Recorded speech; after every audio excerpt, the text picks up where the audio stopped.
Yo. Good morning, everybody, and welcome to the broadcast here today. All right, we made it.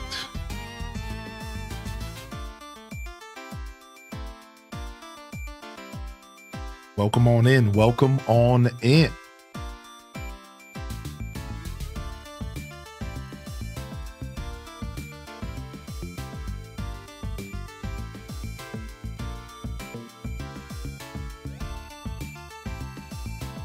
All right.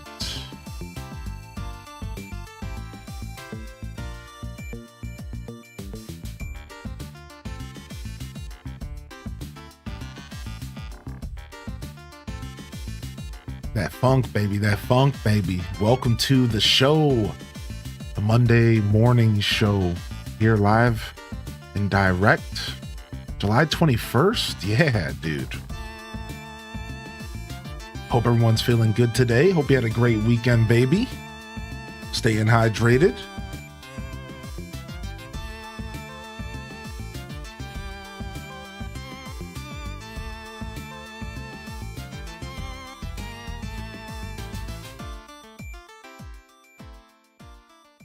What is up? Welcome in here, everybody. Let's go for this one.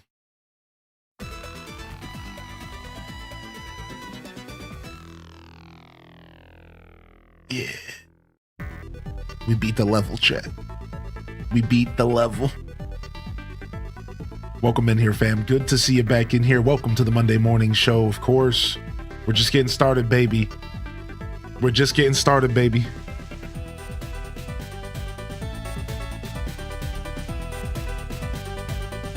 Shout out to all of y'all in Discord this morning, getting your good mornings in the general chat.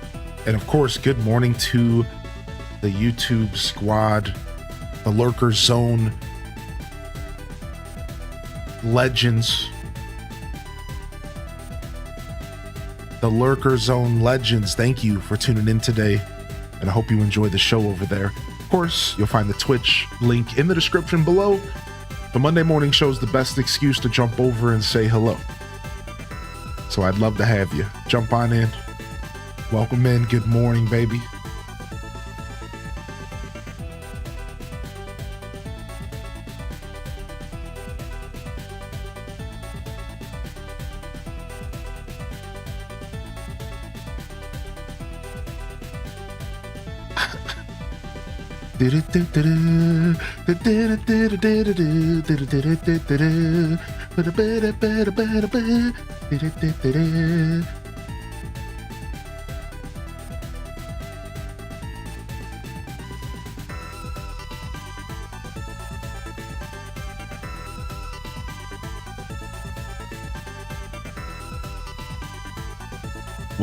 Welcome. Really do hope y'all had a good weekend, man. I had a blast playing Donkey Kong.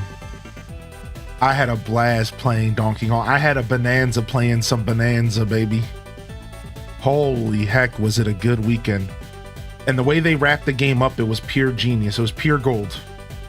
The finale stretch of that game will probably stick with me for the rest of my life, dude. Because it was just so well thought out. It was a huge fan service, but also was fun and exciting and thrilling. And it was just everything you want the end of a video game to be. Climactic, exciting, electric. You don't know what's going on. A grin plastered on my face the whole time.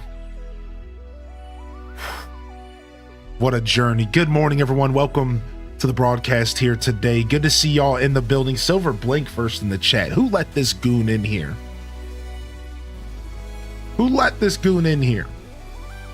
We got Oz in the house. Lemons and Limes. Good morning. Rachie, Kalika. Let's go ahead and get a quick roll call, baby. Let me know you're out there. Kyle Ecstasy. M Bliss. Welcome to the show. Prof Unknown, baby. Welcome to the broadcast. We got Sammy Dot in the building. Welcome in. Ryan Perpetrator. Faux for all. We got Chamomile Court in the house. Scarlet Broad in the house. Duvor Dwarf in the house. We got Jen Not Jen. Welcome on in. We got Brielle Basor. Happy Monday, dude. Ellie Allen, welcome in here. E-Talker, hope you feel better, baby. Good to see you back in the chat this morning. Ash370 hitting that daily check-in. Chell Dog, Kuda Fly, welcome back in. Good to see you here today. Toad, good morning, welcome back. Good to see you in here again today. Kodhimi, I was lurking on you last night. I hope you're having a good day today. It was fun. You know, I'm a dirty lurker, man. I'm out in the bushes. I'm the Homer Simpson meme. Creeping in the bushes. Yo, Ghibli Gal, good morning. Stormy D, welcome back. Hope you're doing well, Stormy. XY Jack in the house. Lemons and Limes in the house. Probably May back in the house. Welcome to the show, baby. UK Net, welcome. Dazabound, welcome. Dazabound, you've been avoiding spoilers? Is that what you're saying? Because if you have been, are you in for a treat? I'll leave it at that. Yo, Minnie, welcome to the broadcast. Coda Bear, welcome for the broadcast. Welcome to the broadcast. To from where? I don't know what I'm saying. Chicken Tendos. Welcome to the show, yo. We got Ham Labs in the house. Welcome in, welcome in. Casino Roy Druck. Good to see you back in here. The Bomb Like. Welcome back in here as well. Lily Tazi in the building. Lucinda in the building. Shapeshifter in the building. Made it to the bottom of the chat. Y'all made it easy on me today. We all must be dragging a little bit of booty this morning. Y'all made it easy for me today. Let me go ahead and hit those daily check-ins real quick. Good morning in reverse, baby. Chaotic in Wonderland, welcome to the show. If you're getting a shout out at a daily check-in, you're never required to jump into the chat, but I do like to say good morning. All right, just do your thing. Lurk, enjoy the show. Kunia, Avril Fan, Variant Hex, Tab Flava, Brown Coats, Cozy for Assassin, Ali Allen, Mahogany Chica. Of course, if you would like to jump in and say good morning, though, we'd love to have you. Don't ever hesitate. It's a welcoming chat. We'd love to have you. Tales from the Fandom, welcome in. Scarlet Broad, again, good morning. Great Bambi, Albino Black Bear, Random 18. Welcome to the broadcast, everybody. Good to see y'all here today. Good morning. You know, we like that low pressure engagement journey here. That's what I like. That's the thing now. That's the thing I realized. And there's value in that. We love that. Low pressure engagement. Hang out, enjoy. No pressure. If you want to come and chill and chat, come and chill and chat. Otherwise, enjoy the broadcast, baby. Happy Monday. Welcome to the show. Yo, Booty Cheeks. Sneaking in the chat today. Yeah, Fields of Mystria update comes out today. I didn't know what time the Fields of Mystria update was going to come out. We are actually playing Fields of Mystria this week. We're going to return to the fields on Thursday. I think. I say I think because I don't know. I'm kind of waiting to see what's going on with this Pokemon Presents. That's honest. That's like pretty much it. I don't know what's going on with this Pokemon Presents. We got a Pokemon Presents tomorrow. I think it's 9 a.m. We'll be here watching it live. We'll have to get a command made for it. I'm going to take off Wednesday so I can breathe. I haven't had a day off since last Sunday. So we're feeling it. We're feeling it. After Donkey Kong Bonanza, I could take a week off. I'm so because you know that feeling when you finish a game or when you finish a movie or a big long journey and you just want to go and melt into the sand for like 3 days and just like think about it. But you know, the show must go on. So I think we'll come back Thursday. We're going to be playing Fields of Mystria. I couldn't depend on them to release it overnight. I knew it was going to be later in the day. So we'll do Animal Crossing here this early week. We'll dive into Fields of Mystria, I think Thursday. I think Thursday we're going back to Mystria for our second visit since the pretty much original release of the game for like the most part. So it's going to be pretty cool to check that game out. And that'll give us like a solid month. That's going to give us like a solid month. Holy heck, Raichi. 3 months over to Whitney Soups. Yeah, we got a Pokemon Presents tomorrow, I think at 9 a.m. I don't have the exact time, but we'll make a command. We'll get a command going for the Pokemon Presents. I'll get it figured out. Yeah, give me a little bit here, and I'll pull it up off of Twitter and stuff. But yeah, I think it's probably 9 a.m. Usually, I'm assuming, because usually it's 9 a.m. Eastern on the day of, so which is tomorrow, the 22nd. Yep. Okay, 9 a.m. There it is. 24 minutes long. Yeah, so we're gonna be watching that live. So we'll start the stream tomorrow. We'll BS for a little bit. We'll watch that, then we'll play Animal Crossing or whatever we want to do. Because to be honest, they could shadow drop something, which could be really cool. So we'll have to wait and see what happens. I'm expecting a shadow drop of a GameCube game.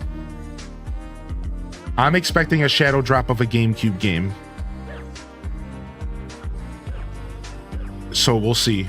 And it might be cool to jump into like Coliseum or so. I never played those games really, so same. Did you if you don't want to chat about it, that's fine, but are you avoiding spoilers for Donkey Kong this weekend by chance? Did you pick that game up? Are you going to be playing it?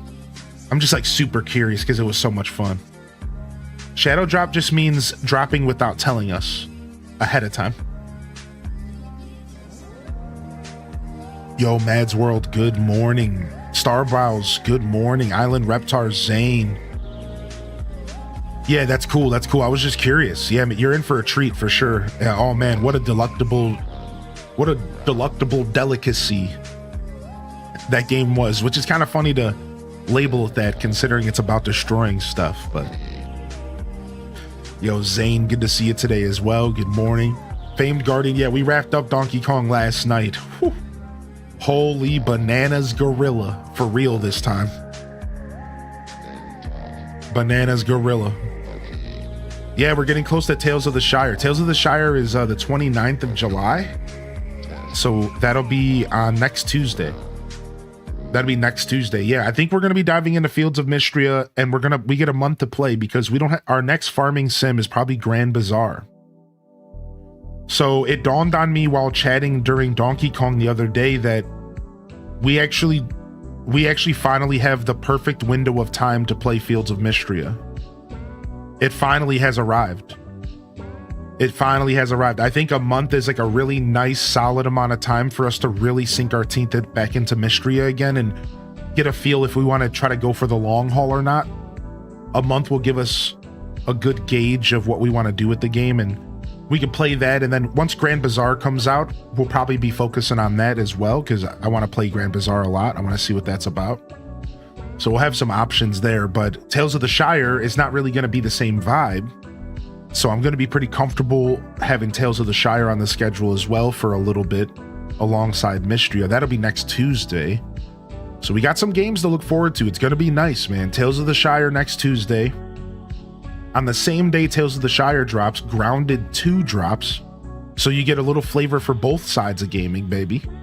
Right? Maybe 2 different sides of gaming getting covered. I don't know if we'll be playing Grounded 2 on stream right away, for those that are curious. I don't think I will, just because I'm not sure how I feel about the game. I really do want to play it, but I didn't finish the first yet. So I'm in a weird position with that. But I am excited for Grounded 2, however. It is just the pre-release.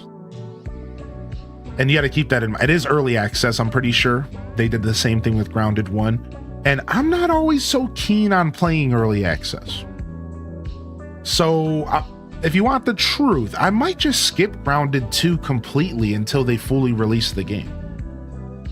Because I think that I did that with Grounded 1, and I think I had the best experience possible, even though I didn't finish it, because I got the full game.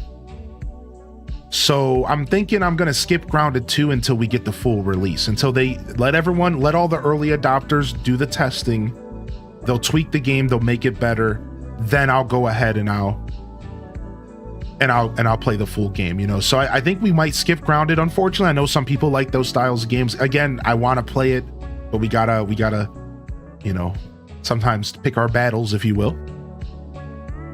And otherwise, I think that's it, right? Animal Crossing, Zelda, Mystria, Tales of the Shire, mixing a little bit of Bonanza here and there if I'm feeling it. And I think we have a pretty solid lineup as we go into August. I want to rotate Fantasy Life back into the schedule as well, because I just miss it, and I'm sure we're going to get that update probably this August. I'd imagine they're going to pump out that update in August, so you might see some Fantasy Life as well. And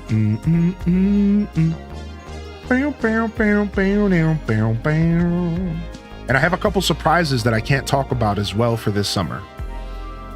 For the rest of the summer, I do have one surprise I think for y'all as well, but I can't talk about it yet. But I'm pretty excited about it. Some people will be happy, some people won't care.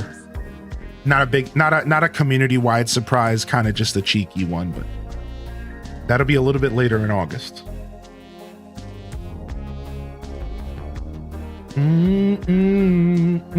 Speaking of, I kind of want to play Odyssey.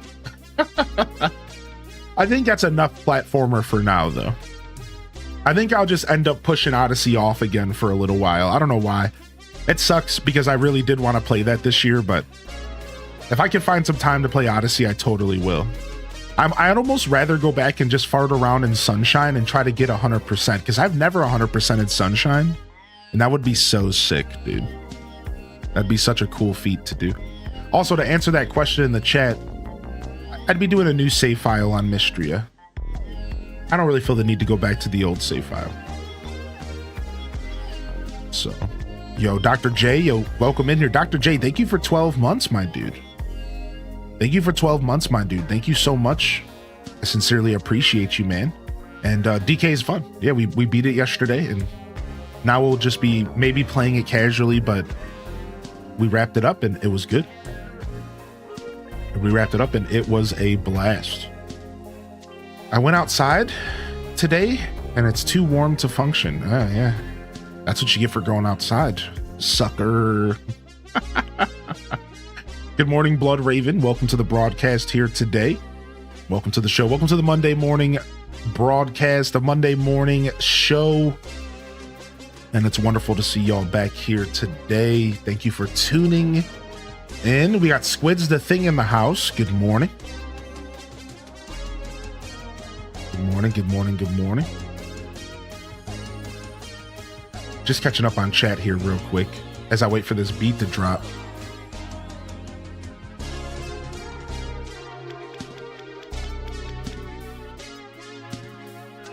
Duvor Dwarf says they've been printing a Sea of Thieves skull on my 3D printer. It's been going all night and it's not done. 3D printers are crazy futuristic to me. They're crazy futuristic to me. I found out recently that my library has a 3D printer that I can pay to use. My local library. Apparently I can pay to use their 3D printer. Obviously, I can't print everything in there, but I could print something. I think there's like rules. You need the 3D print Tangy? Yeah. I think there's like rules. You can only do so much. That's the Honey I Shrunk the Kids ripoff? Yeah. Honey I Shrunk the Kids, but like a lot darker. And it's like about a scientist who basically like sneakily like shrunk these kids, like I don't know, it's dark. It's like actually kind of a dark game, the story is anyways. So if you don't know about Grounded, Grounded was actually developed by the same people who developed Fallout New Vegas. I think it's Obsidian. So it's got a lot of Fallout energy actually. And this is funny to say. Whereas, sure, you're not blowing off limbs or whatever, you know, Fallout's like a pretty gritty game. Instead, it's like a little bit more of a palatable version of New Vegas in a lot of worlds. Not Outer Worlds. Well, yeah. They did Outer Worlds 1 and 2. Yeah, Obsidian Entertainment. Correct. Yeah, we're talking about that company. So they are most known for me. They're most known for me for Fallout New Vegas. That's where I know them. That's where I grew up on those games. Well, at least in my early 20s. And I love New Vegas. So yeah, they're doing Outer Worlds, but so Grounded 2 is in Grounded 1, it's the same company that did New Vegas. And they do Outer Worlds and whatever as well. I don't know, but you know, none of those games are relevant. Only New Vegas is relevant. Outer Worlds sucks. No, I'm just kidding. I did play that game though. And so the game has this like kind of gritty, kind of like it's really infused with a lot of now you got me confused, a lot of New Vegas energy. It really is. In my first playthrough, you could really see the energy from those developers. You can really see that like New Vegas energy in there, specifically the first Grounded. I can't speak on the second, but man, boy, was it a treat. So if you've never picked up Grounded, but if you like the Fallout games, you'll get some good energy there. It's real cool. There's a lot of looting, there's crafting. It's a real unique take on that like Honey, I Shrunk the Kids vibe. And there's like base building. Again, there's like a pretty dark story to go through. And it's honestly a pretty terrifying game to play, but like in a fun way, because they dial up the pain to like 11, dude, when it comes to like what it might be like to actually be small in like your backyard. So there's all the creepy crawlies you could imagine, and they're terrifying. Like it is a vicious game. It is a vicious game, dude, and it's so fun because of that. There's multiple difficulties, and the cool part is it's actually multiplayer, and you can play with up to 4 people, and you could turn it into like a survival co-op experience. And that's where I was going with this rant about Grounded. Grounded is actually one of the best survival games I have ever played, and it's actually a survival game. It's not survival. No, like it is a survival game. Like it's gritty, man. You have to feed your character, you have to stay hydrated, you have to build armor, you have to destroy enemies to get different tools like gas masks to go to different locations. Like it is such an amazing survival experience. It's probably the best survival game I've played over this past decade. Right alongside, again, Fallout and New Vegas. These games that were true survival games that like really had that grit, dude. And like you don't get that nowadays because survival just got blurred into crafting. Survival just got blurred into cutting trees, and it's like that's not what survival is. And it started like making me mad over my years, because I would be sitting here watching game events and they'd be like, it's a survival game, and I'm like, no, it's not. This is a crafting game where you build a base. That's not survival. Survival needs to be scary. It needs to be gritty. You need to be on the edge of your seat the whole time, scared that you could die at any moment. That's survival. Like that's how that genre is supposed to be designed, at least in my opinion, you know. And there's only so many of good survival games out there. I think another one that I missed was the Raft game. I've heard Raft is one of the best survival games as well. And then if you like zombie kind of stuff, there's a couple more as well, like The Forest or whatever. Is that what it's called? The Forest or something? Like that game's like pretty gritty. I think it's a survival game. So there's been other survival games that have come out over the past decade that are probably worth mentioning. But just for the record, like I'm just talking about the ones that I played. And I've only really played Grounded. I haven't played a ton because I got burnt out of the genre because they weren't good games. So there's definitely like a couple of them out there that I probably should check out. I know the Raft is one. That's a big one, I hear.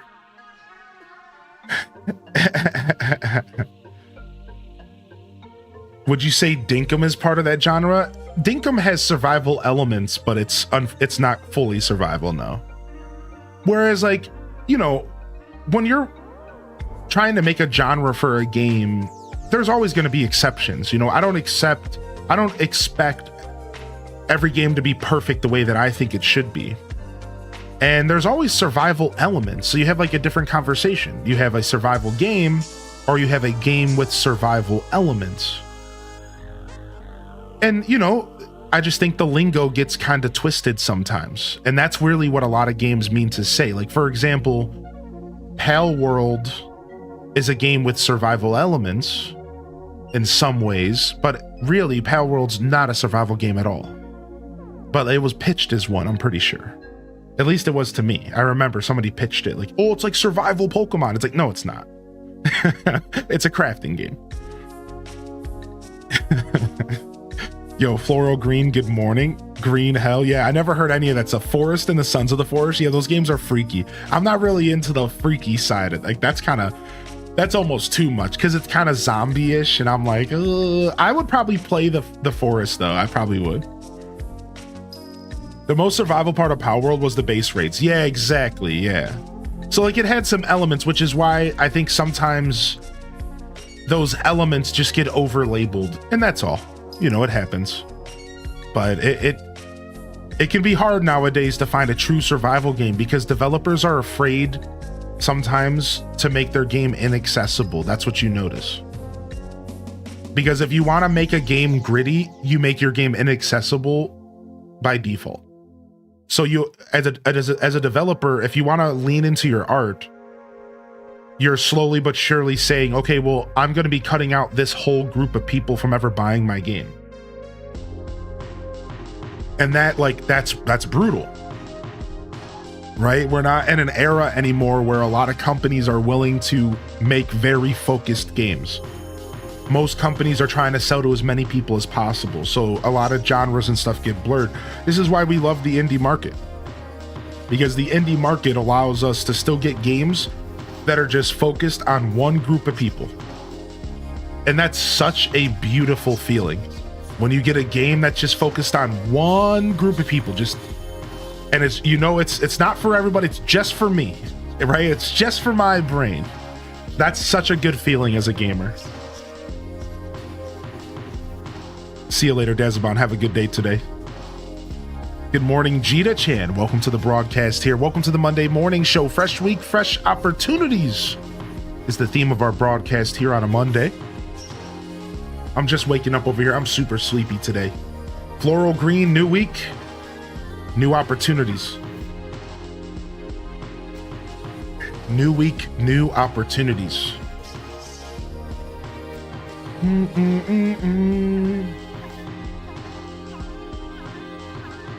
Some of the bases players have built are incredible. Oh yeah, dude, I haven't seen any of that stuff.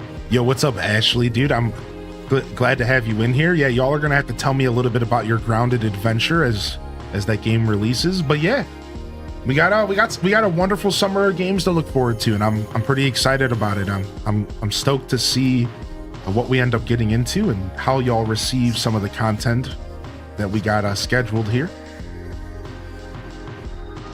Yo, I hope you feel better here, Leia. Yo, chill out, baby. I hope you feel better, man.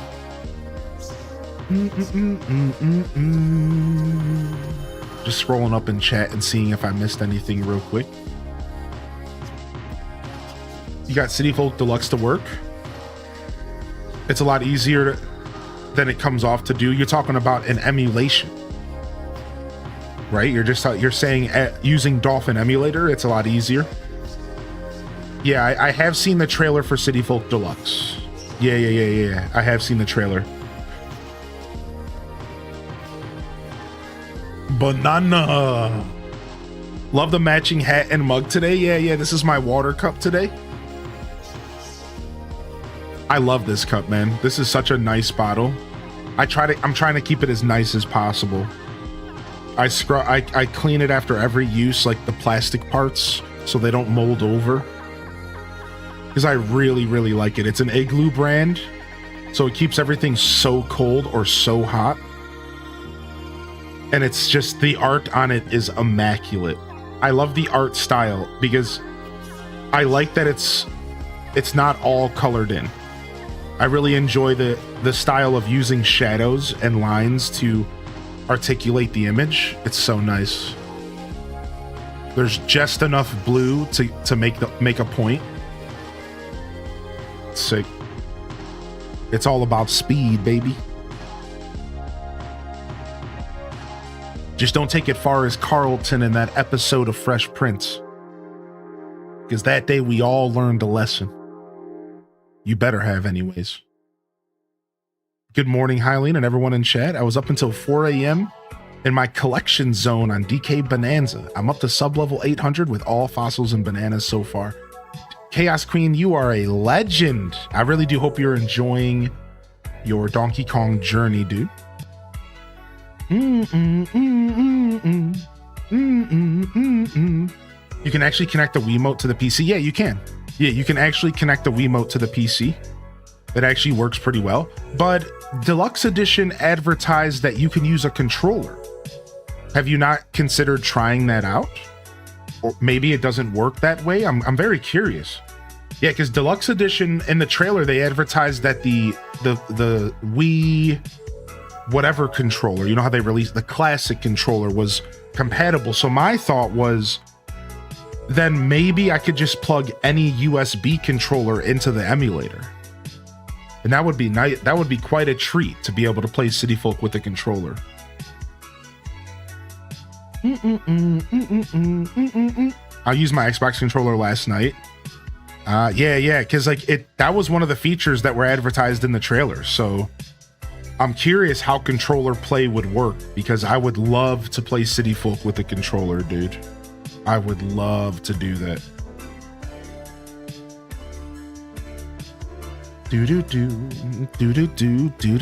Do. People going, what's Fresh Prince? I know, me and my old man references. Yo, Oshi's in the house. They say, here while I get some stuff around, taking my son who will be 1 next month to his first ever amusement park. Oh my gosh. Yo, Oshi, dude. Congratulations on 1 year old coming up.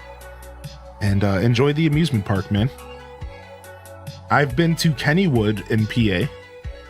And then I've also been to Hershey. But I'm not a roller coaster guy, so I never got on any roller coasters except for the super old wooden one at Kennywood. I've been avoiding streams while my brother plays DK.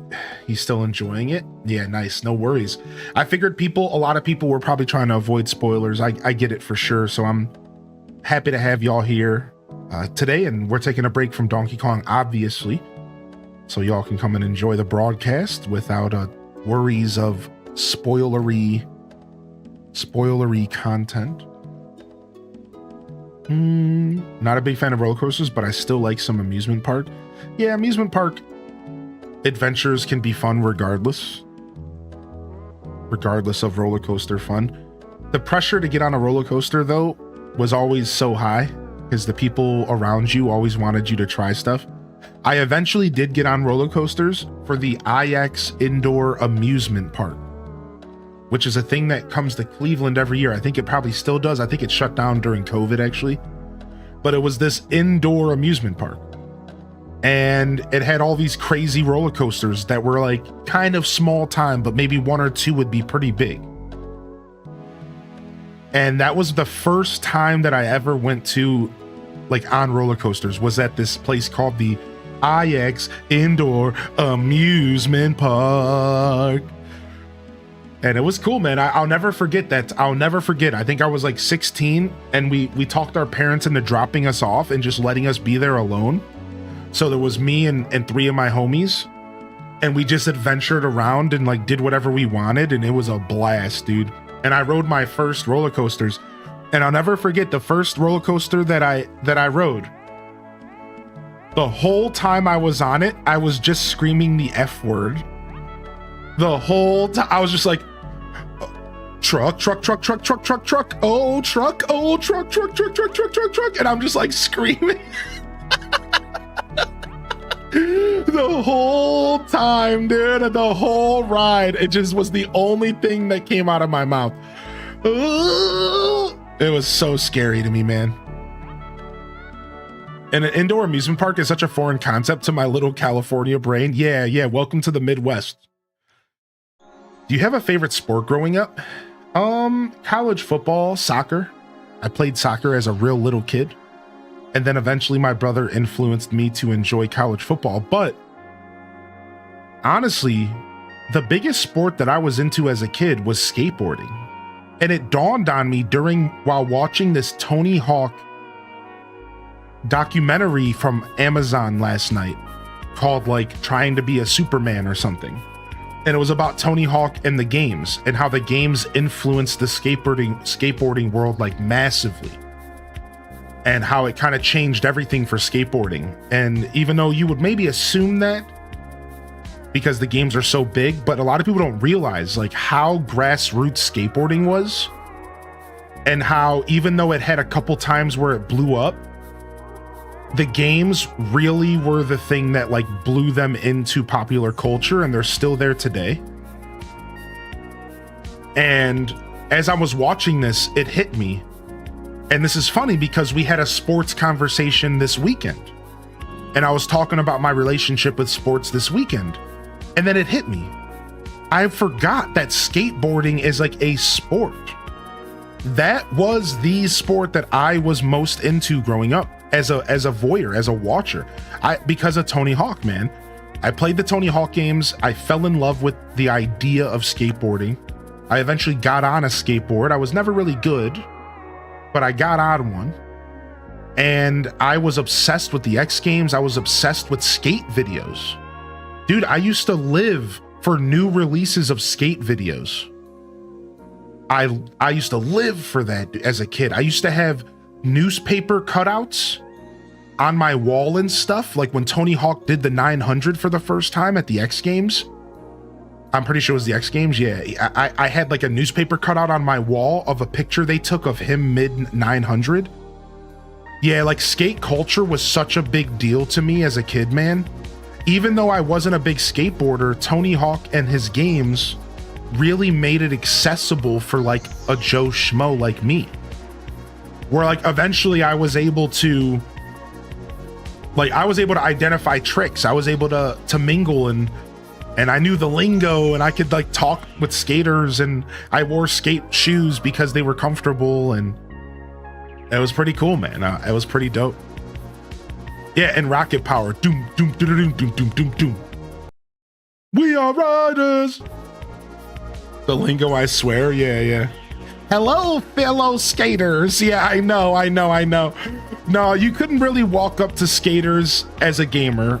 I didn't really, but I did hang out with a lot of skaters because I did hang out with a lot of skaters though. Funny that you say that. I did actually hang out with a lot of skaters just because we had the same interest. Even though I wasn't like, you know, hello, fellow skaters, even though I was kind of like in that poser territory, I had the attitude though, right? I had the culture. I loved punk music. I loved hip hop. Right? Like, you know, like I was still there. I was still like a big part of the culture itself. Like right around the age of 16 or 17, you know. Bro, you want to go to the skate park and then go light up a doobie and go play some Tony Hawk, bro? You know what I mean? Like that was like the culture, especially during high school, you know? Like, so like I was there for it. I was a part of that crew regardless of my skateboarding prowess. The bikers as well. I hung out with a couple bikers as well. My sister thought she was hip and always called me a poser. I know, dude. That word still rings true, dude. Like poser feels like you just like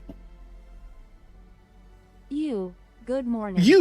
Good morning. Thank you, Smitty, for 42 months, dude. Yo, welcome in here.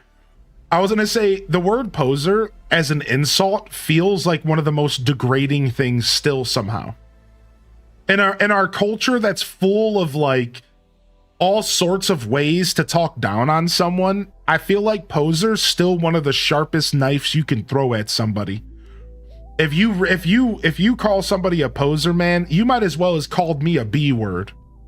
You might as well as looked at me and like said my mama was fat to my face or something.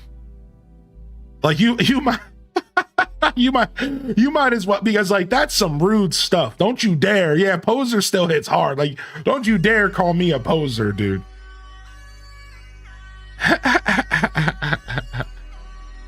Oh, do we got a cat on the keyboard? Yo, good morning, LPK. Welcome to the show, baby. Smitty, thank you for 42 months, man. Thank you so much. Thank you again, Dr. J, for 12. I hope you're doing well, baby. Thank you for the 1 year. And thank you again, Rachie, for 3 months to Whitney Soups. Good morning, everyone. Welcome to the Monday morning show. Fresh week, fresh opportunities. Got you, fam. Here's to another 42. Yo, cheers, my dude. Good morning, Planet Kitties. Welcome to the show. Duel Master D-Man, I would love an American Wasteland remake. Oh, I would love that.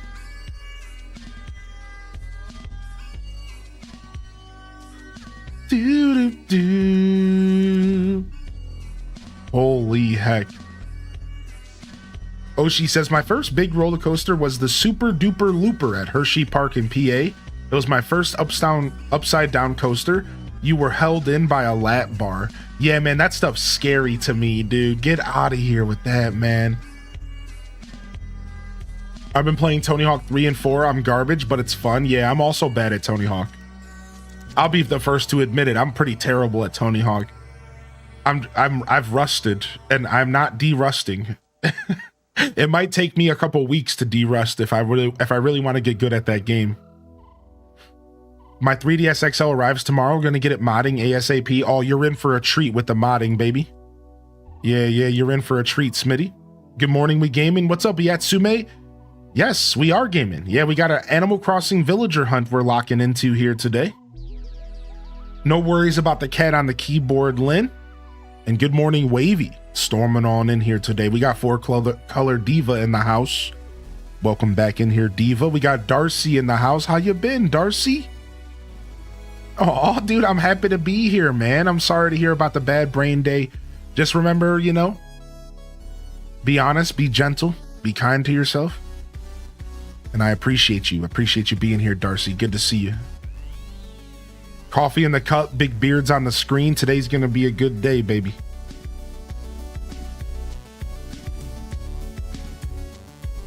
Only ever played New Leaf on an emulator. I'm so happy. Oh, dude. New Leaf in your hands and your 3DS. That's a treat right there. You're going to have to pick up A Link Between Worlds. Have you played A Link Between Worlds, Smitty? Homie. I'm imagine you might have played it, but as you said, OG hardware hits different. Nah, you're hyped for that? Dude, I'm telling you, A Link Between Worlds, we're playing that soon. We might actually be starting that this weekend. We might be starting A Link Between Worlds on Saturday, this upcoming Saturday. We're going to play it throughout the weekend. We'll see. I don't know for sure because I'm going to be playing Fields of Mystria. I don't want to do too much in 1 week, but yeah, A Link Between Worlds might be starting up this weekend. I love that game, dude, and I'm telling you, man, it's a beautiful game. It's short, it's sweet, but it's such a cool game. Is that game a 3DS exclusive? Yeah, that's right. And I'm hoping that A Link Between Worlds comes to the Switch. I think it's gonna. I actually am very confident that within the next year or two, maybe 3 years, I guess it could be later. I could be wrong. But I feel that maybe within the next year or two, we're going to get A Link Between Worlds is going to get the Luigi's Mansion 2 treatment. I'm feeling pretty strong about that. I think it's going to get the Luigi's Mansion 2 treatment, and we're going to see it come to the Switch. Because that game is so good, and there's no reason for Nintendo to not give that game a glow up. It's sold well. It's Zelda. We love Zelda. Echoes of Wisdom sold pretty well. There's just no reason that game doesn't come to the Switch. I'm looking at A Link Between Worlds. We're looking at the Kirby Roboto games. If you guys ever heard of those are some old school 3DS, I think DS, 3DS Kirby games that are going to be coming to the Switch as well. There's some strong rumors behind that. So I think that might be as soon as the next Direct, the Kirby games. So yeah, I think they're going to continue moving 3DS games up to the Switch. You want to know what I want to see them do? And this is a big wish on my personal part. This actually makes me think of two things. I want to see Fire Emblem Awakening get bumped up to the Switch. I want to see those 3DS Fire Emblems get bumped up to the Switch. Maybe not them all. They started getting a little dicey there for a minute, but Awakening was so much fun on the 3DS, dude. I want to see that come to the Switch. I also want to see Final Fantasy Tactics 1 and 2 come to the Switch as well. Those games were some of my favorites of all time, but that's a side note. Holds Up Sign Conquest for Switch. So that was like a Game Boy Advance game, right? So that could just show up on NSO, maybe? Chrono Trigger? A lot of people are wondering if they're remaking Chrono Trigger and giving it the 2D, 3D, like Dragon Quest vibe. Like, not Dragon Quest, what was it? Breath of Fire. Or like, you know, Octopath Traveler? You remember Octopath Traveler? Like that graphic upgrade. So just like a remake of Chrono Trigger with those graphics. There's a lot of people who are wondering if that's what's happening with Chrono Trigger. If that's what's happening with Chrono Trigger, if that's why we're not seeing anything about that game, if they're going back to remake the classic. Yeah, Octo is fire, right? Imagine those graphics, but Chrono Trigger, that would be so amazing. Like people would foam at the mouth over that. And there's no way that Square Enix doesn't know that. Yeah, I played Chrono Trigger back in the day, yeah. It's been about 10 years since I played Chrono. So I'm kind of waiting to play it for maybe a remake. But I might just end up playing it here within the next year or so just to play. I've been really itching to play Chrono Trigger. I'm kind of saving it. I'm kind of biding my time, but it's something I want to play on the channel with all of you. Because at this point, it's been so long. It's been maybe 15 years. I said 10, maybe 15. Maybe even more. It's been so long since I played Chrono Trigger that like, it's worth waiting. Because the longer we wait, the more pure it's going to be, you know? So it's going to be special for sure. That game is special. That game deserves like a special segment. You know what I mean? Like that game deserves a whole week. Chrono Trigger week. It is that good. For those that don't know that game, like it's really that good of a game. Like it deserves like its own like chunk of time where we only focus on that game and we give it the love that it deserves. Like that's kind of why that game's kind of sitting in the wings for me, because I want to give it like real attention. I don't just want to play it one day a week. You know what I mean? Like I want to like really give it the love it deserves. Yo, what's up, AKC? Good to see you, baby. What's up, Aether Vortex? They said hello from the Netherlands. How are you and how is the chat? I'm doing pretty good, Aether Vortex. How are you and how is the Netherlands?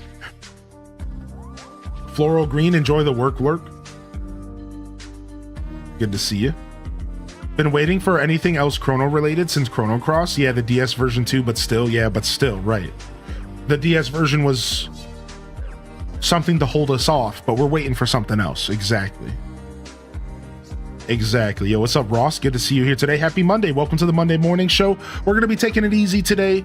I'm on my 7th day in a row and I'm kind of tired. So, you know, we like to bring some good energy into our Monday show. We're going to be taking a little lighter today, but that's okay. We're going to have a blast regardless.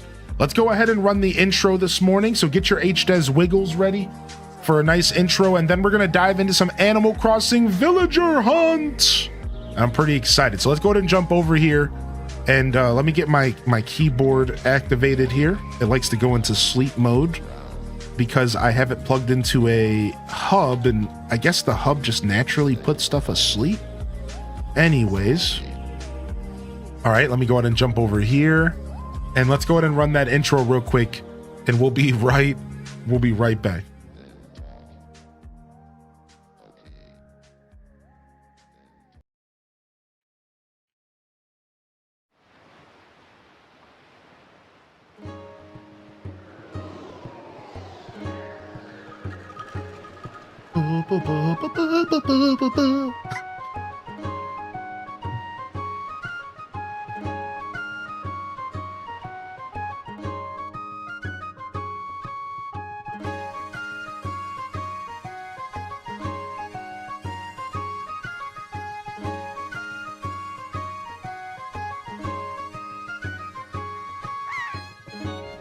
Dude, that seagull gets me every time.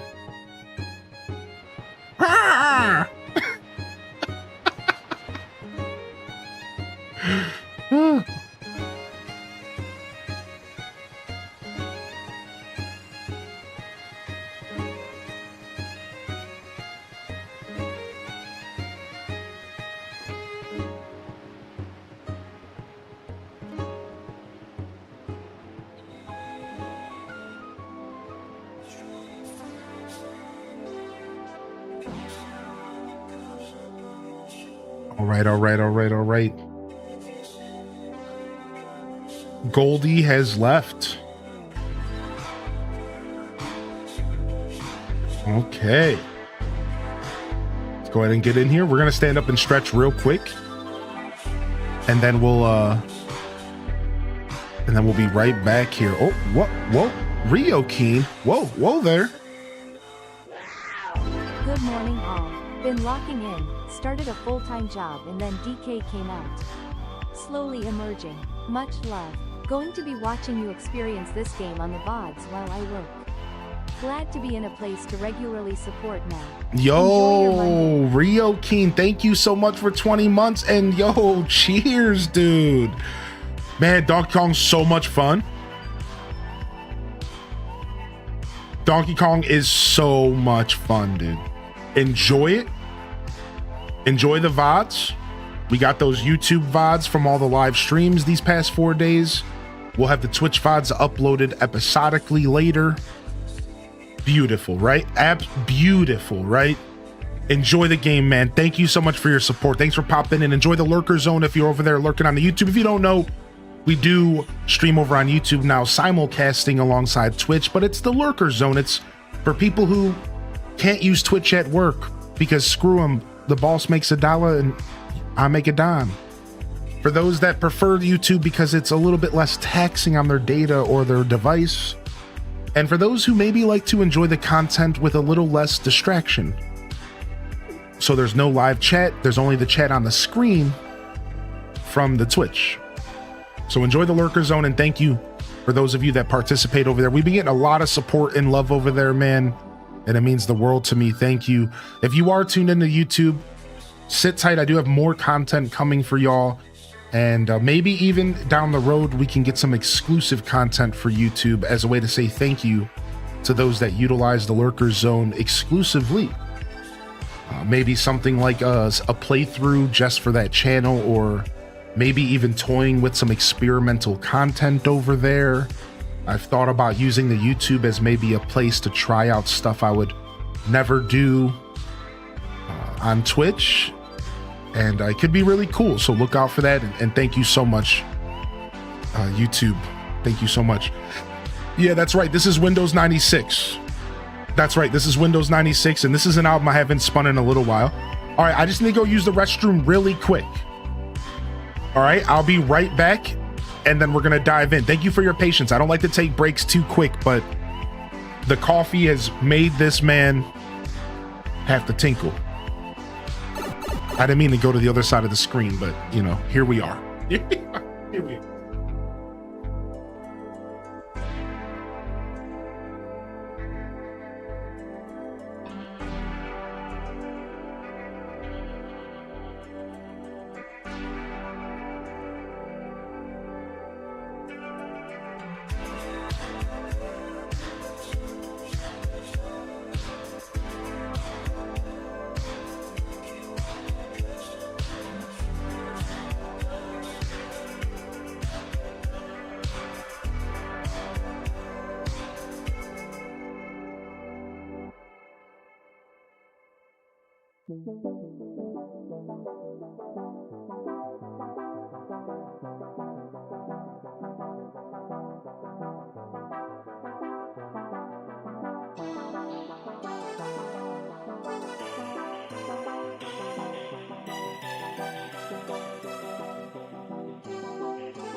All right, we're back, baby.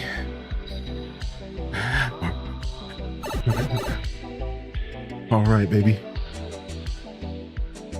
All right, and for those of you that are just tuning in, welcome to the Monday Morning Show. I'm your host today, Hylian Descent. We are descending into our Animal Crossing villager hunt today, and I'm pretty excited. Go ahead and mess with my beard for a second.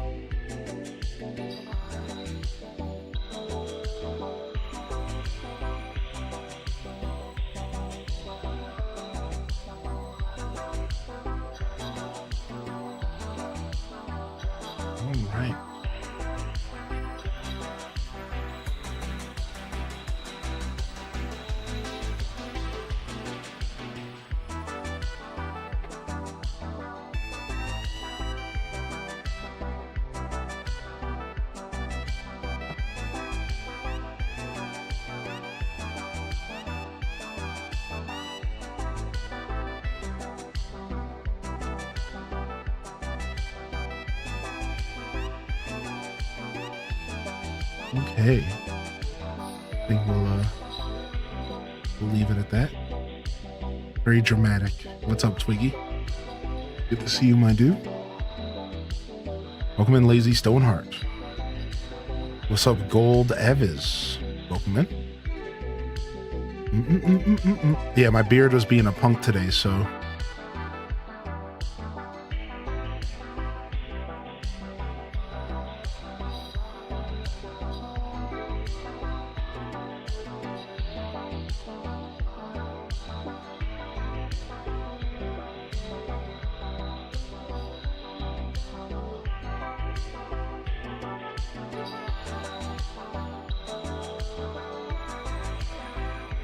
So I got the whole grooming kit. We got the boar's hair brush as well. We got the whole grooming kit up here today.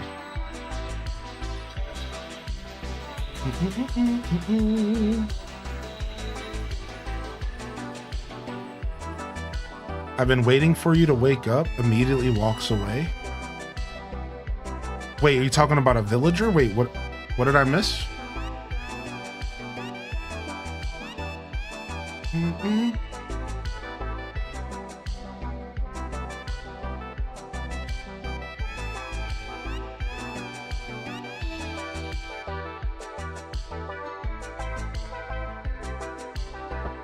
Oh, there was a villager? That's so funny, dude. Really? I totally missed that. Dang it. All right. Sometimes you just gotta air it out, man. Sometimes your beard will be such a punk and you just gotta air it out. You just gotta give it a, instead of using the boar's hair brush and like shaping it, you just gotta like let it be wild. And that's like the kind of day today that my beard was having. It just wants to be boosh. I like my bushy beard though. Never seen this process. Yo, what's up, Dynamo?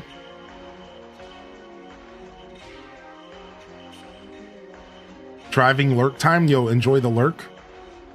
All right, so we got Goldie to leave. Let's go check her house out.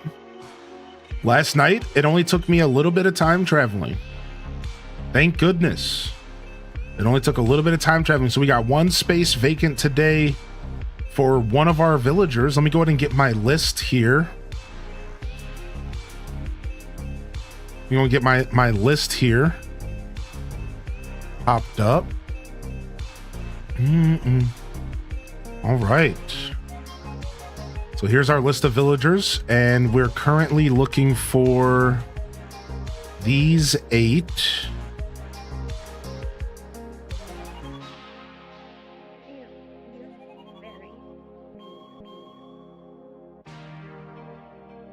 All right. Oh, I guess I can't fit that on here without stretching this down a little bit. Sure. All right. Sounds horrible. Finally, she's leaving. I know, man. I love Goldie, dude. Don't get it too twisted. I know that's horrible. I love Goldie though. She's cool, but she had to go. she had to go.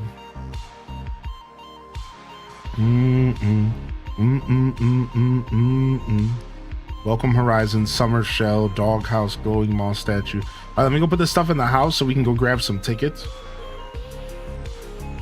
Goldie just moved into your town. How funny. Maybe it's mine.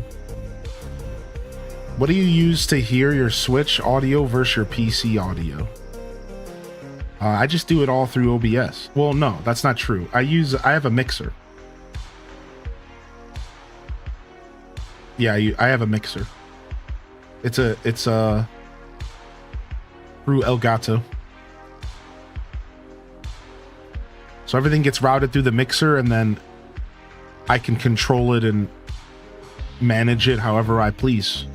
That's the power of a mixer. You can either get them digital or physical. But don't sleep on the...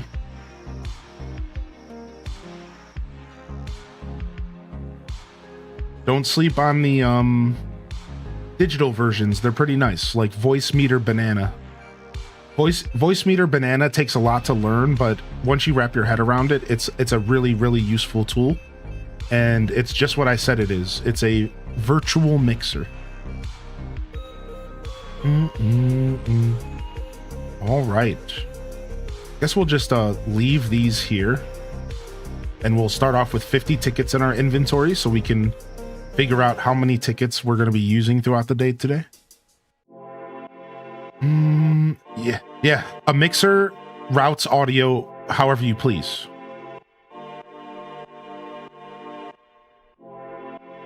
Yeah, if you don't know how a mixer works, just look it up. I've spent maybe at this point maybe 30 hours of my life just doing research on audio engineering alone and understanding audio engineering, right? And how all that works, because that's one of the most important things for a broadcast. So for example, this is what a mixer looks like. This is a digital mixer.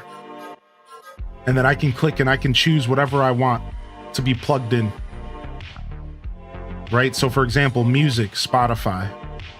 All right, and then over here, this is the game. This is my external input. So this is my capture card with my game.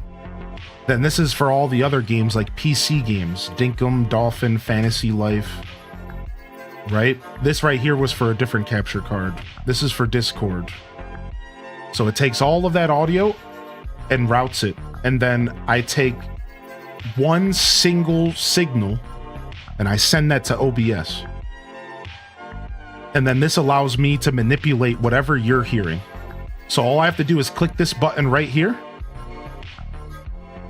And now I can't hear it, but you can. You guys can still hear the music, right? But I can't. Now watch this. If I click this, now you guys can't hear it, but I can. Now I'm jamming out and you guys can't hear it.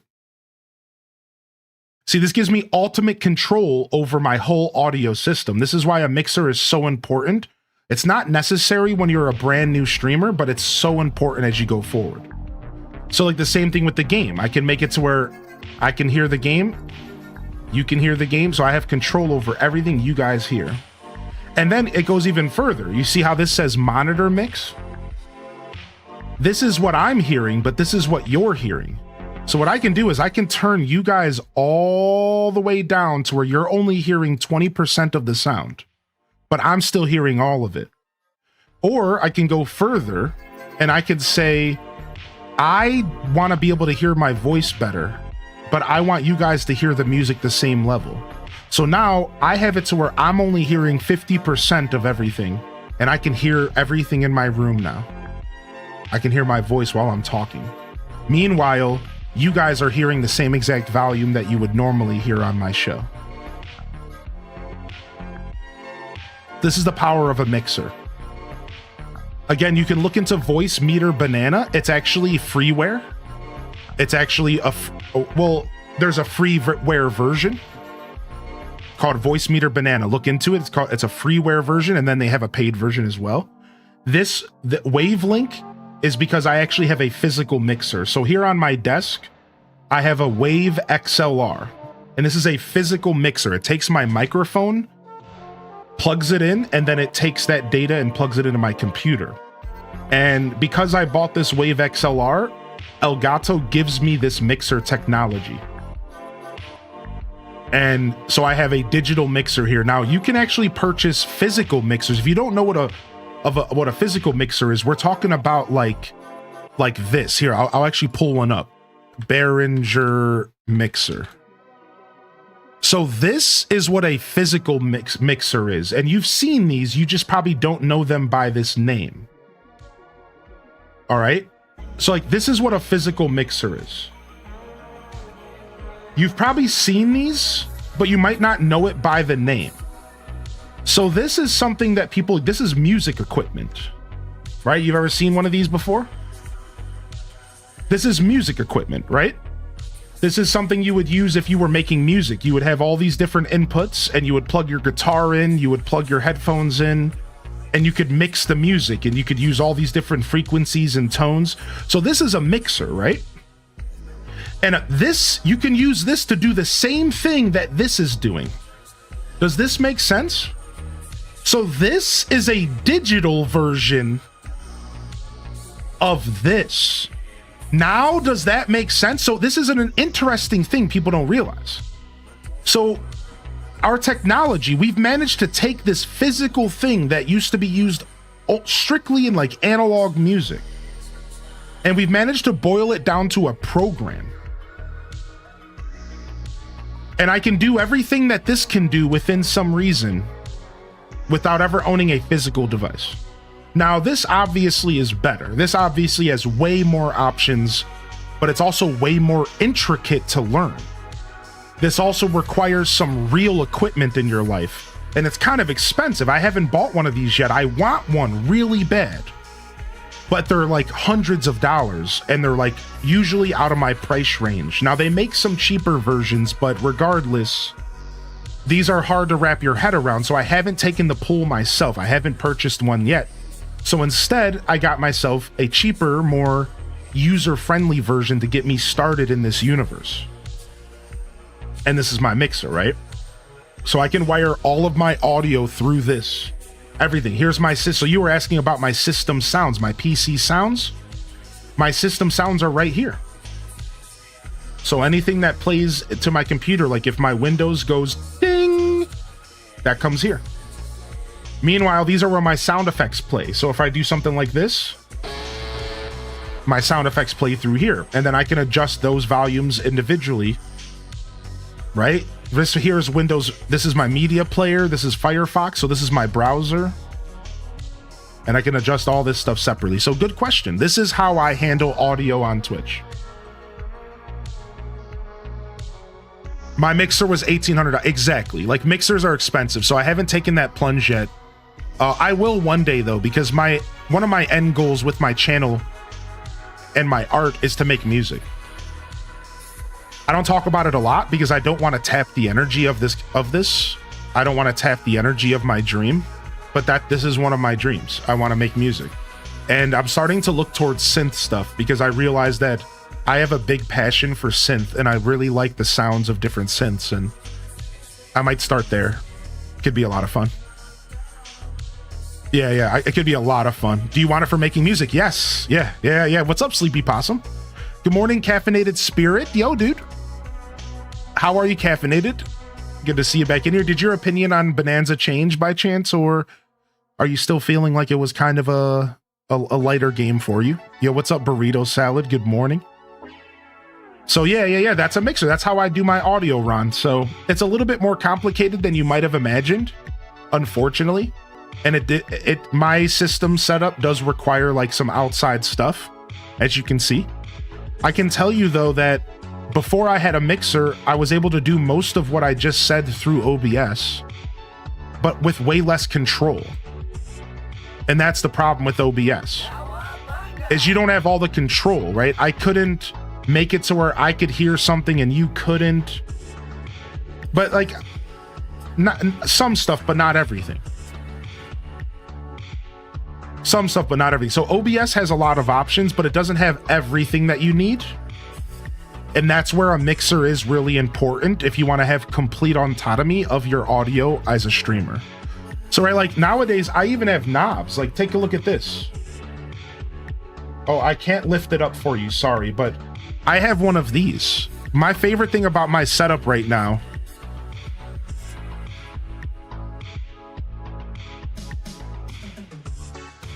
is I have one of these. It's actually my favorite thing about my setup at the moment. And like, I'm kind of obsessed with this little device. I have one of these. Now, this isn't an ad, and I honestly wouldn't even all the way recommend this because I think there's just better technology to do what this is doing. But like, I have one of these and I love these little knobs. Dude, I can just sit here and I can just flow the music just beautifully. At any point I can just turn it up, I can just be looking straight at just... I love my knobs, man. I love my knobs. So even though I don't have a physical mixer, I still managed to get myself a system in which I'm able to like really manipulate my audio and create a really smooth experience. And it just took some ingenuity and a combination of different features, right? So a combination of the digital mixer, the Wave XLR, and the Stream Deck with knobs allowed me to have a lot of control over my audio. And a lot of people who tune in can tell, even subconsciously, the audio quality here and the manipulation of the audio goes a long way. And it's a lot of thought. I put a lot of thought into it, so it's fun. No, not quite Dual Master. It's the one below that. I don't have the dock. I have two separate. The thing you're talking about takes the two things on my table and combines them. Yeah, I have two separate things. Yours is like the next step. So first they released the Wave XLR, then they released the Stream Deck with knobs, then they released one that was combined. But I didn't feel the need to buy it because I'm okay with having two separate devices. You know what I mean? Like, I don't really need all that. So I'm just like, whatever. Yo, what's up, Beanie Blooms? Hey, there you go. There's your lesson for the day. School's out of session. Back to summertime.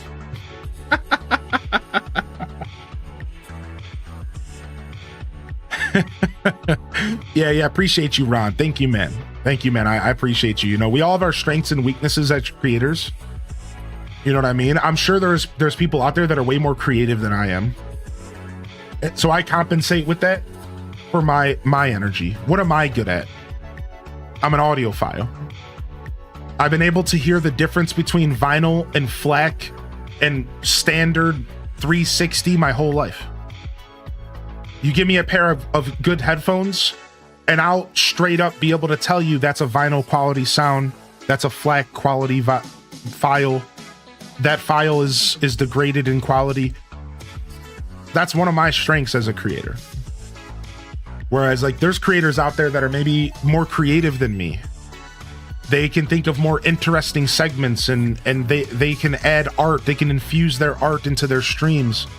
So my point is that we all have our strengths and weaknesses, and I just said this recently on broadcast.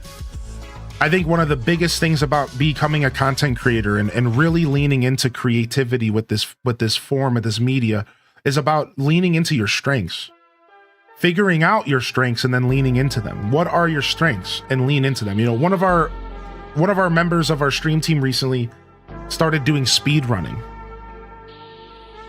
And I thought to myself, like, this is the perfect example of them leaning into their strengths. I don't want to say too much about their creative journey because I don't know a lot about it. But when I saw them make the change to speed running, I paused and said, this could really work for them. And if they're passionate about it, they should lean into it. You know what I mean? And I think leaning into your strengths is real important. I think, and it starts with identifying them. It starts with identifying your strengths and saying, okay, what value can I bring to the table? Is it my skills as a gamer? Dude, if you're good at a video game, lean into it. Flex, show off your skill and get it in front of as many people as possible. Shorts, TikToks, everything you can to show people your level of gaming, and that will bring value to people who are interested in that. You want to lean into your strengths, man.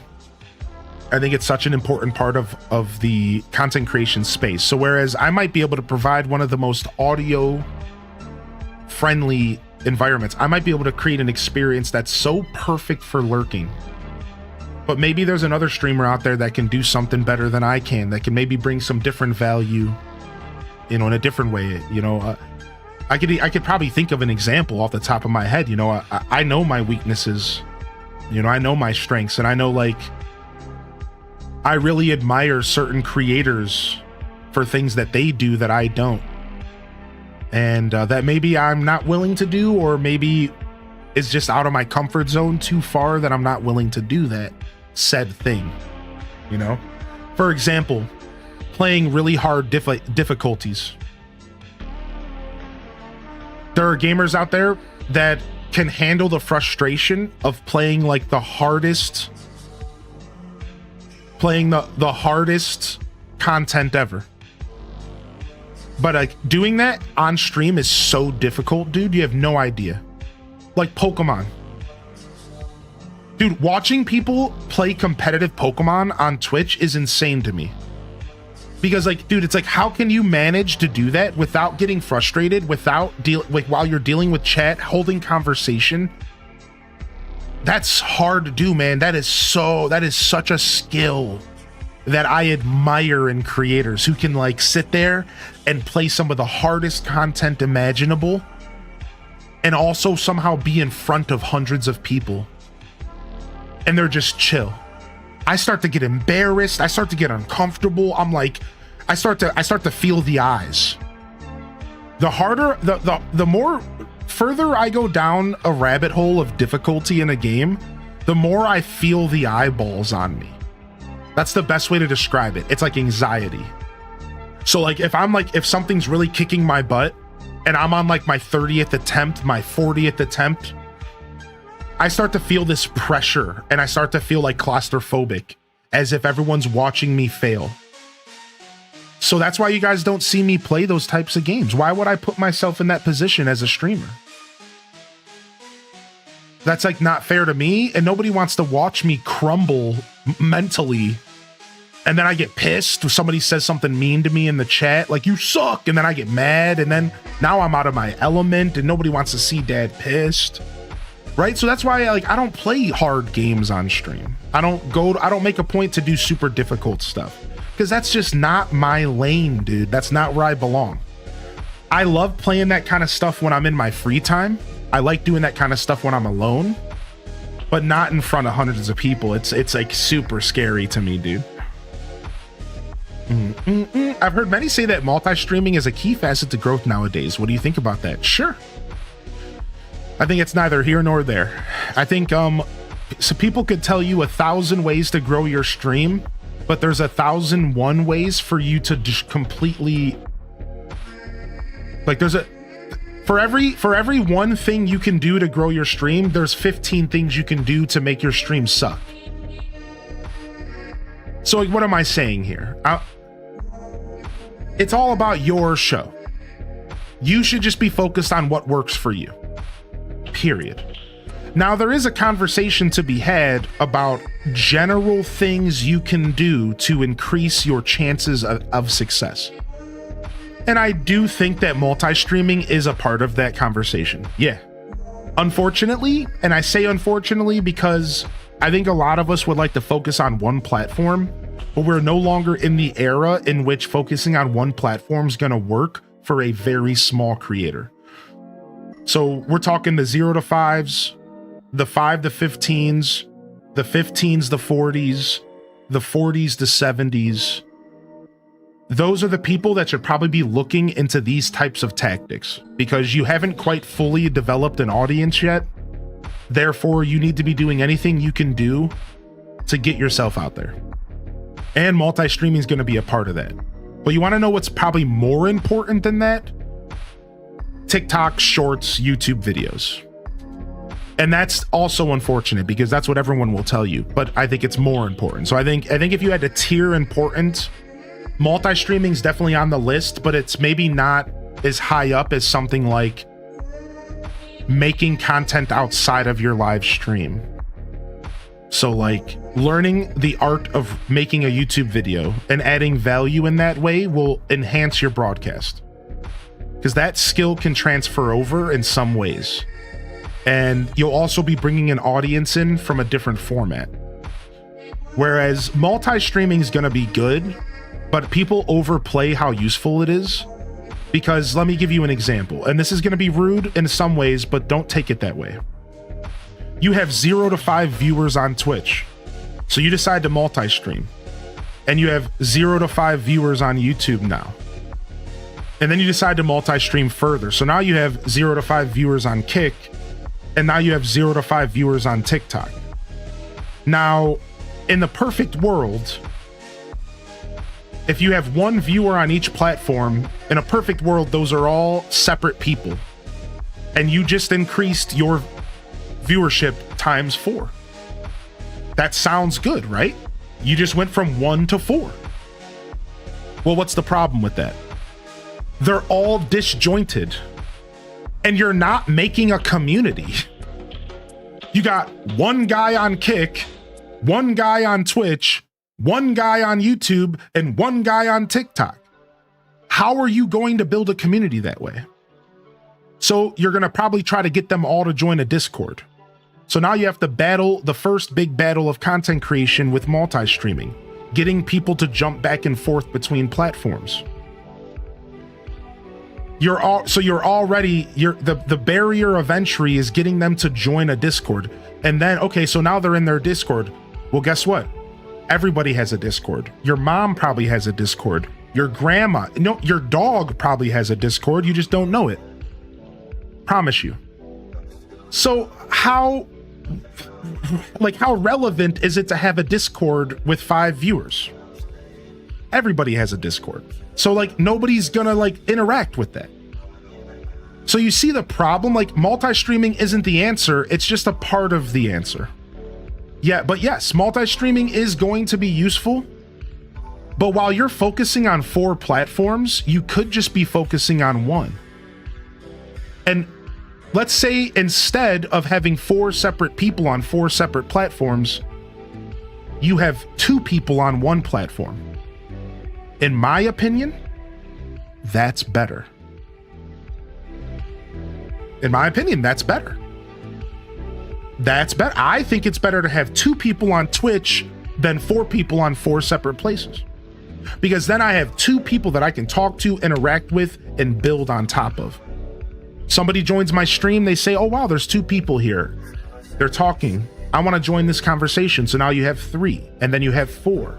And it starts to snowball. People find interest. When people see interest, they get interested. So I think the point I'm trying to say, and I think I overspoke here, so let me trim down the fat here real quick because I found the answer in my rant, is that you could spread yourself too thin. So I recommend any small creator, again, the 0 to 5s, the 5 to 15s, the 15s to 40s, and the 40s to 70s. I recommend you only focus on 2 platforms at a time. And I recommend that you instead focus on nurturing those platforms. So yeah, multi-stream, but don't spread yourself too thin. I would start off maybe doing a YouTube Twitch thing. I would start off maybe doing a YouTube TikTok thing, Twitch TikTok. I wouldn't do 4, I would do 2. And then at least you're not spreading yourself so thin. You can pay attention to both platforms. You can hopefully give both of those platforms value. And you can hopefully expand from there, right? And that's my take on multi-streaming being a factor in growing here as a content creator. There you go. That's my thoughts. That's my thoughts on it. Don't spread yourself too thin. It's obviously a factor, but it's not as much or as important as you just figuring out what you're doing. Just focus on you and your content and creating a good show. Unfortunately, we're in a very oversaturated market, and it's becoming more and more clear to me that you have to be more and more unique, lucky, or trendy to really find success in the content creation space. You have to be super unique, doing something no one else is doing at the time, or very little. You have to be trendy and like really hip to like super modern memes, and you need to work that into your show and in your conversation and really bring people into your channel, get people talking in your chat, and you do that through relevancy. Oh, did y'all see that CEO dude? Oh, the CEO dude, yeah, dude's done, man. He was cheating on his girl. And like, you're just always poking at the next trendy fad. You stay on top of it and you just like showcase it in every way. Those types of people, I think, are finding success. I think people who are doing super unique stuff. And then there's just the luck factor, man.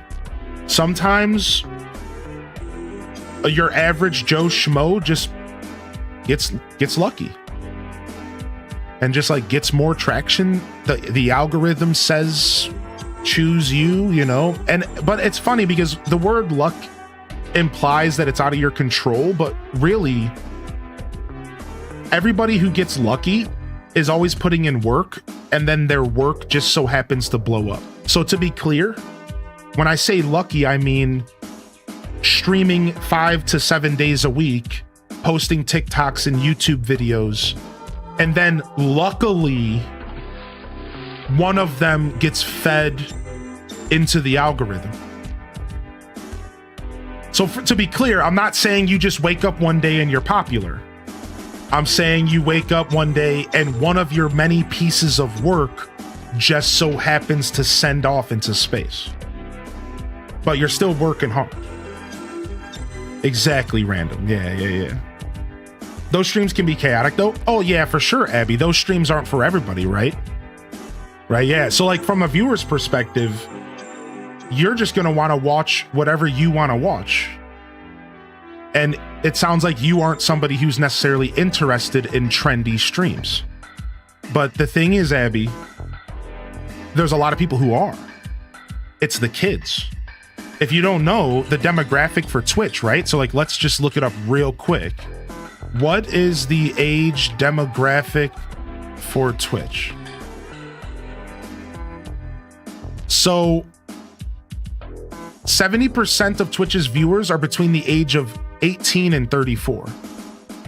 And 10-15% of its use. Oh, so this is this is the AI overview. Screw the AI overview.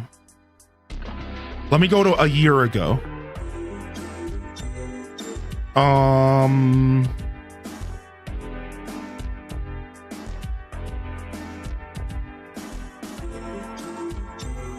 So it looks like a solid 20% of Twitch is actually 13 to 18, 15, 20%.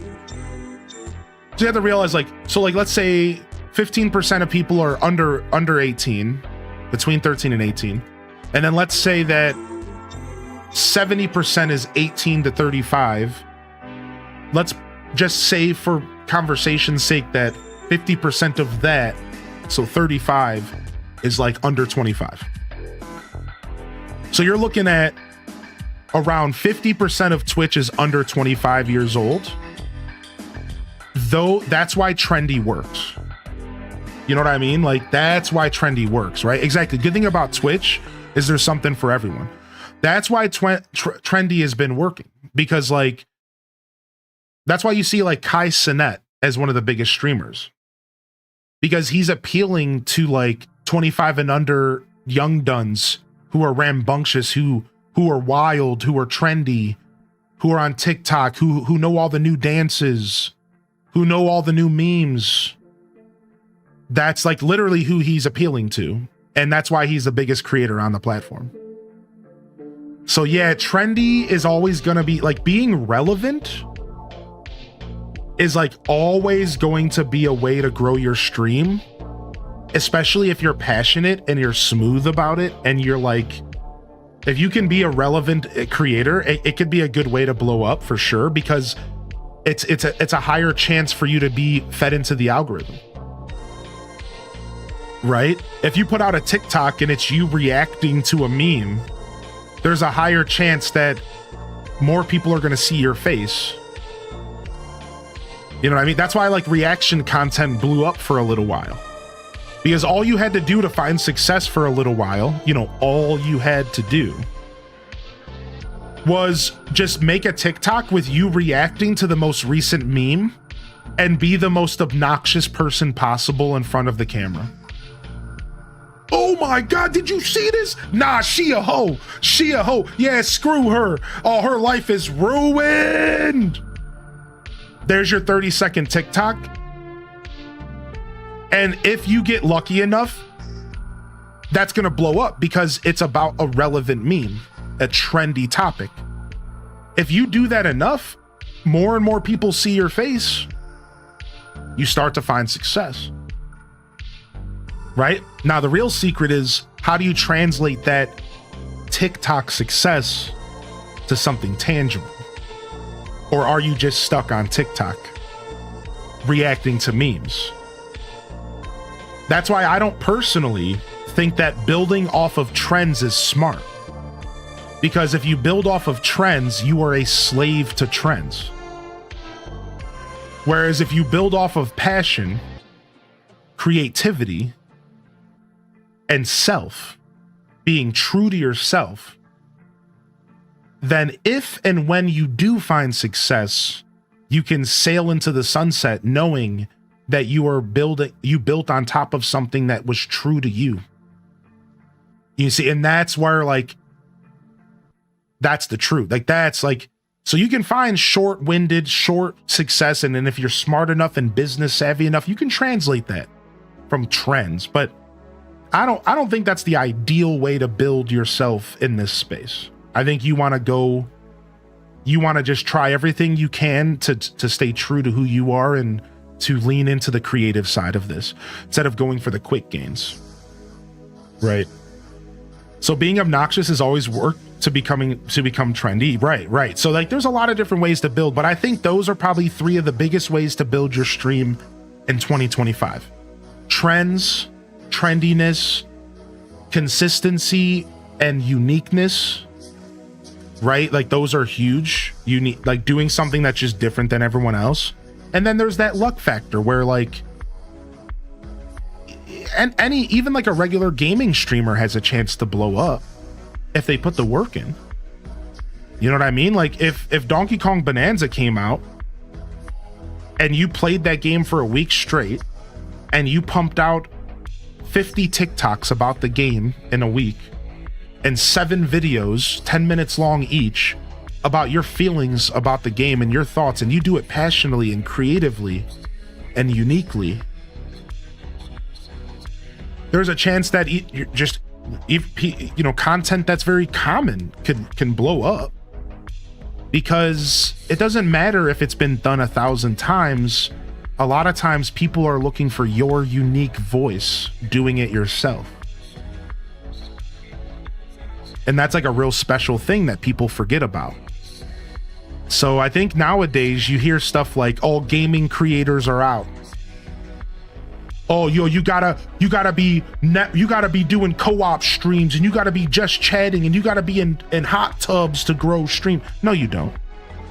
None of that's true. You can create content however you want and find success.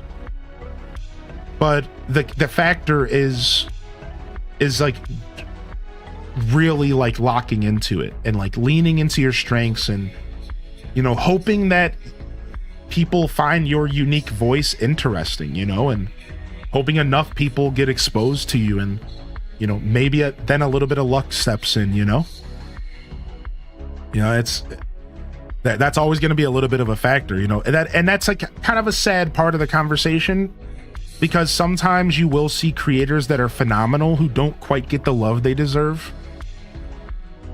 But, you know, I think it's okay to be a content creator part-time, surrounding yourself with people who love you for who you are, than chasing some sort of bigger viewership base based off of stuff that doesn't make you who you are. Basically saying, I would rather have 15 viewers that are dedicated to who I am as a person than 100 viewers that don't really kind of know who I am. So I think even as a small creator, sometimes it is okay to just accept, like, this is what I can build. This is my unique voice. It might only reach out to 15 people, but those are 15 people who speak my language. Whereas some of us, maybe our unique voice is more palatable to the masses. Unfortunately, like, I think we do all have our strengths and weaknesses, and I think it is okay to accept that sometimes maybe your voice isn't meant to be heard by hundreds and thousands. And like, that sounds defeatist, but I think that's okay. I think that's okay. You know, but it's hard, man. It's really hard to tell somebody that maybe their voice isn't meant to be bigger than 15 people, because a lot of us, we want success. We want to keep pushing. So that's like a real hard thing, you know, as somebody who runs 2 stream teams. At one point, I've actually never told anybody this, and I'll just share it before I move on here. Good morning, everyone who's just rolling in. At one point, I stopped doing stream team stuff because I started feeling like I was giving people false hope. Like, as if they joined this team and like they got a couple tips from me, they were gonna find success. And I started like bugging out about it, dude. I started bugging out about it because I was like, man, like, I feel like I'm lying to people at this point.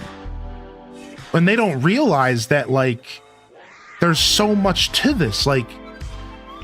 And I started feeling like real bad. It started weighing on me, so I kind of pulled away from that stuff. This was like 4 years ago, because I was like, I didn't know how to handle it. I wasn't sure what to do about that.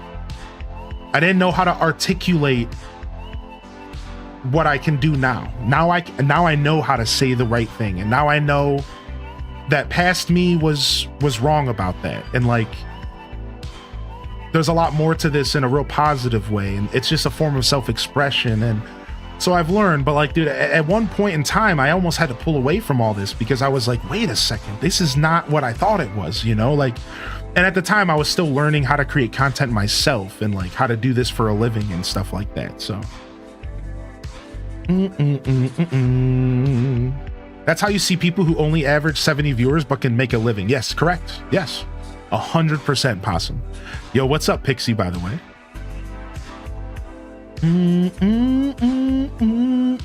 Yeah, exactly, Possum. Now, that's not 100% true, but there's always the chance that it can be soul-sucking. You're right. There's always the chance that it can be soul-sucking. So Sleepy Possum says, I don't know anything, but honestly, I feel like with all creative endeavors, going in searching for success can feel soul-sucking. If it happens, great, but it should be about fun, right? And I do think that this is a really fun topic, all right? Because, and this is deep, I'm about to get deep on y'all. I'm about to get real deep on y'all. Good morning, Moon Knight Jelly. Here's the thing about that, though. People use that as an excuse to not succeed. And I've started seeing this a lot. Oh, it shouldn't be about pushing for success. It just should be about fun. And if I get lucky, I get lucky. So there is a thin line, dude. There's a balance, dude. Because if you go into this type of thing and you're thinking, and here's the example. Here's the example. Because what I did, when I went into streaming, I had goals. And I'm going to tell you right now, I manifested my success, whether you believe in manifestation or not. I went into this and I said, I am going to succeed in this endeavor. I will become a full-time creator at some point in my life. I'm passionate, I'm creative, I have a unique voice, and I know what I can accomplish. Therefore, I will accomplish it. So you see, I think that to an extent, you do want to have success on your mind, but don't let it drive you. Don't let it manipulate your creative soul. Don't let it control your creativity. So you're still right. It's a balance. Exactly. It's a balance. while you still want to make sure you're having fun and you're being creative and you're expressing yourself and you're being passionate and you're letting the idea of success be an enigma. What do I mean by that? Chase the success. Well, that's actually the opposite of what I want to say.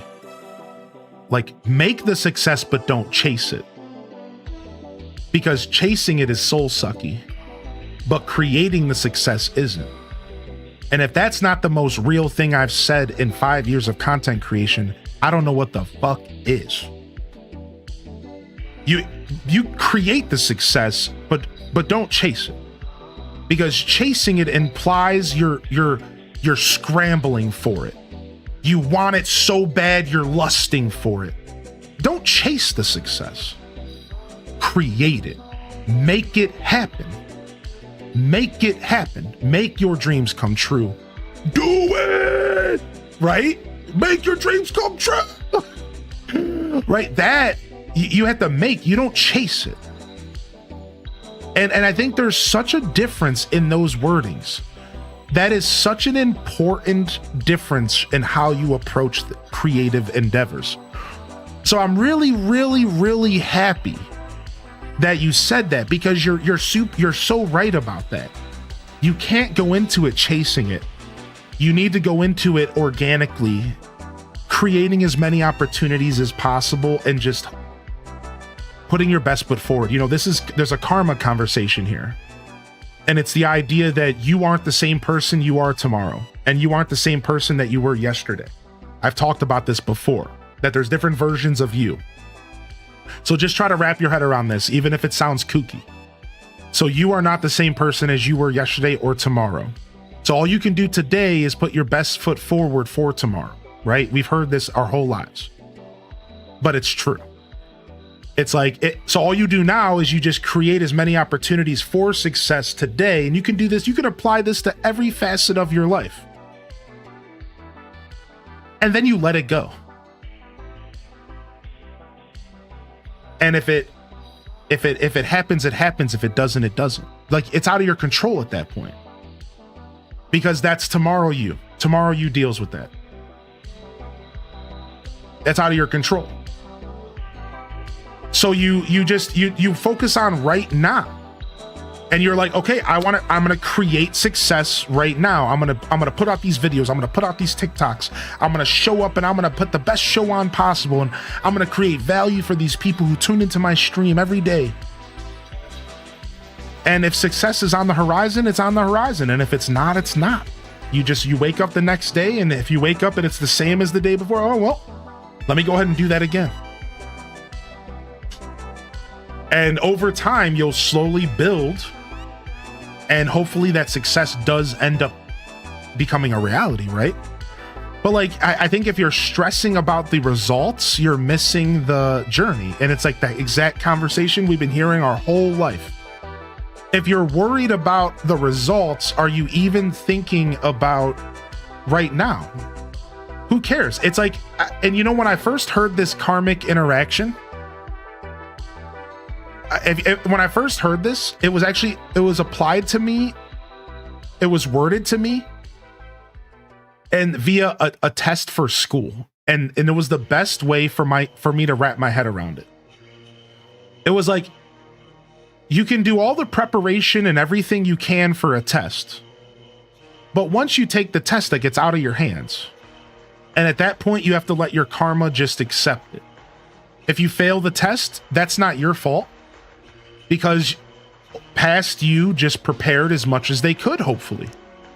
You no longer can look, you can't, who are you going to get mad at? Oh, I should have studied harder.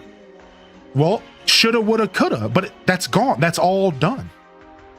So if you get your test results and they're a failure, you look back and you just say, okay, like, I did the best I could do, hopefully. And when you start to like wrap your head around things that way, I think it really does kind of help the way that we interact with ourselves and like the way that we approach something like that. You just got to put your like best foot forward in the present, and then once you take that test, or once you deliver those YouTube videos, or once you go live on Twitch, at that point, like, past you is moved on. Now it's all current you. You're just taking it as it comes. Oh, frick, past me forgot to prep food, and now I can't eat today, and now I have to deal with that. Well, deal with it and move on. You know what I mean? Like, it's such an interesting concept, and I'm sure I'm not doing 100% justice on explaining it, but I think I did a pretty good job. I feel confident. All right, I'm sure I missed some chat here, so let me catch up. But yeah, good question, and nice little streamer rant. I haven't had one of those in about a week and a half.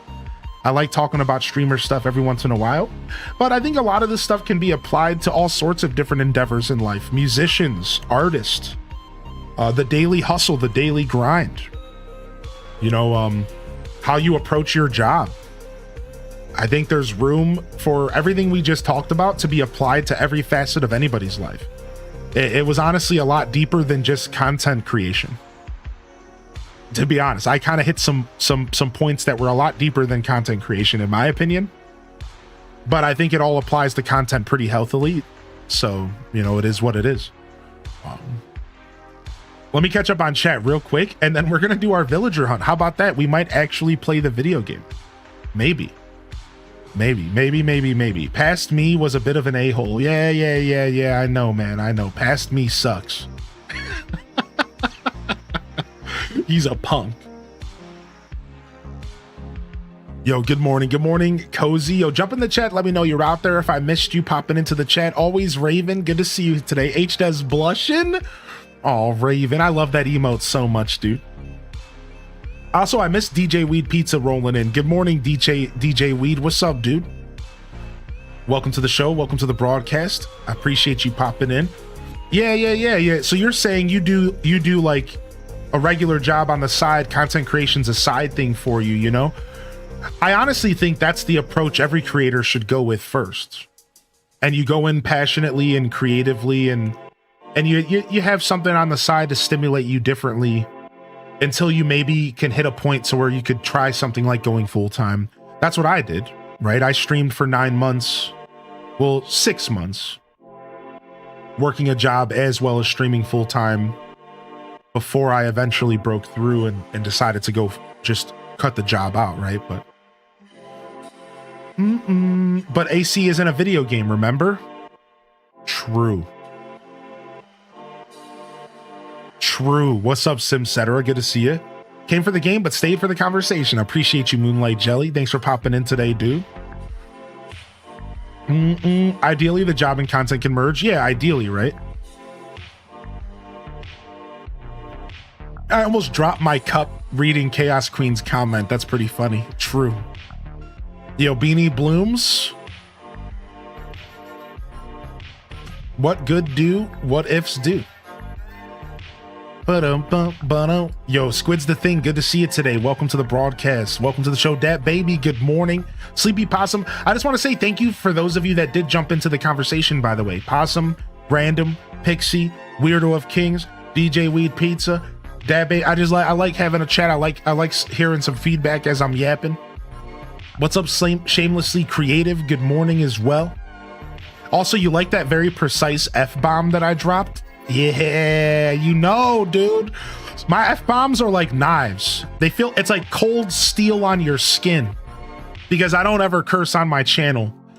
My F-bombs are like cold steel on your skin. Like,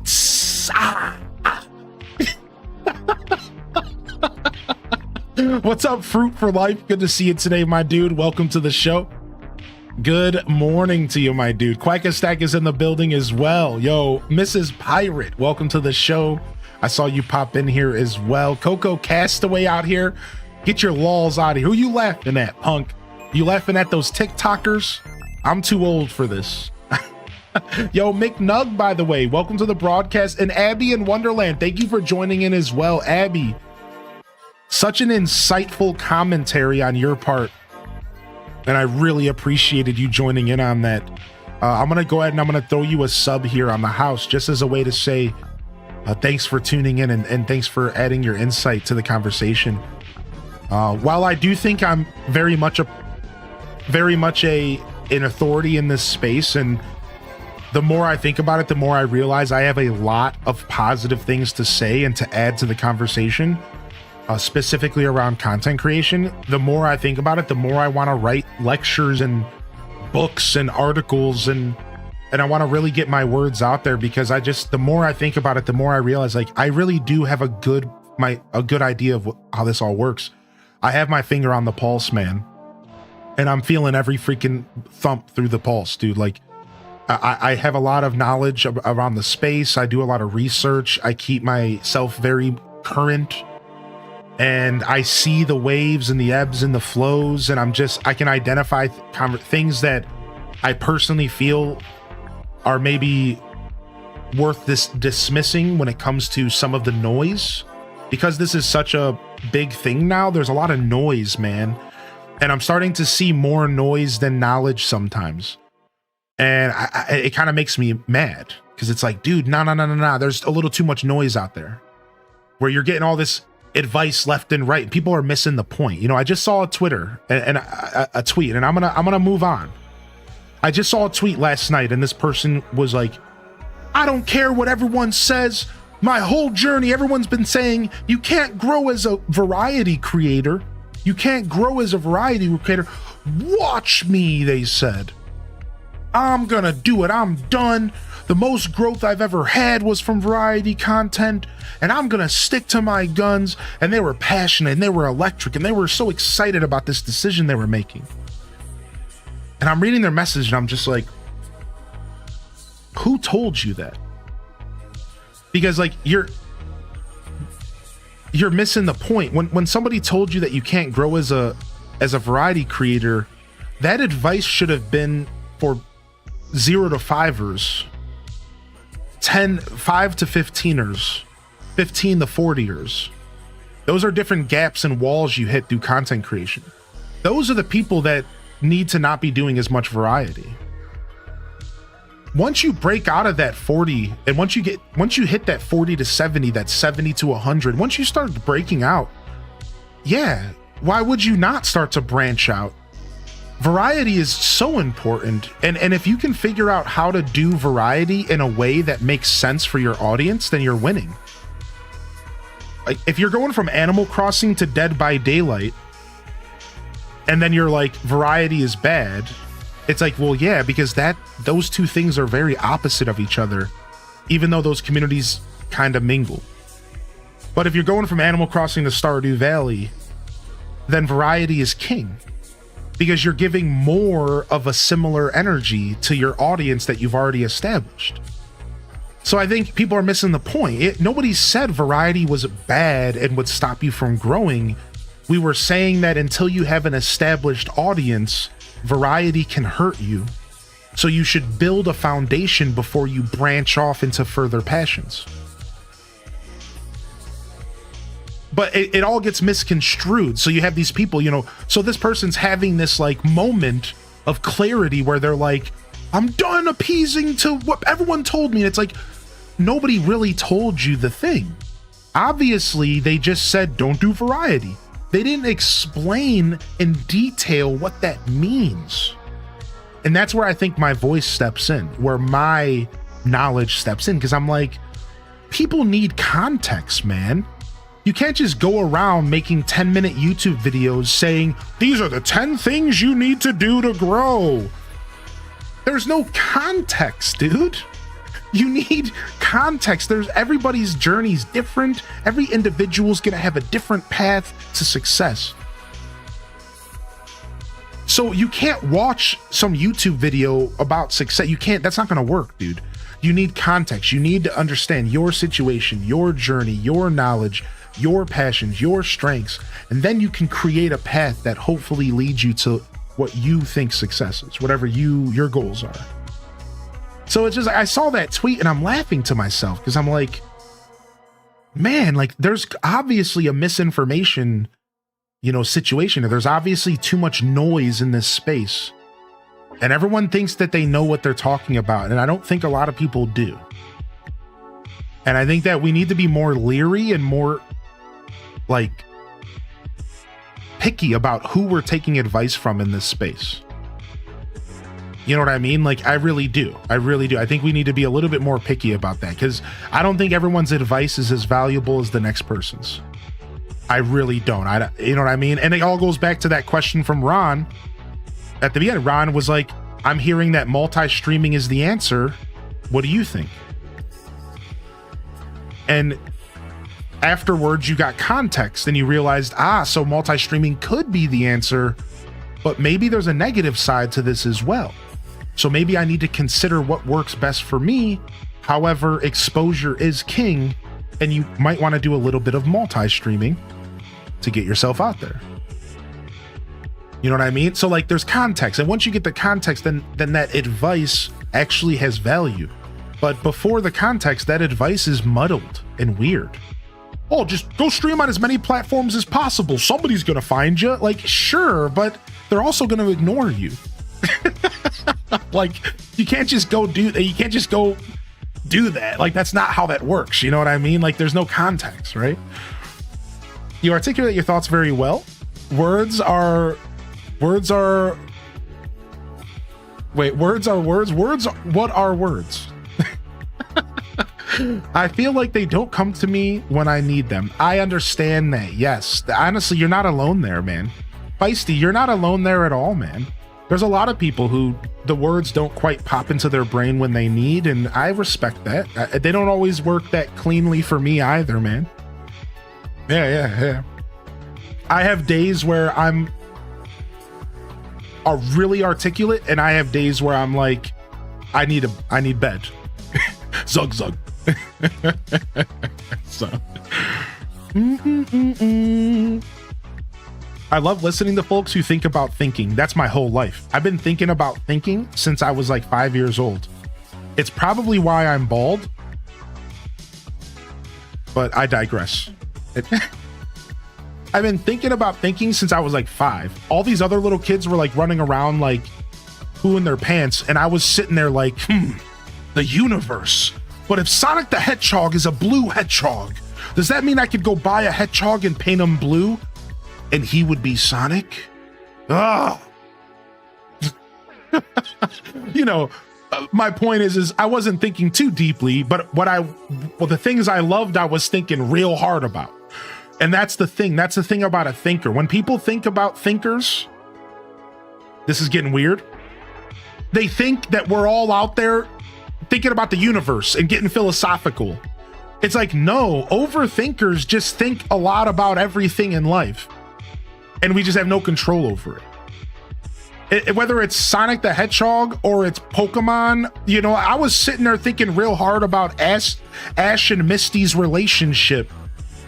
And like, if they were going to be able to make it at like 5 years, I'm like 6 years old in my tidy whities watching Pokemon, and I'm sitting there like, I wonder if Ash and Misty are going to make it for the long haul. I'd really like it if they got married and had kids one day. And I'm like 6 years old, like, like it didn't matter what it was, I was overthinking about it. Like, now the real story comes out. How many hedgehogs did you paint blue? 0. Fortunately for the hedgehogs. 0, fortunately. Oh my gosh. And they'll have a child named Mashy. Yo, what's up, Minty Mont? Good morning, dude. Good to see you today. I hope you're feeling all right out there. Thank you for tuning in. Good morning. Good morning. Daisy Cat, welcome to the show. Thanks for the daily check-ins. The Spank 'em Nasty squad coming in. Snarkies. Gil Wen, thank you. Thanks for tuning in. Welcome to our Monday morning show. It's an interactive podcast style broadcast here. We just chatting with extra steps, as King Taco likes to say, a live interactive podcast. I love that so much. I wish I thought of it. And that's what we're here to do on a Monday. It's just chatting with extra steps, baby. We'll have a game on, but we like to just chill out. And I like to really lean into my podcaster vibes. I like to really let myself yap and just share thoughts about whatever, whether it be gaming, streaming. I love my Monday vibes. I love the podcast energy that we can provide here and give those who just want to listen in and chill some nice conversation topics, you know, just kind of hanging out. Like you're listening to the radio and they decide to talk about, you know, Ghost for the day or whatever, you know? Like, it's just fun, man. We're just yapping, baby. We do have a villager hunt here, and we're going to go dive into ticket number 1. Now, obviously, we can't just go into this. You know, obviously, we can't just go into this. The ticket number 1, we're 2 hours into the broadcast. You know what I mean? And we can't just go into this just completely nude. Because, you know, that would be weird, and that would be quite a way to introduce myself to a new villager. But what we can do instead is a little bit of this.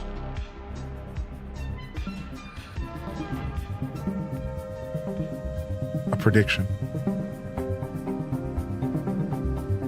Let's have some fun. Let's get a DGen bet going this morning. DGen bet alert. DGen bet alert in the chat today.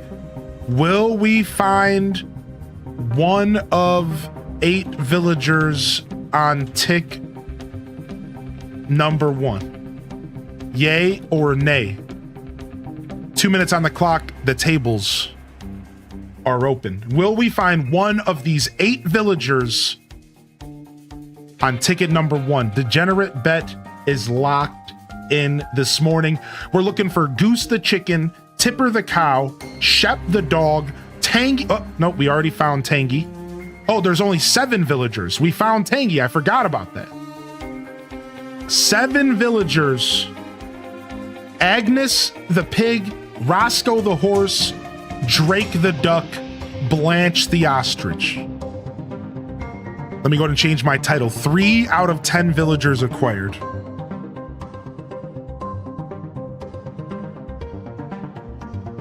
Yo, what up, Mil Imperio? Good to see you back in here, buddy. Good to see you back in here, buddy. Thanks for popping in, man. Thanks for coming to say hello.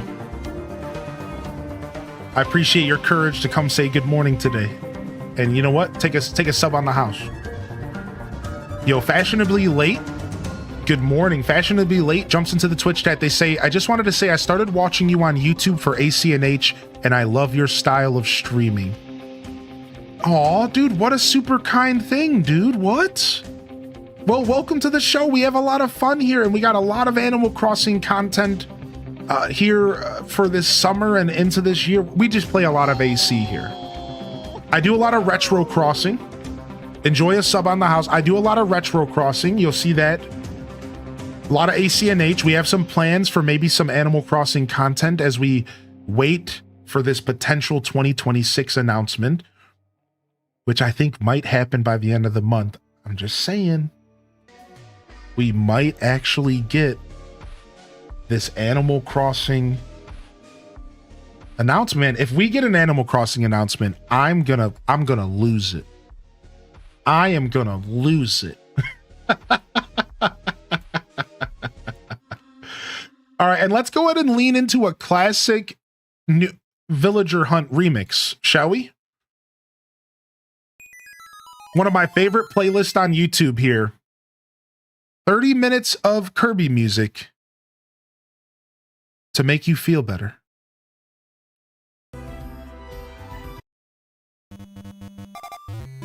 Let's go, baby.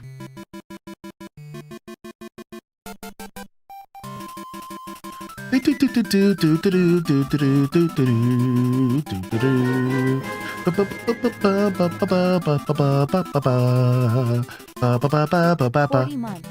Insane. As always, thanks for all the good times and good looks."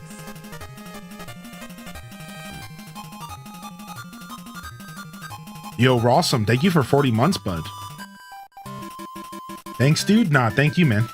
Appreciate your continued support and patronage to the broadcast. Thank you, Rawsome, for 40 months. Hit me with that primer, yo, mod check. Primers? Those primes don't renew themselves, baby. Thanks for the follows coming in today, as well as the YouTube subscription. Thank you.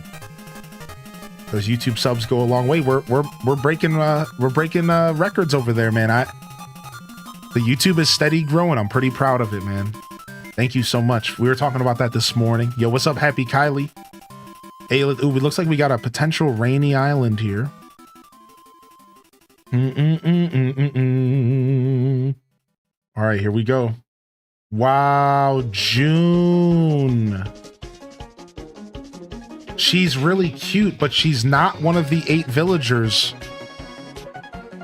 Therefore, the Nay Squad wins. There was a lot of believers there.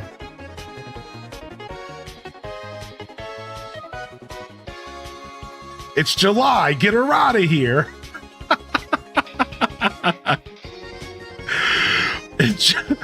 She's old news. Yeah, I used to have June on Gale Island. Yeah, my main island. Yeah, June stuck around for a while. She was cute. She used to cosplay as a police officer, and she would walk around my island in a police officer's uniform. I swear she was just cosplaying. She used to walk around my island in a police officer's uniform and just threaten us with a nightstick. All right, the hunt begins.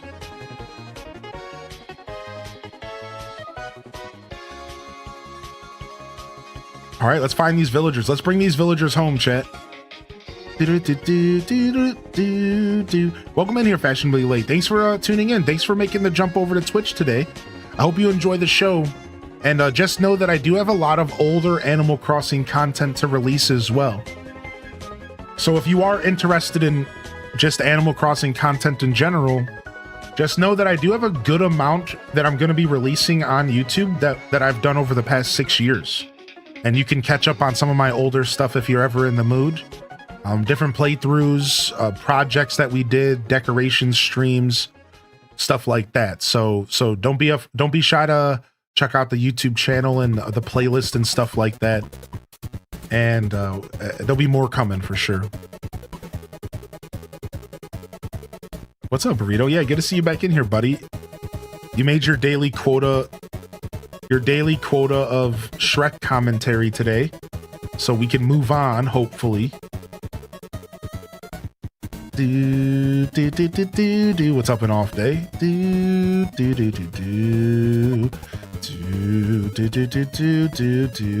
This is Roll the Penguin with his big ol' eyes. He must to ate some shrooms.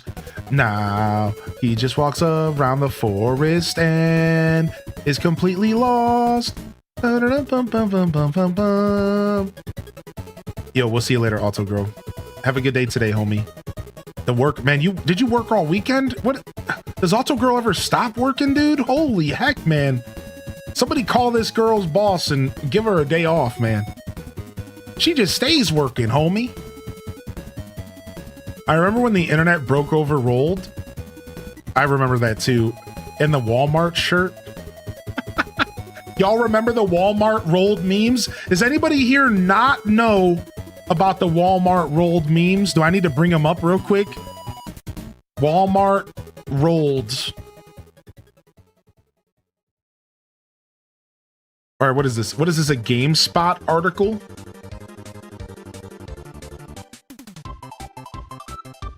Here it is. Here's the legendary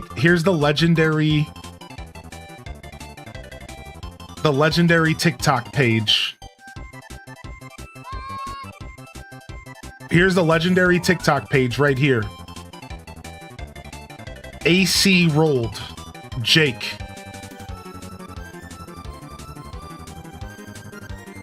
AC rolled Jake. Oh, and then here was the hold on, here was the the original post here.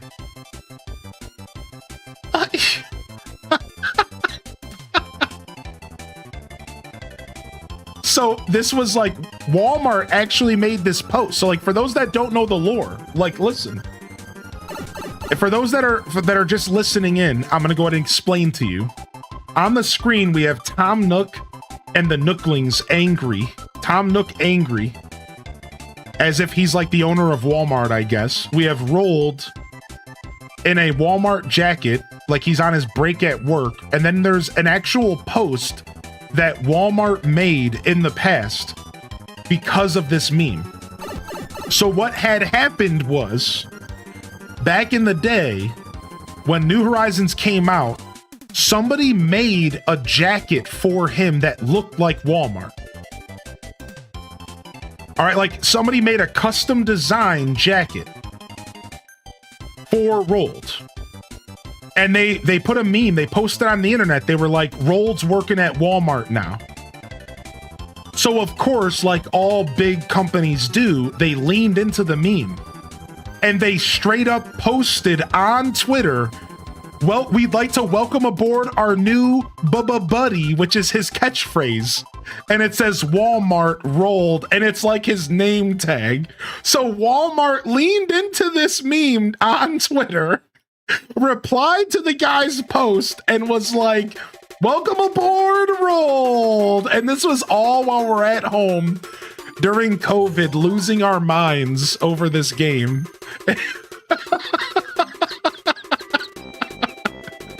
And that's the lore of Walmart Rolled. The internet lost their freaking mind over this penguin, and it was pretty funny. It was a pretty good time to be alive. Yeah. It was pretty silly stuff, dude.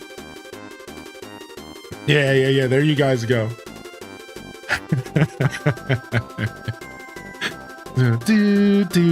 do.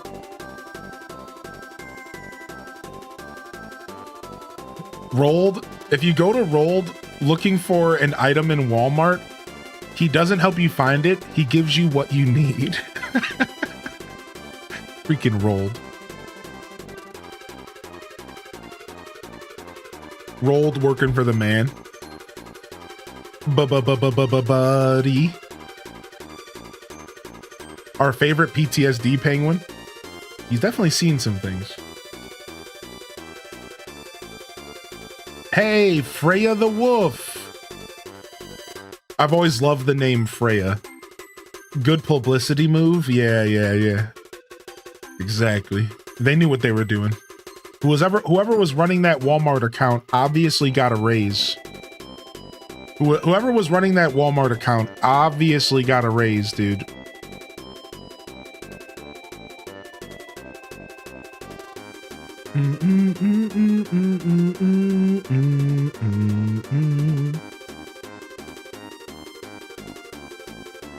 We got some extra boosh on our beard today. I'm loving it. I love when my beard's nice and bushy.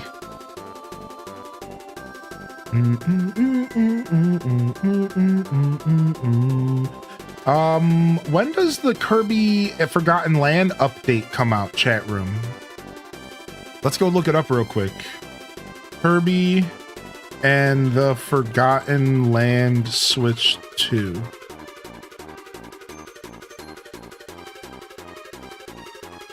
The end of August 28th. We're playing that. We're gonna do another full playthrough of Kirby when it comes out, because I love it. So I heard a take last night from another streamer, and they gave their rating on Donkey Kong. They gave it a 7.5, and they said that they thought that Kirby and the Forgotten Land and Mario Odyssey were better games in the end, and that they wish that Donkey Kong had a little bit more platforming, but overall they had fun. This is, what's her name? Hold on a second. She's one of the newer villagers. What is her name? She was one of the newer villagers that came out in 2.0.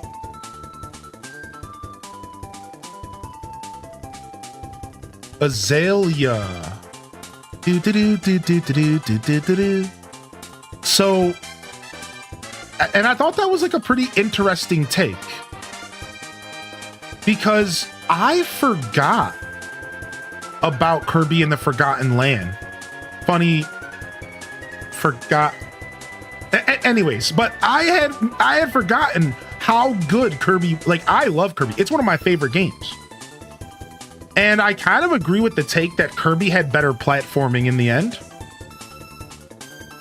I'm kind of ready to give my take on Bonanza, and I was thinking about doing it later in a more game rant fashion, like we used to do game rant reviews. I'm thinking I'm gonna do a game rant review today for Bonanza, just a quick off the top of the head type deal. But I think I give the game an 8.2. Around an 8.2, 8.3, I think. On my personal scale, like my scale that's biased towards games that I've played in my life. I think I give it a nice solid like 8.2, 8.3. 8.25.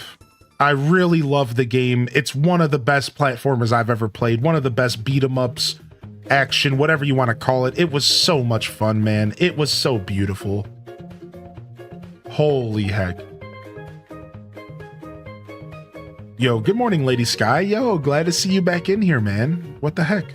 I always wondered, is Wendy's good? So Wendy's is a franchise.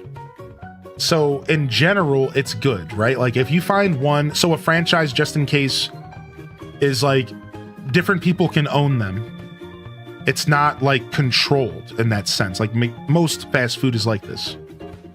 So there's some level of control, but different locations can vary in quality. That's the thing you need to know about franchises, is that different locations can very much like have different quality levels. So that being said, I would argue that Wendy's is probably one of the best fast food options out there. And if you get the right location, sometimes it almost doesn't even taste like fast food. They actually do a really good job. But a lot of the locations, unfortunately, are very fast foody and kind of sloppy. And they don't really reflect what I'm saying. That's my take on Wendy's. So while I think it's some of the best fast food you can get, unfortunately, there's probably a lot of people who don't agree, because I've noticed there's a lot of sloppy Wendy's. There's a lot of Wendy's out there that just suck. And it's like, you have to go to the right location. Yo, we got Dell, the funky homo sapien. I mean, the funky alligator. So many sloppy Wendy's, yeah. Also, I saw the comment in the chat about Wendy's beefing. Yeah, Brittany BCH said, do y'all remember when Wendy's Twitter was beefing with other food Twitters? Yeah. Somebody just posted a meme in our Discord here. Hold on, let me go to the meme. It's time. We gotta do it. We gotta go to the meme section of the Discord here, baby. It's time for a quick meme session with yours truly, Highly in Descent. Let's go. Quick meme session, y'all. Let's go. What y'all got? I know more than 30 people, so this is absolutely terrible news. 1 in 30 people admit they've pooed in the shower.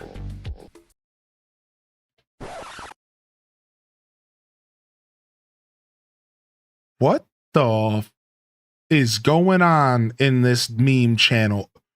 This is what we're starting with? This is where we're starting our memes today? Oh my God. Okay, next. Found a field mouse stuck in an irrigation sprinkler this morning. Shut up. No, you didn't. This is fake. Shut this up. Yo, good morning, GameCube Fox. Yo, shut up. Yo, have you been playing Donkey Kong GameCube? Dude, have you been playing, dude? Shut up. Get this out of here. When you spend hundreds of hours collecting 329 Korok seeds and realize you have 671 left. I'm tired of this, Grandpa. That's too damn bad. Me waiting 3 years to buy a $60 game for $15. Patience is necessary to reach one's goal. Referencing a Naruto scene. I'm gonna skip this video.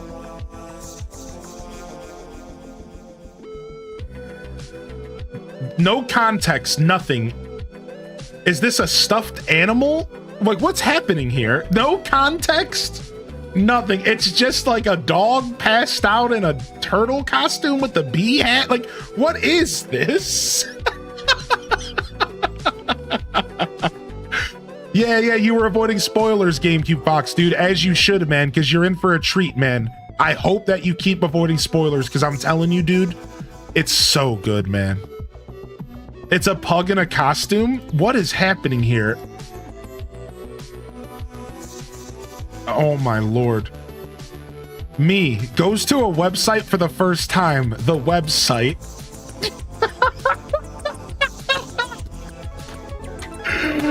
Yo, Red Clock. Well, perfect timing, dude. Yo, you need a cookie, dude? You need a cookie, dude? What's up, Ren? Yo, welcome. We're doing a meme session real quick. Meme speed run. Y'all phone ever do this? First time it did this, I thought I woke up in hell. Yeah, this is a feature. Hold on, dude. Hold on. This is a feature of iPhones if you put them sideways. Yeah, it's a feature. If you put an iPhone sideways, it switches to a different scene. Yeah. It's an iPhone thing.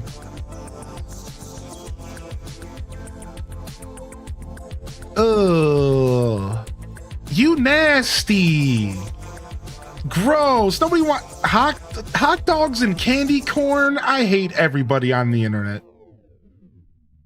Me debating on selling feet pics to get that skeleton at Costco.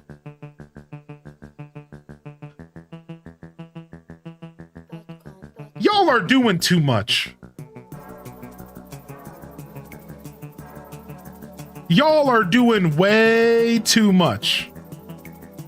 Get out of here, man. Y'all Halloween fiends out here. Y'all Halloween fiends, dude. Y'all need to chill, dude.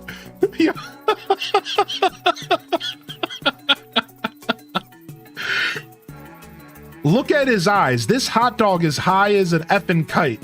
He smoked all the drugs to save us. Drugs are bad. Why is he dabbing? Why is the hot dog dabbing? But this looks like an advertisement from the 90s before dabbing was a thing. That's the thing that confuses me. Why does this looks like something I would have saw growing up in like the late 90s on like a drugs are bad commercial?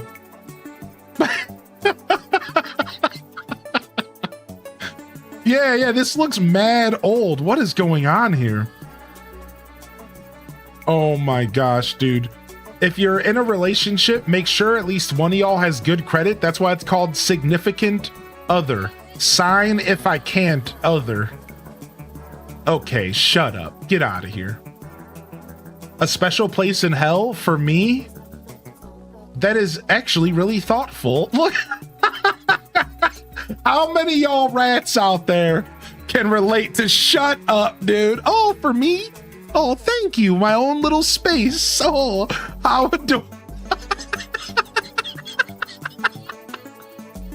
This is literally, this right here is, this is the spirit animal of Chaos Queen Heva in our chat. Chaos Queen, this is literally you right here. This is it.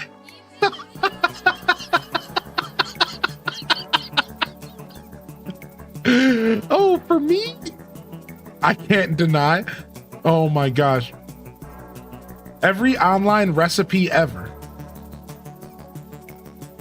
This one goes over my head. This is a whoosh for me, dog.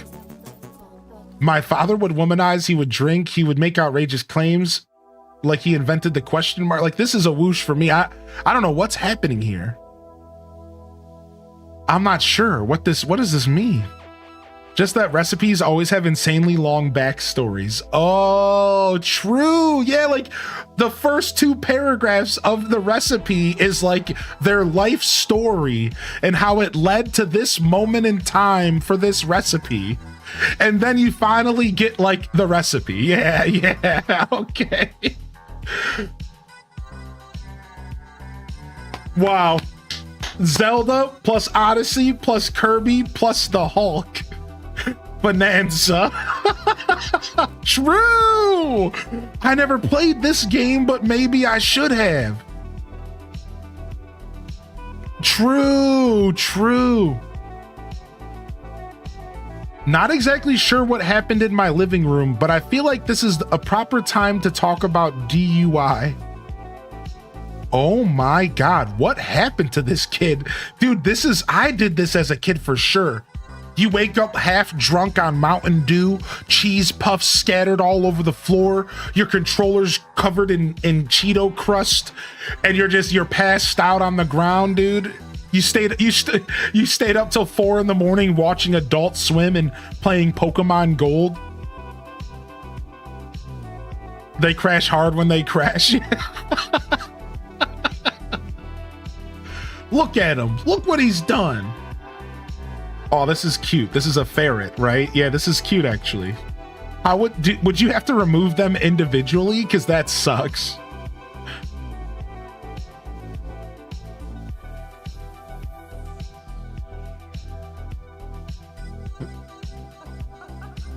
Arby's rat beef sandwich.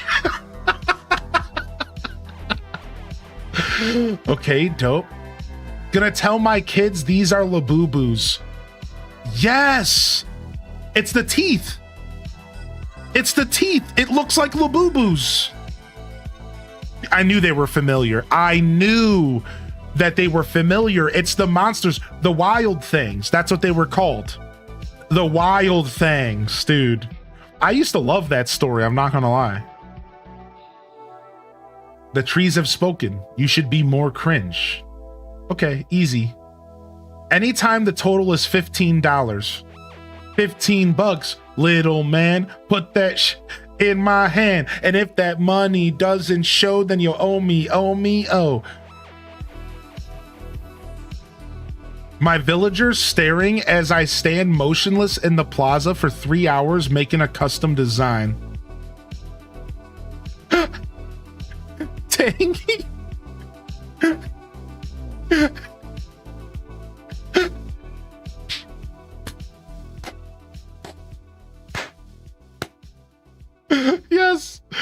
Yes, that's it. That's done. We're done with meme. We're done with the memes. Back to Kirby. That's it. I'm done. I'm tapped out. I can't do anymore.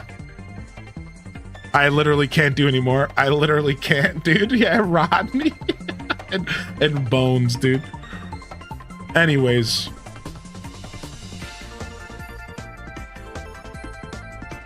My jungle love. Oh. That's right. I'm really glad other people know about Cheeto cake controllers. Let me tell you, man. That's enough internet for me today, Hylian, probably. Yeah, exactly. My internet limit is pretty low tolerance for the internet. I tap out pretty quick when it comes to the internet. I'm a lightweight. I'm a lightweight when it comes to meme consumption.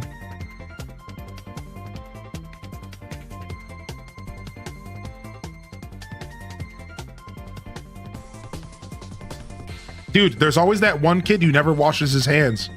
Let me tell you, dude, I started kicking those dudes out of my house. I had a designated controller for those kids. The Mad Catz controller. Ugh. I had a designated controller for those kids. They want to come over my house and hang out and play video games. You know what, dude? You're using the Mad Catz controller with your gross, oily hands. Get out of here. That's it. We reserved the Mad Catz controller for them. The Grime controller. Yo, we got Freckles. Not the duck we're looking for, unfortunately. Yo, what's up, Gene?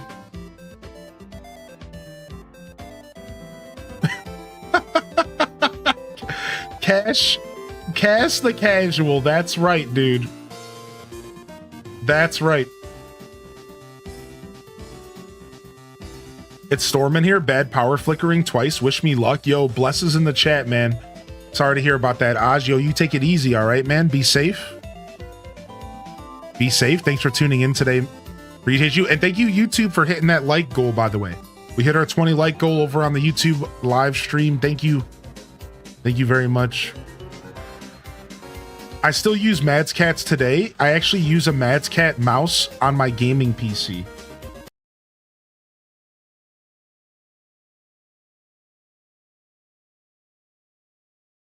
Sometimes I shop at Five Below too. I get it. I'm just kidding. What's up, Harsh? Good to see you, buddy. Welcome to the show today. I'm kidding.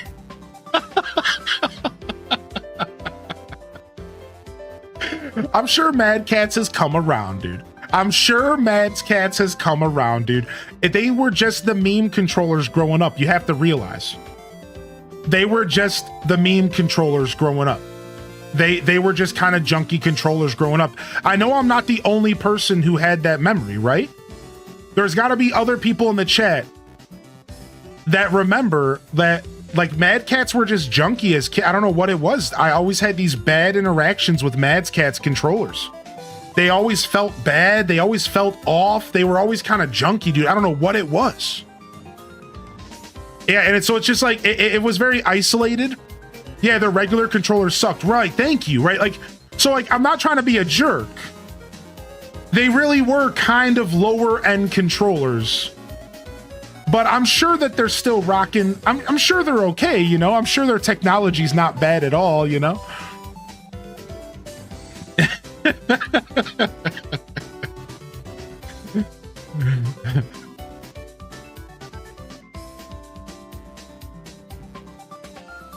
Or Turtle Beach ones, Little Brother controllers, precisely.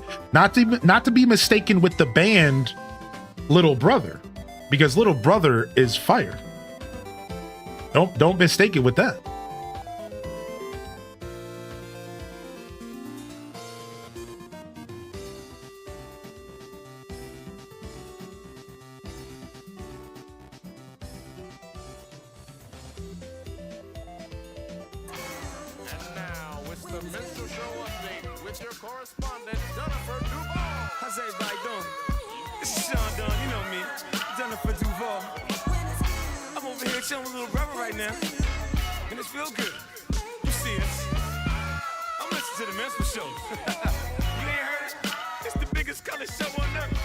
Overweight rappers fat to death, obese when these beats catch wind of my breath. And yes, you ain't heard, you still rocking. Anyway, sorry about that.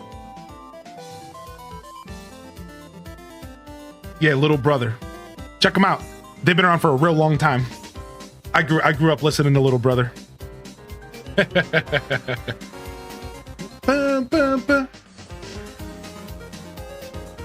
I love their song Lovin' It. Lovin' It is, I almost played it.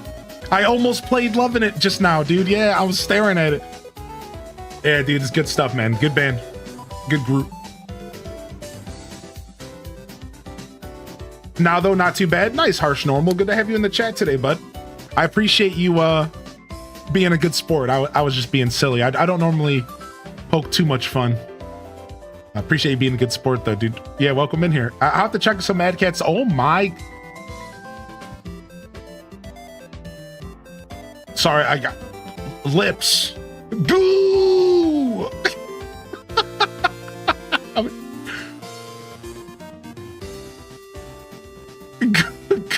Goo lips.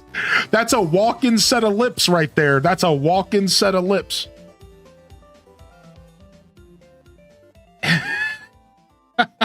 That's a walk-in set of lips, my dudes.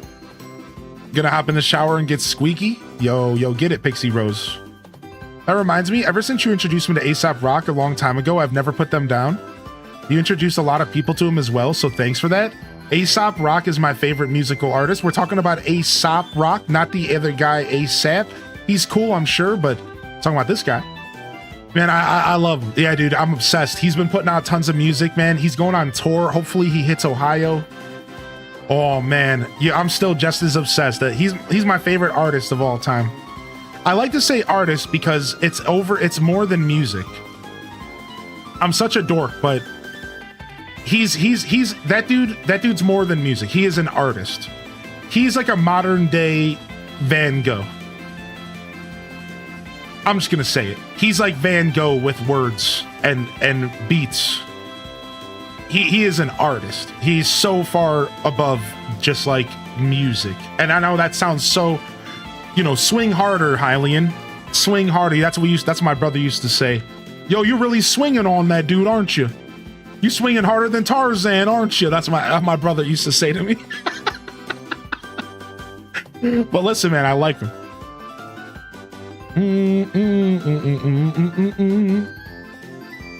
His lyrics go deep. Yeah, dude, he's fun, man.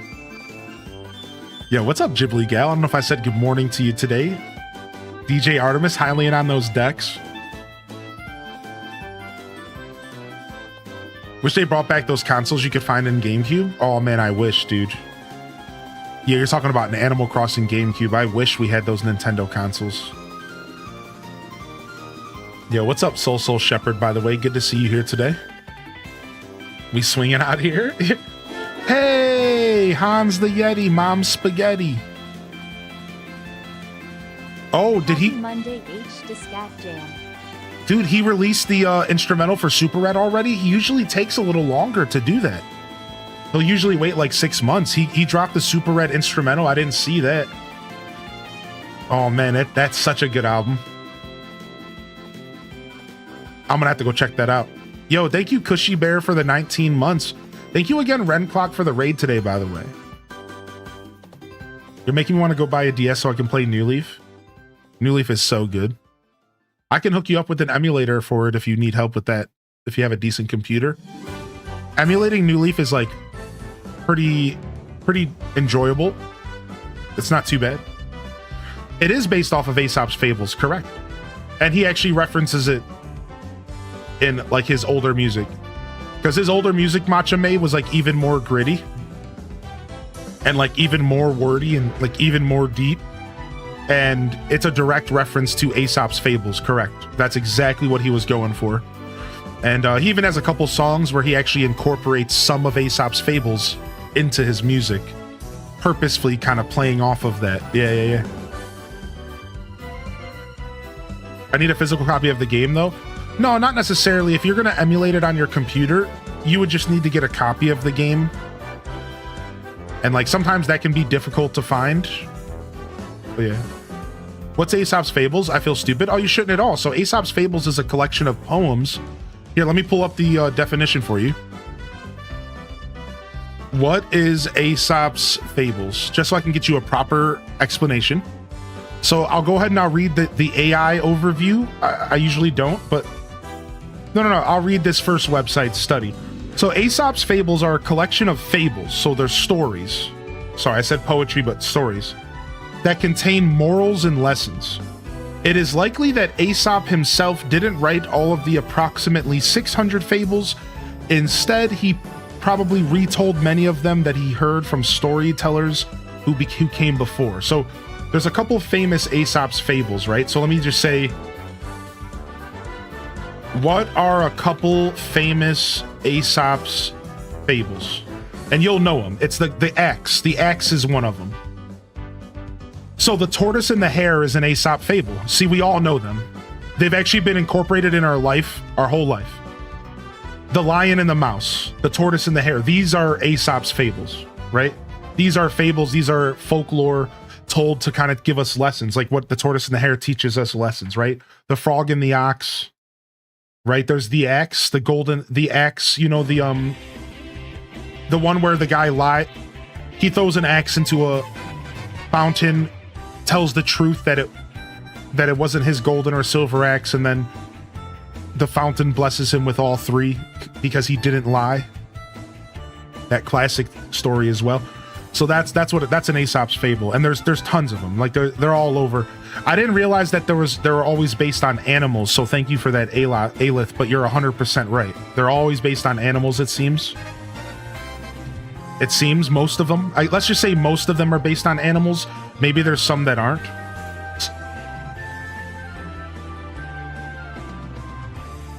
There's one called The Lion and the Ass. I'm such a child. Why's everything got to turn into a joke for me?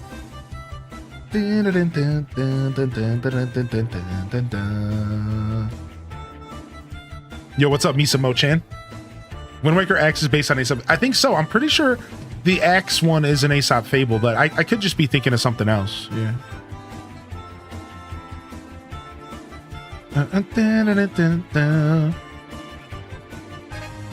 The Streamer and the Troll. I think that's one. The Streamer and the Troll. That should be an Aesop fable. And it should, the moral of the story should be, don't feed the troll. I'm gonna write my own Aesop fable. I'm doing it. I'm gonna write an Aesop fable about the streamer and the troll. I'm gonna do it. And the moral's gonna be about don't feed trolls because it doesn't help anybody. You just give them more power. Hylian's fables. Yeah, sick. Yo, we got Whitney here. I'm excited about the update to Fields of Mystria. Yeah. The Fields of Mystria update comes out at 11. We're going to be playing it on Thursday, I believe. Just a heads up. I think we're going to be playing the Kirby update on Thursday. Or sorry, I said Kirby because I'm playing Kirby music. Fields of Mystria. Fields of Mystria update is coming out today. I think we're going to be actually playing it on Thursday. I decided that we have enough time to play Fields of Mystria because our next farming sim isn't until Grand Bazaar. And while we're taking a break from Stardew Valley, we actually have like the perfect point in time here for Mystria. It all dawned on me this weekend when I was asked if I'm going to check out the update. It hit me. I said, wait a second.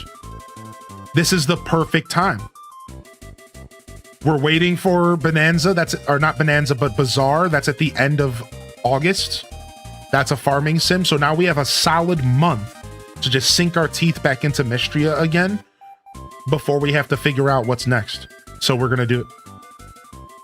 So Aelith Zana is following us up with a lot of lore here. They said, yes, most because one of the fables is about himself being an attendant on a king's court. The king went on a journey with his entourage, and Aesop was given the choice of what to carry. He chose the heaviest cargo, the food. By the end of the journey, that was the lightest cargo, because, of course, the food was being consumed during the journey. Ah, so the lesson is to look further into the future, because it would have been wise to consider that the food will be consumed. So take on the harder part of the journey ahead of time, and things get easier over time. You get used to the wait, or, you know, consider the future. Like, I could see so many little things you can pull from that, right? Consider what could be happening down the road, or if you take on the heavier challenge earlier, it'll feel lighter later.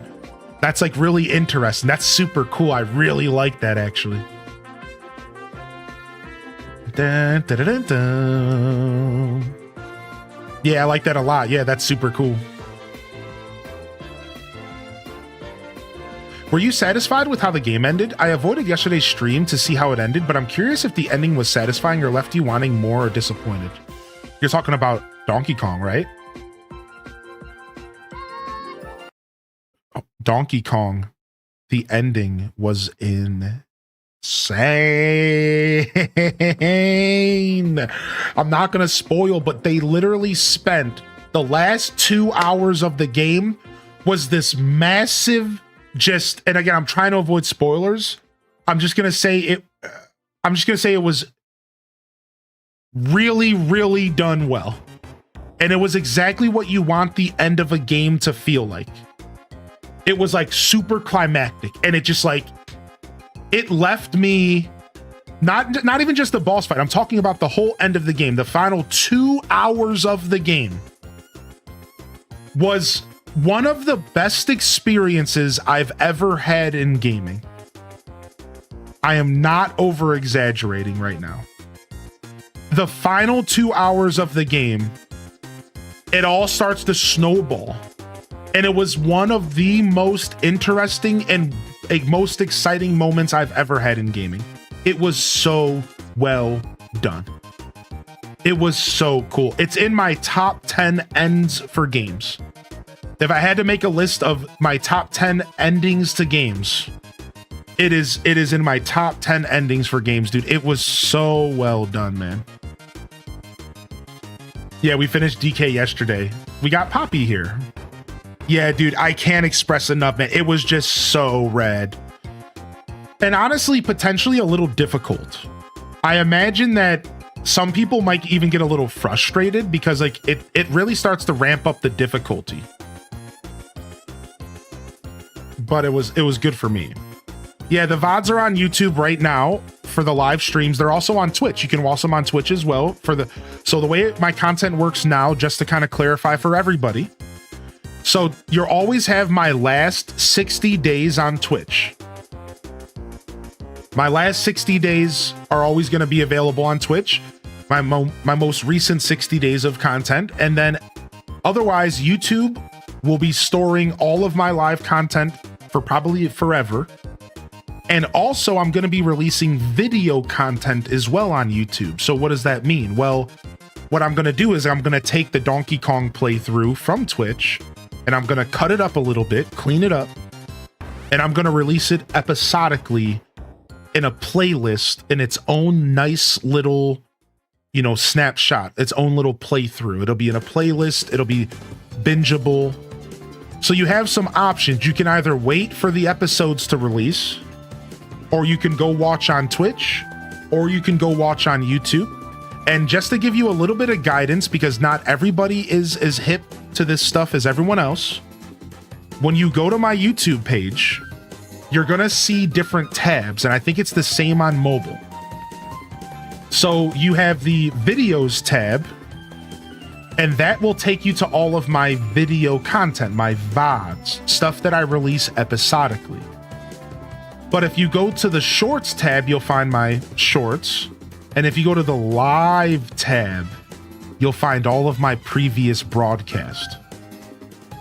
So this is how it works on YouTube. So the live tab's your answer. If you don't want to wait for an episode, the live tab's going to have literally every live stream that I do. Whether it's an hour, 2 hours, 8 hours, 12 hours, it's going to be here. So just kind of a heads up, you have multiple ways to approach. You can wait for the videos, or you could go and just watch the live VODs. That's your choice. And then again, you also have the option of Twitch as well, right? And Twitch, it works a little differently, but just in case somebody out there is not too hip, and again, mobile's going to be a little different. If you go to Twitch and you go to videos, you'll find recent broadcast, and this was my last 60 days of content. So you can go all the way back to 60 days ago, right here, 2 months ago, Fantasy Life. And these will always be here, my last 60 days. So you can always find what I've been up to, right? What's Hylian been up to the past 2 months? And you can just go take a look right here. You can just get a nice little snapshot of my past 2 months of content.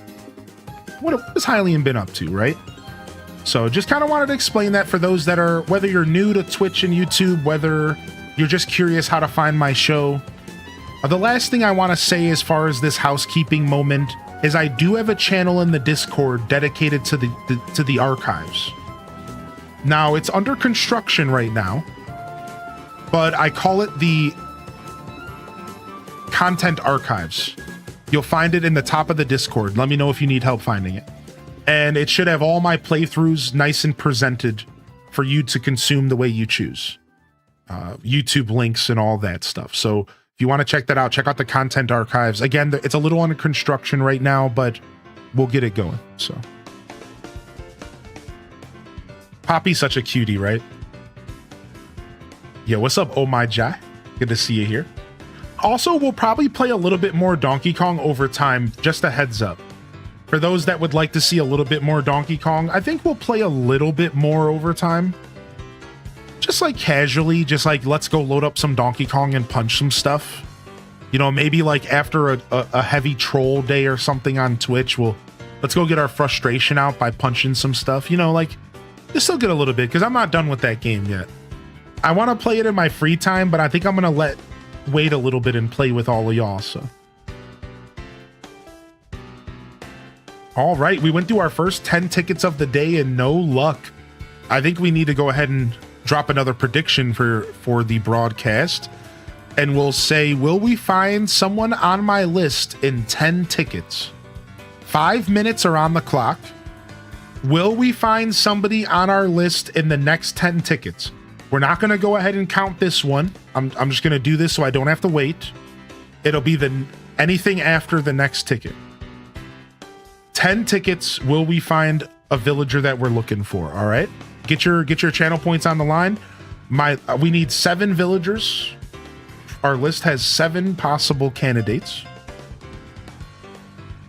Yeah, I really should, Daisy Cat. I really should sit down and play the country games. And I don't want to spoil too much of my plans, but let's just say there's a chance that you may see something like that sooner than later. I'm not being secretive. Take my words for face value. There is just a chance, if I'm in the mood, I might rotate some old school Donkey Kong in the coming weeks. But I might do a different retro game instead. Either way, I do have some plans for some retro content. And you might be able to join in on that. So look out for that. I'll definitely make an announcement if I do plan to play those, though. I definitely got to play the old Donkey Kong games again. Oh my gosh, is that Benedict? That's unfortunate. That's not the chicken we're looking for. Benedict? That's not Benedict, is it? Yeah, it is. The red chicken. Yeah. That's Benedict for sure. All right, let's go look for a bottle. Let's go grab a bottle if there's one here.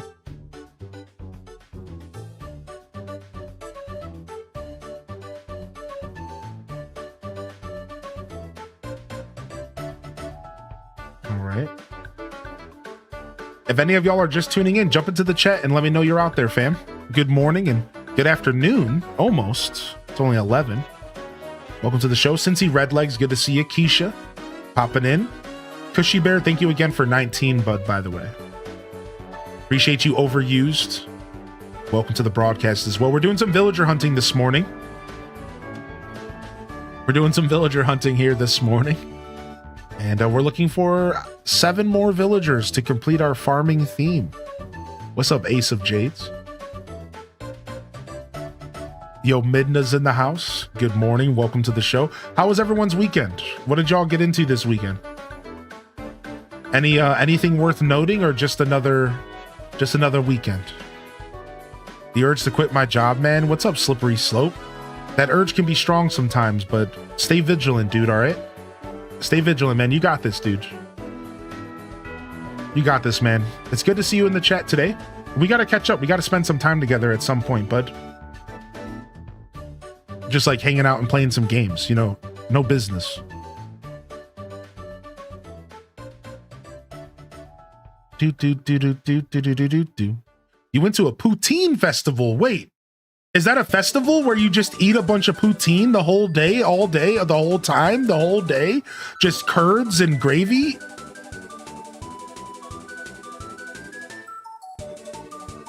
I know we talked about City Folk Deluxe and OG Deluxe. I see they're working on an ACNH 3.0 mod. I don't know how it'll work, but the list of stuff they added and changed is incredible. Yeah, unfortunately, that would require a spicy switch. But yes, they are working on that. Yeah, I saw that as well.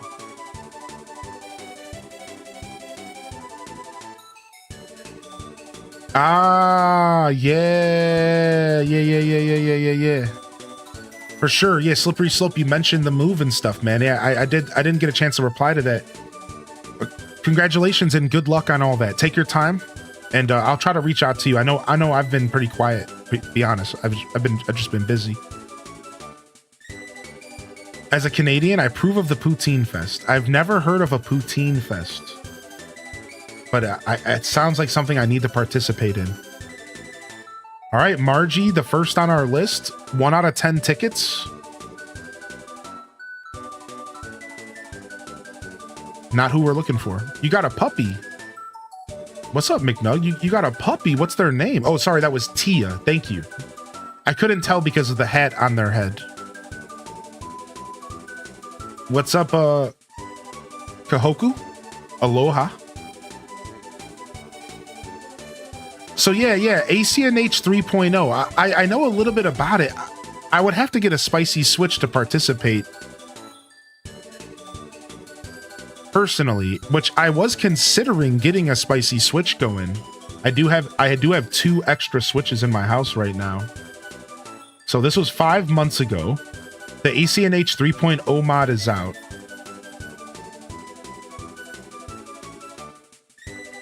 Let's see, let's see if I can find like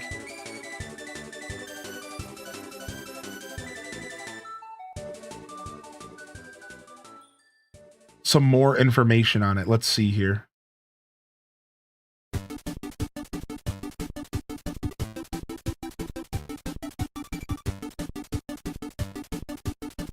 Okay, I think I found the okay, boom. It is Game Banana. So I found the website. It's on a website called Game Banana. So these are fan mods. New gameplay and quality of life features. You can drop bugs and fish and sea creatures on the ground.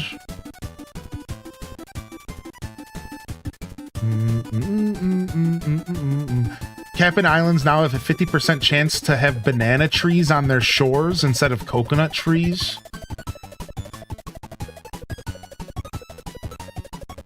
About this mod, here we go. This is the first ever additive mod for New Horizons, containing entirely new items, new NPCs, new interactions, and lots to discover and unlock. It's my very own personal vision of how the 3.0 update would look for AC&H. Very interesting, right? 73 months W-O-O-O-O-T woot. Very interesting, right? Very, very interesting. I might have to go ahead and modify one of my switches. Yeah, you wouldn't want to go online, correct. So like if you modify, yo, welcome in your base. So yeah, if you modified a switch to play the AC&H mod and stuff, what you would want to do is you wouldn't even be logging into your Nintendo account on that switch. And if you were to download your games, you would go into airplane mode when you played your games potentially. To at least, like I heard that's what people do. They'll go into airplane mode and they'll just like shut all connections off. Stuff like that. But you would want to be very careful about that. Like ideally you would never ever log into your Nintendo account on that Switch. Your main one. Never. And you would just have a dummy account. And then you would just use ROM files to play the games. So if you're wondering, well, then how would I play my copy of Animal Crossing? You wouldn't play your copy of Animal Crossing.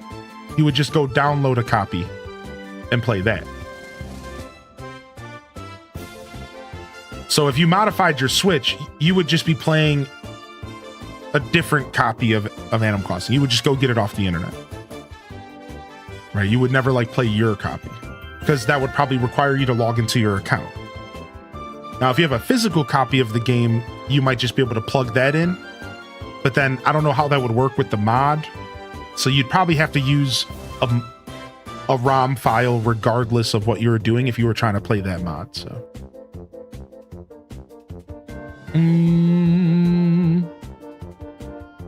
How do Treasure Islands work then? Because they're spicy switches and they're online.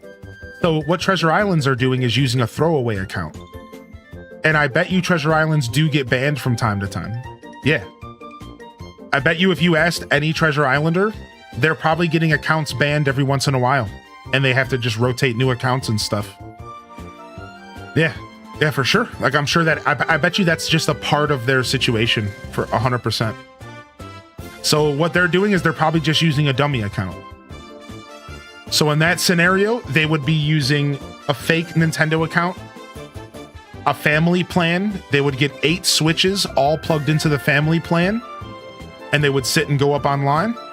And if one of those switches get hit, they just rotate in a new one. In fact, I've actually talked to somebody who does Treasure Islands, Midna, and I can actually tell you a little bit about how they work. This is ticket number 2. Hans shows up again. That's not who we're looking for.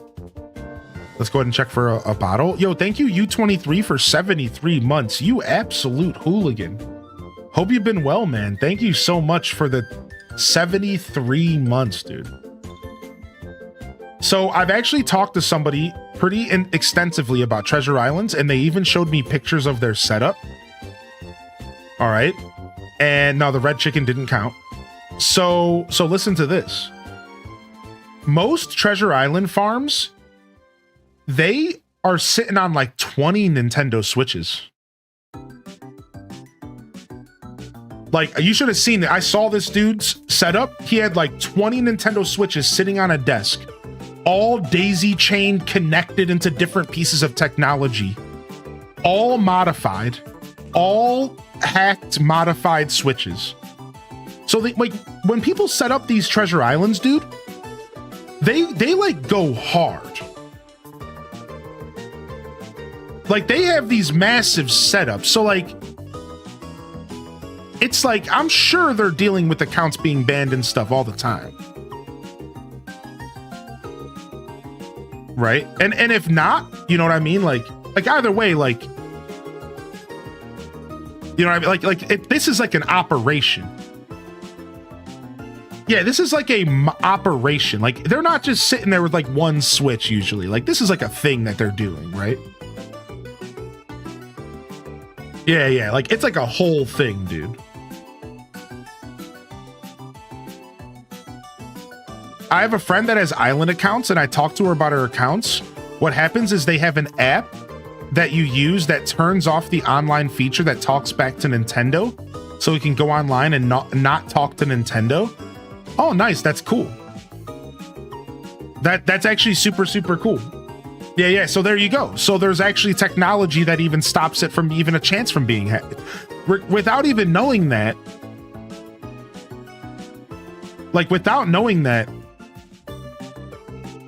I guess one would assume. So I guess what I'm trying to say is, before that came out, they probably just dealt with repeated bannings here and there, right? Because that technology probably wasn't there originally, but now it's probably even better than it's ever been. Yeah. Like, you know what I mean? Like, because I know when I talked to Amir about it, he did mention that every once in a while he would have to like rotate a new switch into his setup.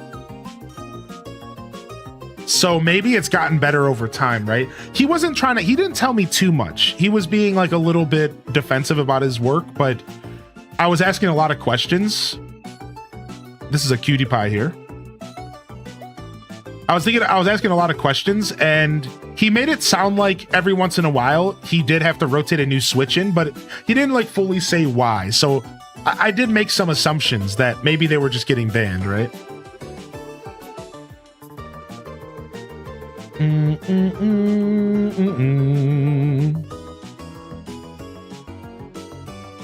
Yeah. What's up, Cincy Redlegs? You should never feel bad about asking a question or being the person in the room who's not quite up to speed on something. This is something I'm actually pretty passionate about, and every chance I get, I'd like to talk about it just a little bit. Don't ever feel bad about that. That goes to everyone out there. PSA. Public service announcement.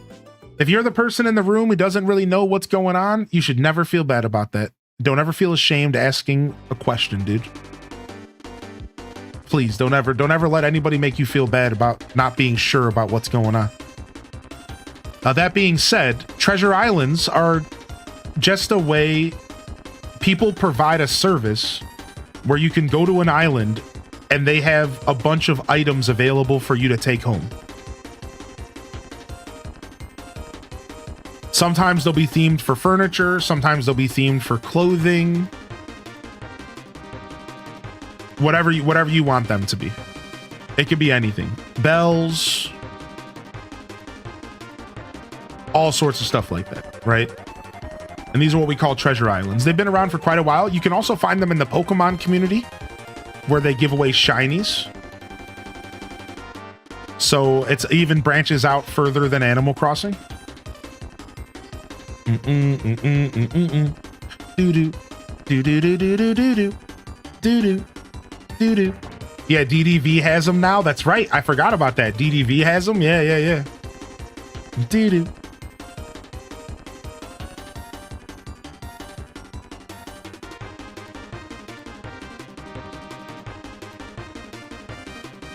Yo, good to see you in here, Joy. Welcome to the show today. Hope you're doing well, Cincy. Sister Honey, welcome to the broadcast, dude. Good to see you. Thanks for dropping some knowledge in here, Sister Honey. I never knew about a program. Man, that's cool. That means that treasure islands have gotten even more sophisticated than I could have ever imagined. Does Zelda Tears of the Kingdom have them? No, but that's an interesting idea now that there's the whole trading feature in Tears of the Kingdom. Maybe somebody could rig one up. HGG Treasure Island, we've actually done those. Yeah, how about that? So it was a partnership. Here's Doc. with our buddy Amir. So they weren't mine, but our buddy Amir, a different Treasure Islander, has hosted them just for our stream. Because he's done. He doesn't do Treasure Islands anymore, but he still has the setup.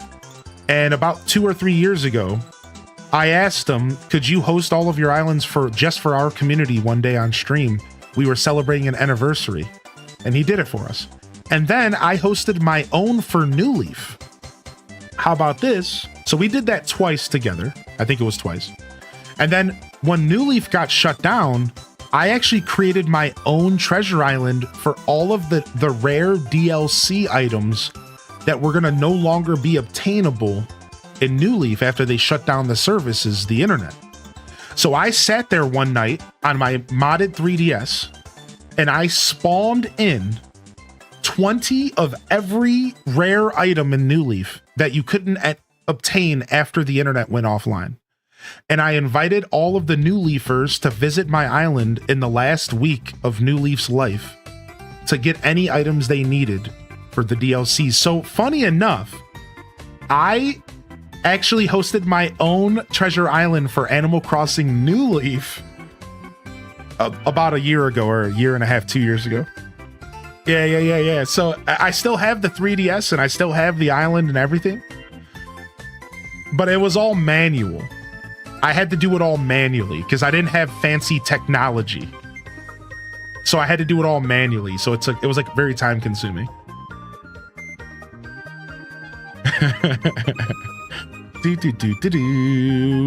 Yeah, Slippery Slope. I think there's still a couple of those items around.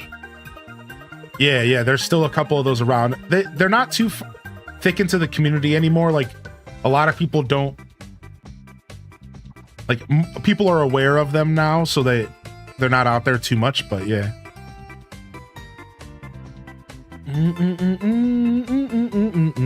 Yeah. We used to do cataloging parties. I remember the cataloging parties we used to do. Yeah. Dude, cataloging parties were amazing back in the day. Dude, those were fun. Dude, cataloging parties were super cool back in the day, dude. We haven't done one in a long time. So if someone wanted to go and get those event items and DLCs, would they be able to grab them? No, because the internet's offline. So you'd have to wait. You'd have to mod your DS. And at that point, you could just have your items yourself. Nah, because Nintendo turned off the New Leaf internet, it's over. So now the only way you could visit me is by modding your DS and plugging into the new fan-based internet for 3DS called Nintendo or something like that. I don't remember the name. However, if you were going to take the time to mod your DS to go online again, you, at that point, could just spawn your own items. So my little New Leaf treasure island is just dead weight, so. But it was fun while it lasted. I used to always do costume catalog parties because that was my favorite thing to buy up all the costumes. How's your day going? What's up, Elijah? My day's going well, man. I'm still riding a high from Donkey Kong Bonanza. That hurts my heart. Yeah, it's called Pretendo. That's what it's called. Thank you, Heavy Metal. Yeah.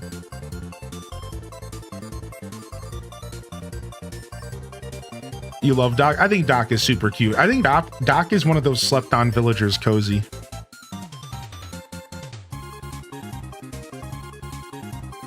Yeah, I'll say this, as to give some channel lore, one of my favorite... Dang it, dude. We didn't go with Molly. Dang, we didn't go with Molly. I think that's Molly. No, it's not. That's not Molly the duck. That's a freaking bird. Get out of here, you faker. You fake duck. Anyways. So one of my favorite things we ever did on stream with Animal Crossing, all right, was I essentially hired, but you know, I say that loosely, 4 master crafters. At the time, a master crafter was somebody who had every single item in the game. Every single DIY in the game, excuse me. Every DIY. And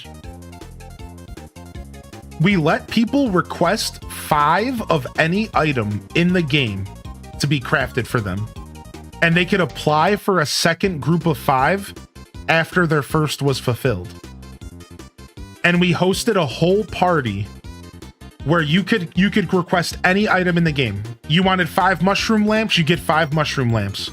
The community came together and provided all the materials available in the game. From Christmas ornaments to mushrooms to anything and everything in the game. And we hosted this massive crafting event where you could request anything you wanted from our 4 master crafters. It was so cool, dude. And we gave away so many items. I think by the end of that event, our master crafters had crafted like upwards to 200-300 items each. Like not each, I think total, like between all 4 of them. It was so sick, dude. That was before 2.0 came out. Yeah, it was cool. Do do do do. Do do do do do do do do do do.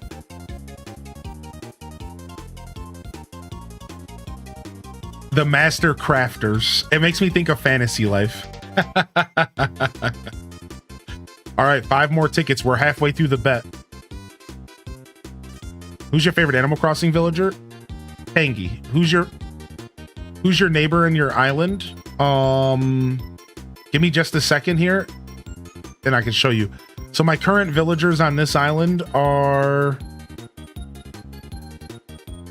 Mac the dog, Sherb the goat, Annabelle the anteater, Eugene the koala, Tangy the cat, Timbra the sheep, Vesta the sheep, Pashmina the goat, and Spike the rhino.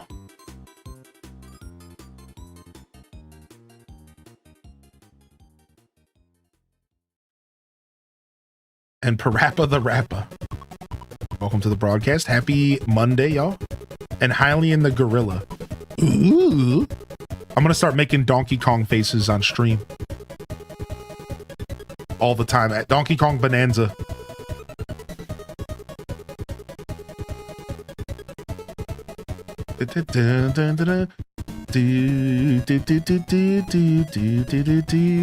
New emote.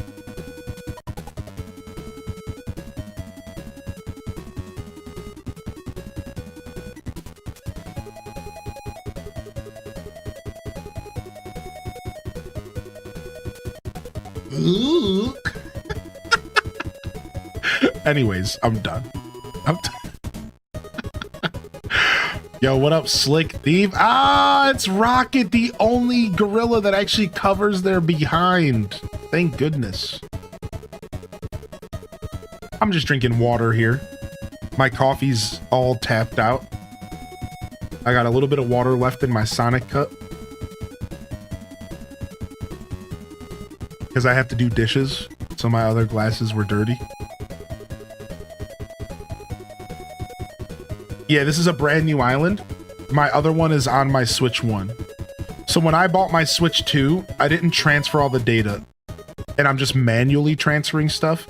This way, it was super easy for me to just start a new island. And that's what we're playing. We're playing on a new island. So my original island still exists. And we're just taking a break from it. But it's sitting on my other Switch. Yeah, we're going to number 6 now. That was ticket number 5 out of 10 right there. This is number 6. As we look for another villager from our list. I'm so mad I transferred. Yeah, it's kind of frustrating because you don't realize in the moment that you have options. And they don't really explain it too well, you know?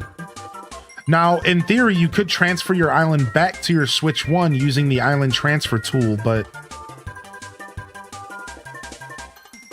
Exactly, Slick Thief. Yeah. So if you are hurting to start a new Switch 2 island, you could transfer your island back using the transfer tool. That's what you ended up doing. That's nice to know that it worked out pretty well, because I feel like that transfer tool is a little sketchy, but I've heard pretty good things about it. I only saw the top of a hat.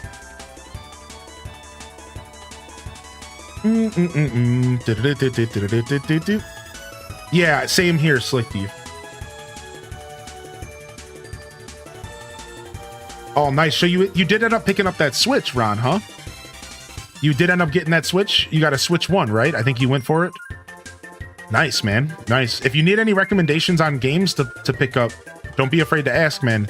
There's still some bangers on the Switch 1. Ah! That's a freaking bull and a half right there, boyo. How do you manually transfer stuff? So manually transferring stuff from Switch 1 to Switch 2, essentially, here's how it works. So all of my games can be found right here under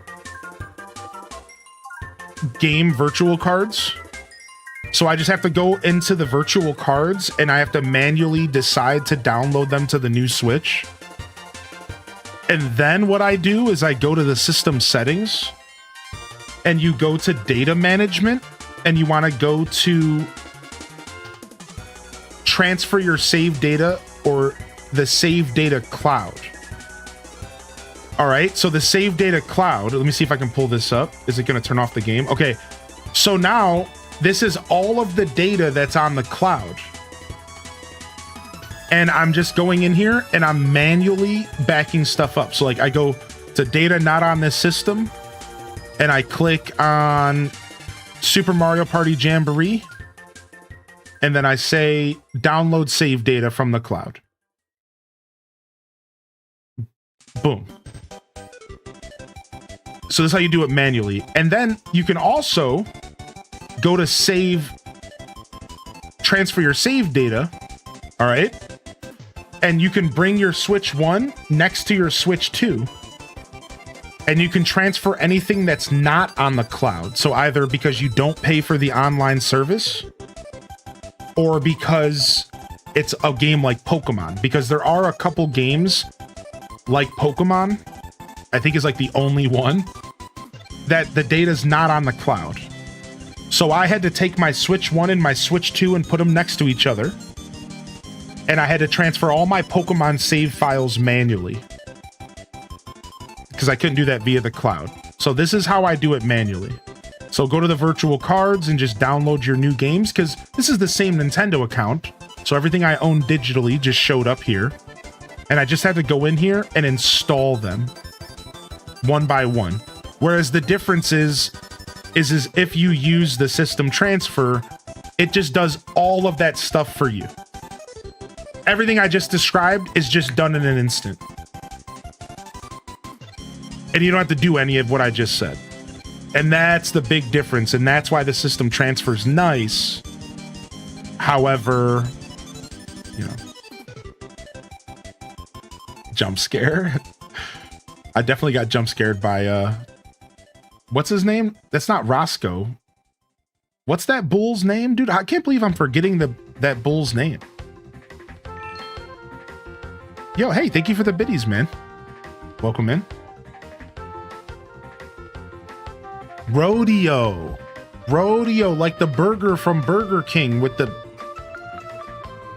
delicious barbecue sauce and onion rings, of course. Exactly, Slick Thief. That's how I felt. That's why I did a manual, correct. Because I was like, you know what? I'm keeping my Switch 1, and I'm going to have some games that I'm going to play on my Switch 1 and maybe never transfer to my Switch 2. Because I'm fine with having a portable device and one that sits home. Right? So that's my logic. My logic is my Switch 1 is going to be my travel device for when I just need a quick fix for gaming. But I don't need like my new games. You know what I mean? Like, for example, like if I'm just going on a bus trip or if I'm going like on a plane, I'm not going to be gaming a lot, but I just need a fix. I just got my Switch 1, man. I'll just load up some quick indie game. Won't matter. You know what I mean? Just like a nice little quick fix. And then my Switch 2 will be kind of my home console where I play my big bill games, you know? Where I get my real gaming sessions in. That's the plan. I will be honest though, I have yet to load up my Switch 1 since I bought my Switch 2. So maybe I have yet to do that. I've been kind of locked in on my Switch 2, so. Yeah, you noticed that a lot of gorillas, right? What's up with that, man? It's gorilla season. It's because we played Donkey Kong and now the game knows. Let's go ahead and farm up some materials. Are they not as durable or travel friendly? I think the only reason I feel this way is because the Switch 2 is bigger. Therefore, I'm a little more leery on carrying it out in public. That's really it. It all just comes down to the size. That's the only reason I feel this way. Is because it's just a bit bigger than the original, and it makes me a little bit less comfortable to be carrying it around creation. Now, I'm gonna use it handheld in my house all the time. But like taking it out of the house feels a little bit more risky compared to the Switch 1, because it's just a little bit bigger, it's a little bit more cumbersome, and I'm just like a little more worried because the price tag is a little higher, right? You know, it wasn't just 300 this time, you know, it was 500. So it's like, do I really want to be taking this out? Like, that's kind of my vibe with it. Yeah, I don't really do a ton of that either, DJ Weed, but a little bit. So Silent Shelf says, noob question. If you transfer data from Switch 1 to Switch 2, but then play a game on 1, does it update your progress? You would have to re-download this. That's a really good question. It would come down to your save file. Yeah, it's not like Play Anywhere. Right, exactly. So like, you would have to download the save file. So actually, I can answer that question. You would have to download the save file. So in theory, you could do that, but it would take an extra step. So this is how it would work. Let's just paint the scenario real quick. Let's say I'm playing Donkey Kong Bonanza on my Switch 2. Oh, this is a bad example because it's Donkey Kong. But let's use Kirby. Let's say I'm playing Kirby in the Forgotten Land on my Switch 2, and I beat a boss and then I take a break. Later, I realize I have to play on my Switch 1. What you could do is you would load up your Switch 1. You would go to the cloud save section. You would download the cloud save to your Switch. And then you would load up Kirby and you could play Kirby right where you left off. It would take one extra step. It would take you maybe 2 minutes to do. It wouldn't be a big deal at all. It could potentially take just like 2 minutes to do. I think that's the process. I think that would be the process. I'm not sure because I haven't really tried doing that, but I think that's the process. I did get a screen protector. I did. Yeah, I did get a screen protector on my Switch finally. Yeah. And I do see what you're saying about the scratches. Interestingly enough, I don't know if I would call them scratches, but they're scuffs. The Switch 2 screen can like easily be scuffed. And I noticed when I was cleaning up the screen to put my screen protector on, I was thinking of Chaos Queen because you mentioned yours was scratched. And I was like, I wonder if mine is. And then I saw these little, I saw these little marks on the screen. And I was like, oh no, have mine been scratched as well? And I think a scratch implies that it's kind of deep. And it looked like these surface level kind of scuff marks is what I think I was interacting with. So I don't know. I don't know if it was actually a scratch. Either way, I noticed what you were talking about, and I was kind of sad. As I put my protector on, I was like, I waited too long. No, why did I do this? But it's fine. It's fine. Yeah. It's like, it was okay. It was okay. In the end, my screen, it looks gorgeous. So, but I did have a moment where I was like, no. Yeah, I'll just wait for the new AC. Yeah, I mean, I think it might be as soon as 2026. And I promise you by then, Switch 2s are going to be pretty easy to come by. They already kind of are sometimes now. even though people are still struggling to get them. I think waiting is fine, man. If you're somebody out there who's gonna just wait on your Switch too, it's like, just wait, man. Because by the time the new AC comes out, it's gonna be so much easier to get a Switch. It might even be a better Switch too, because they might even make adjustments to the product by then. Maybe. Usually about 2 years in. So yeah, it'll be fine. What up, Atomic Potato? Good to see you, my dude.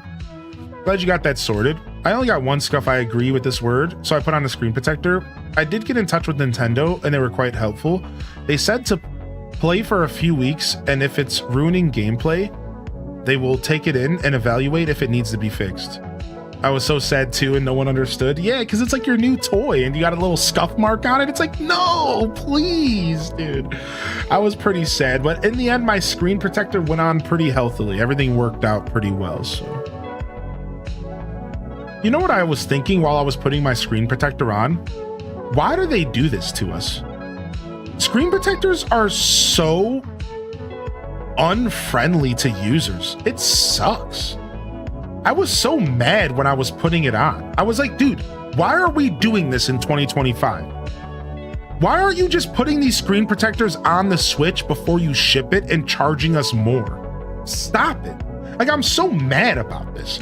You're sitting there trying to precisely put them on, and there's dust, and I'm like, I'm in the freaking bathroom with the shower on, using a sticker to remove the dust, and then the sticker left scuff marks. The stupid sticker left goopy stuff on my screen. And I was supposed to use the sticker to remove the dust, but I think because I was in the bathroom with the shower on hot, that it was like melting the sticker stuff, and like, it was like terrible. And I'm sitting here doing this, I'm freaking out, my $500 device, and I couldn't help but think to myself, why are we doing this? Why is this even a thing that users are expected to do in 2025? This is the most idiotic thing I've ever interacted with.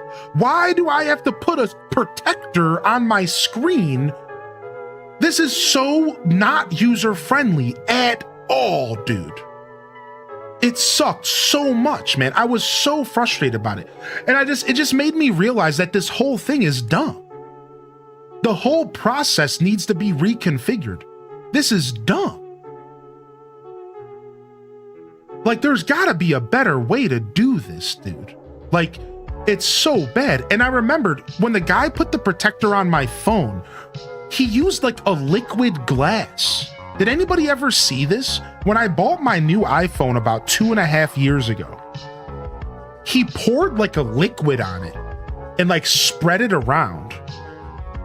And then it just like hardened, and like now I have like a cover on my screen. Like, this is the technology that I want us to be going for. Like, it just needs to be so easy. Why is it not easy? Like, why am I sitting there like precisely calculating? You know what I mean? Like, I felt so dumb. I'm like, dude, this needs to be easier. We need to figure this out. The next time I go to put a protector on a screen, I'm gonna look into like the best possible way to do it. Like, you guys are explaining in the chat that like maybe there was an easier option out there, right? Like, I see Unspun Reality says it had a plastic guide or something. Yeah, like, there's gotta be a better way. Using stickers, like, you wanna know the guide I got? I had a GameStop protector. You wanna know the guide it gave me? Stickers. It was like, oh, stick these stickers on the sides of the protector and then hold on to them and slowly drop it down. I'm like, what is this? What? Like, what am I doing? like what is, like, I was like, this is nonsense, dude. Like, this is so dumb, dude. I was so mad. I'm like, so and then all of a sudden there was a bubble and there was a dust speckle. Even with all the strategy, I got told the strategy, put the shower on and the humidity clears the dust, and there was a fucking dust bubble. I had to lift the protector off again. Good thing it's pretty removable in the first like 10 minutes. right? Like you have some time to manipulate it. So I had to lift it off again, clean it up, put it back down again, and I finally got it perfect. I left it. Now we're good. Now we're done. It's all over. But dude, it was so dumb, dude. Yeah, it should not feel like surgery, man.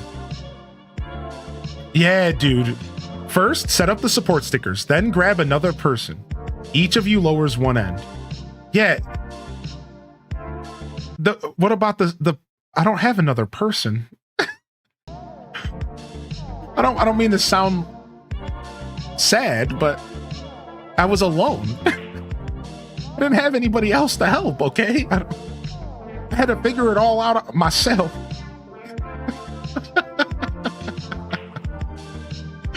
What am I supposed to do? Gotta go knock on my neighbor's door like, yo, dog, I need your help putting this screen on.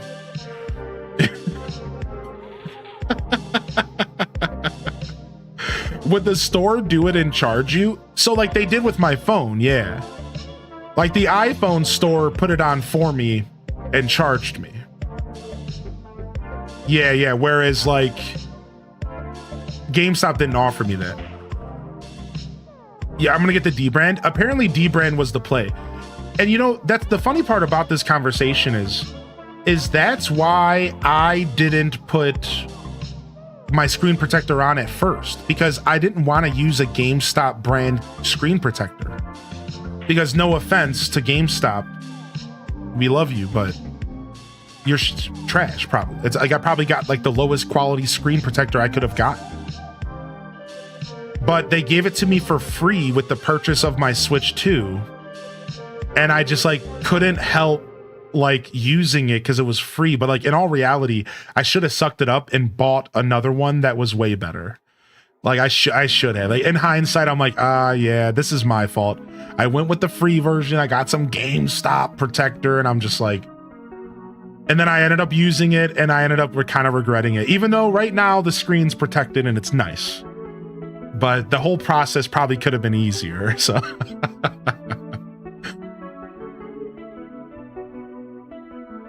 yeah, exactly, JR Prisma. Yeah, it's like, what are you doing, man? All right, last ticket here for the bet.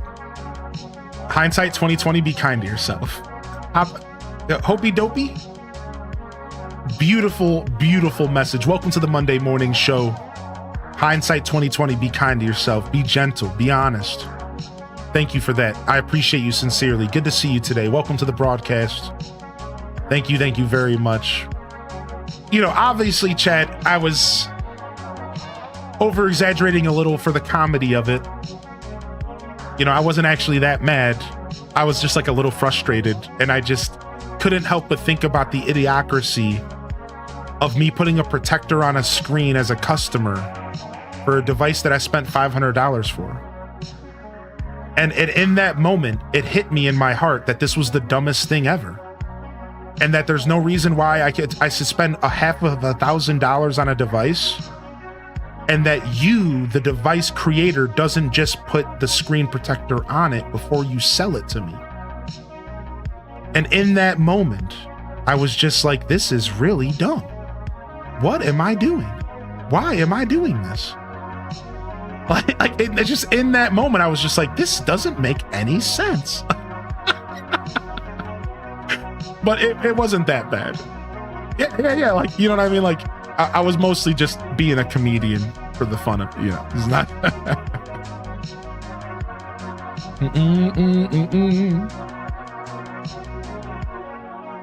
Oh my Lord.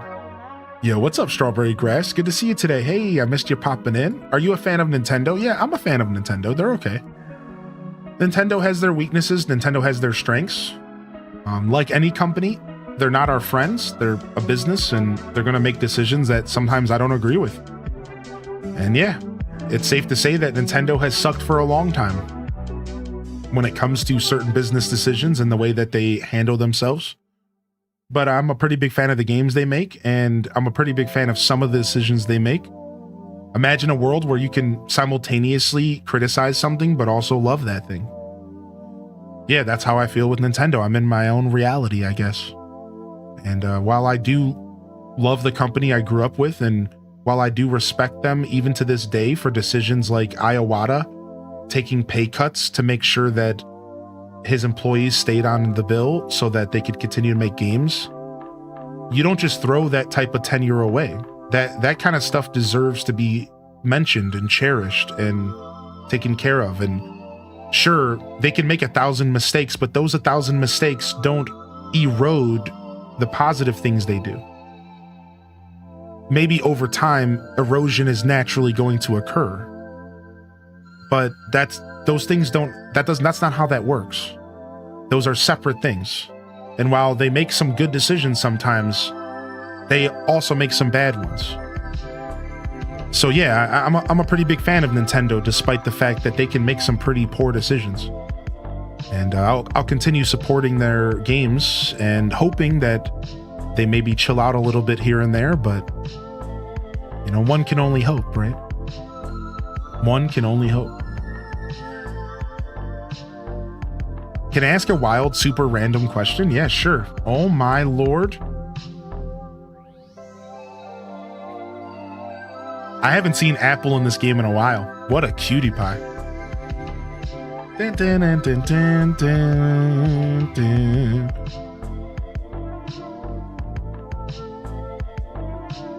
Did they fix the drift issue with the Switch 2?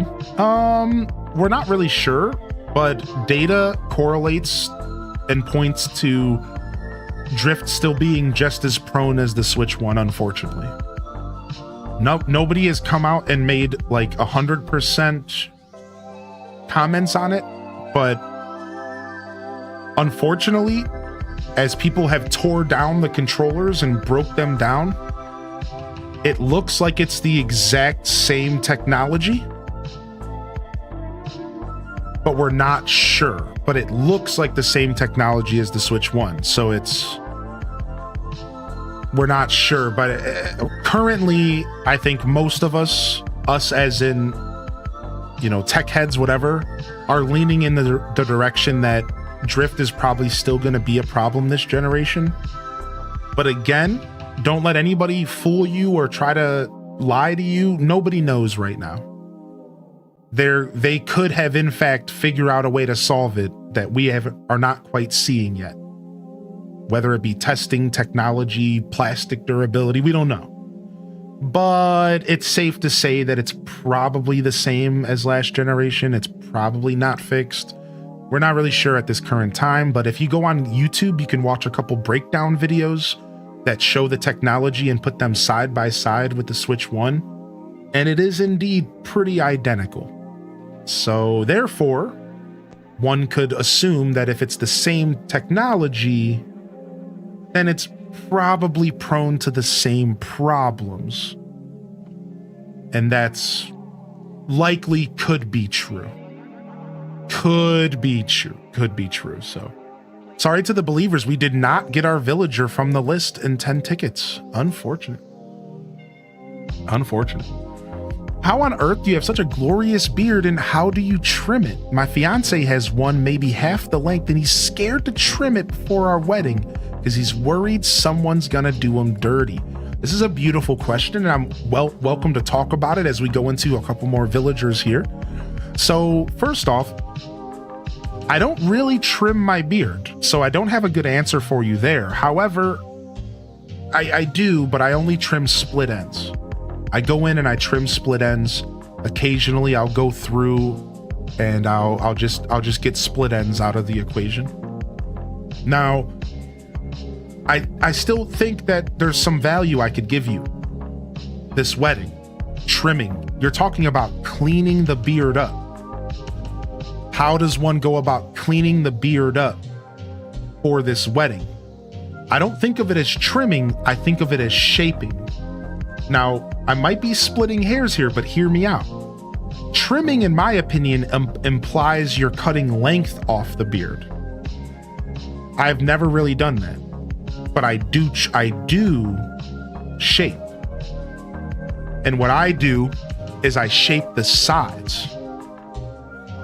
Yeah, that pun was intended. Right? So I shape the sides. So what I recommend, and I do it myself, and honestly, it's scary, is the first thing you do all right, is you want to take your beard and you want to push it this way and you want to trim all of this here. Right now, I'm not trimmed up at all. And you want to trim all of this up and you want to get a line. You want to create a line. You want to create a shape for your beard. That's the first thing you do. Is you want to get that neck beard out of there. So you want to take the beard, the bulk of it, push it out of the way, and you want to trim all of that up. You want to clean up the neck beard and get it nice and shaped. That's step one. Step two, and that you should be able to do that yourself. Step two requires some bravery. It's a bravery test, and it's a scary bravery test. I use a trimmer and I do essentially a fade. So if you don't know how a fade works, you take a trimmer and you go from small to large or from large to small and you fade your beard. And what I do is I shave my head because I don't have hair on my head. Maybe they do. And I fade my sideburns into my bald head. And as I go down, I use a bigger and a bigger guard. And then I get to the sides and I use a guard, a pretty big guard, because I don't want to mess up my beard. So I'm pretty safe about it. And I trim the sides with a pretty big guard. So here's the funny thing about this, all right? So if I jump over here, if I do this, right? So here, let me pull up a camera so I can see myself real quick. So you'll notice, you see this? Look at it. A lot of this is all extra fat right here. Look at that. You see how this is pretty short here? Like, this is all like extra fat here. So like if I go in here and I really want to do this, like all of this right here, this is all kind of like, a lot of it can be extra. And over here, it's even easier to show you on this side, right? So this, you see what I'm grabbing here? And it's not long. This is all extra, and this is what you can shape to make your beard look a lot cleaner. And this is what I shape. So I take all of my beard, I take most of my beard, I push it aside, and I go in and I get all of this, get rid of it. Trim it all, but don't touch the bulk of the beard. And what you can do is you can thin the sides down so you can create an experience. Like look what I do when I do this. You see this? What do you notice? Poof, right? Look, poof. Trim that. That's what you're trimming. That's how you shape your beard. You go in and you pull it and you tighten it, and then you got this fat. What is this? What is this doing for you? This ain't your beard. That's not your beard. That has nothing to do with your beard. You get rid of that and you trim all that up, and then your beard gets a super nice shape to it. And that's how I approach my beard. I don't ever trim my beard. I shape it. I go in and I get all that extra stuff. You don't really need a lot of this. You don't really need all this stuff hanging on the side of your beard. That's all that's that poof.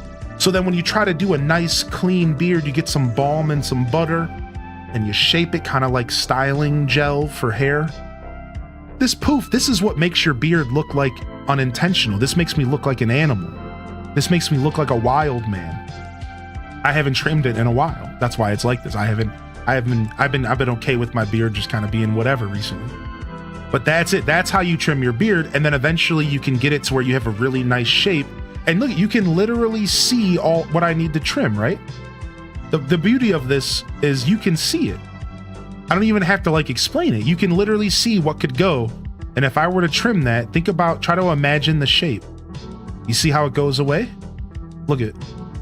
Beautiful shape, poof. That's because I've already started the process of training my beard that way, because I've been trimming it on the sides and shaping it for a while now, for a couple years. So once I started the shaping process, it gets easier and easier every time because your beard starts to get trained to interact this way.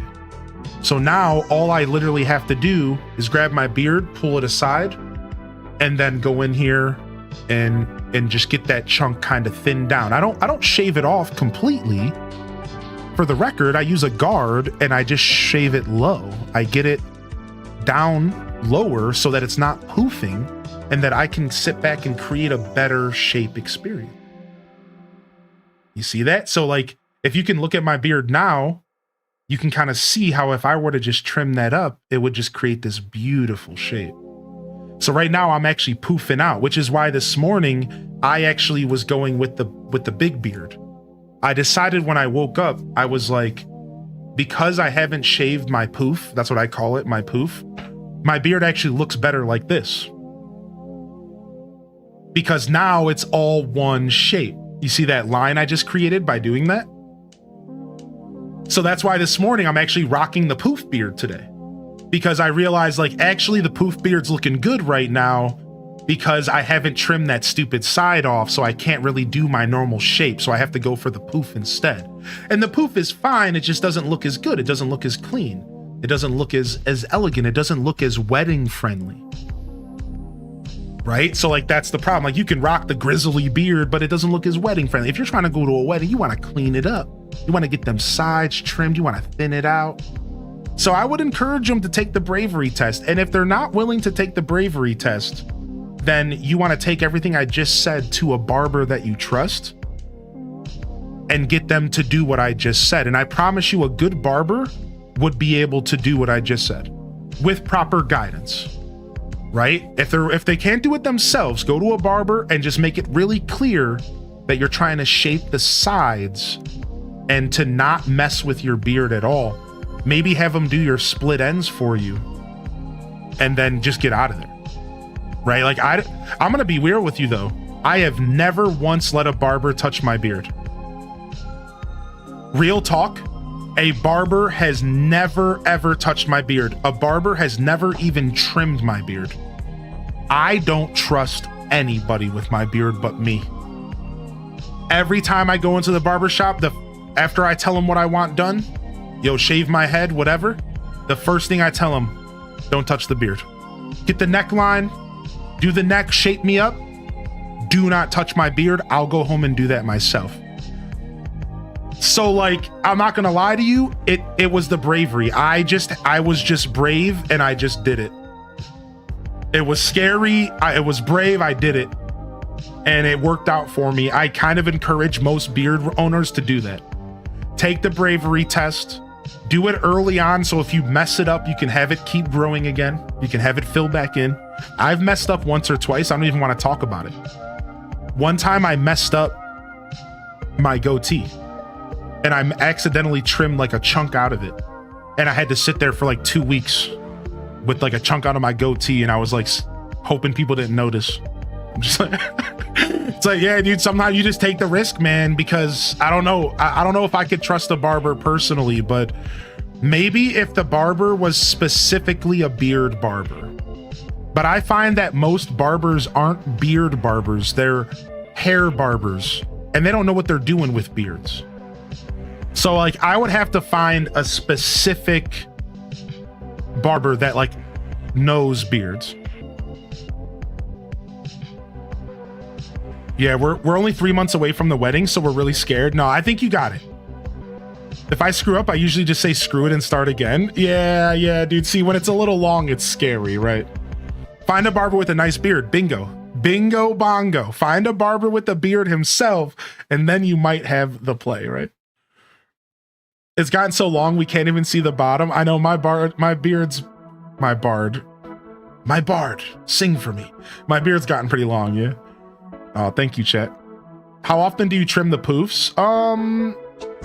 Usually I trim the poofs like once every 2 months because I'm pretty lazy about it. If I really wanted to keep my beard looking super sexy all the time, I would probably have to trim the poofs once a month.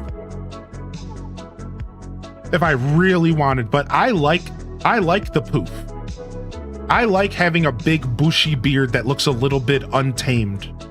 It's a good look for me because I'm a pretty untamed individual. So I like to kind of go back and forth. So like right now, I'm actually going through a growing phase where I'm letting my beard get a little bit wild because I want to let it keep growing again, because it's just every once in a while I go through a phase where I'm like, I'm not going to trim anything. I'm going to just let it get wild again, and then I'll reshape it. Kind of like a fresh start without shaving everything off. And I've been doing this for about 2+ months now. I'm kind of just letting everything kind of just get wild. And then I'll probably go in here at some point and do like a nice trim up.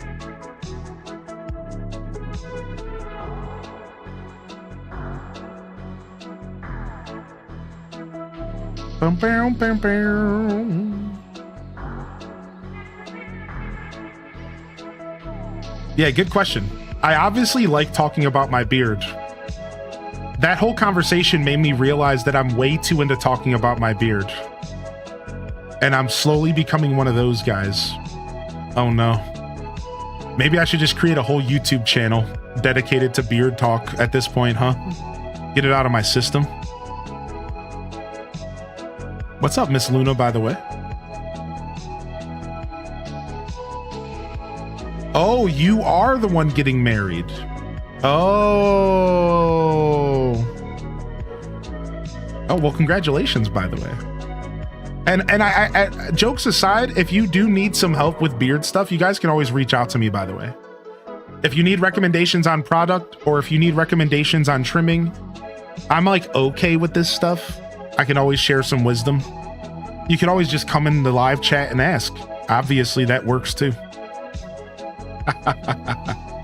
No, Didius Maximus, it doesn't exist. I was having a realization that I really like talking about my beard, and that maybe there's something there that I've left on the table. Maybe that's a journey that I should pursue. Maybe I should become a beard talker, a beard styler. You know, maybe I need to become like a cosmetic streamer, but instead of like makeup, it's beard. Maybe that's an unwalked path that I have yet to discover. What if I was like super successful at it, right? Like maybe I should give it a try, man. You know? I don't know. What's up, El? Good to see you. Does this apply to a porn stash? No, I have no commentary on mustaches. I'm not a mustache guy. I've never been a mustache guy. I don't really like a long mustache. Oh my lord. Speaking of porn mustaches, Beardo, put it away, buddy. Put it away. Yeah, no, I'm not a big mustache guy. I've grown it out a couple times. I just don't really like what I look like with the mustache. It makes me feel like I'm entering my biker years, and I'm not ready for my biker years. For me, like it makes me real K-Kona. Like for me as a person, like if I grow my mustache out, it instantly puts like 5 years on my face, and it makes me feel like Yosemite Sam. Like it's just not, I'm not ready for that life, man. Like maybe in like 5 years, I'll want to enter that realm and just be that guy. But like, I don't really like the mustache. I'm not a big fan of the stash. You talked him into existence. Yeah. You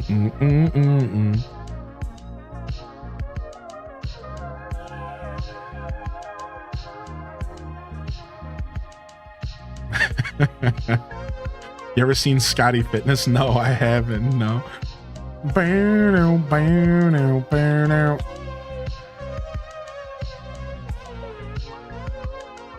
Yeah, I've never been a big mustache dude. Mostly because they're annoying and they get in the way. Like you can't like mustaches are annoying, dude. I commend anybody who's willing to do something like this. Like, what the frick? Like, what is going on here, dude? What is happening here?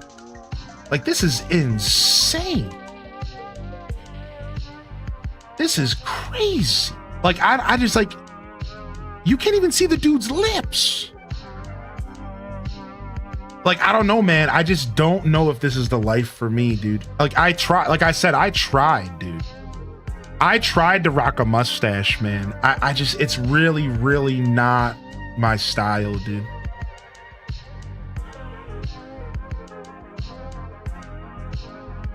It's just, it's really not my style, man. I just can't, man.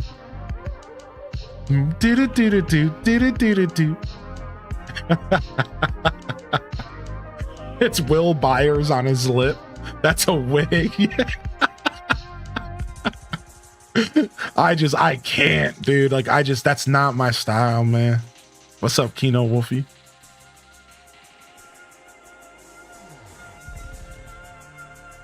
Oh my gosh, it's no, not Bianca. Bianca. Oh, that is a rainbow on a Nook Miles Island. Yeah, look at that. That's cute.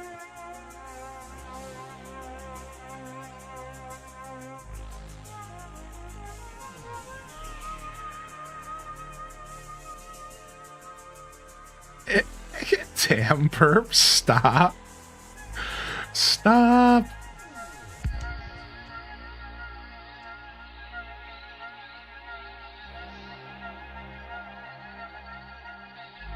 Oh my lord. Hylian, mustache or chin strap beard if you had to choose? Mustache all day. I was wondering what happened. I saw something flash on the screen and I'm like, what's going on? I thought I saw a glitch in the Matrix. Yeah, no, I would do a mustache over a chin strap. I'm not a big fan of the chin strap beard. I've actually rocked the chin strap beard once. Here, hold on. I do have a picture of it. Here, let me pull it up real quick. Let me see if I can pull it up real quick. I do have a picture of me rocking the chin strap, and I'm not gonna lie, I wasn't a big fan of it. I've never been a big fan of the chin strap beard. And I've showed this picture off before, but I just want to show people what I'm talking about when we say chin strap.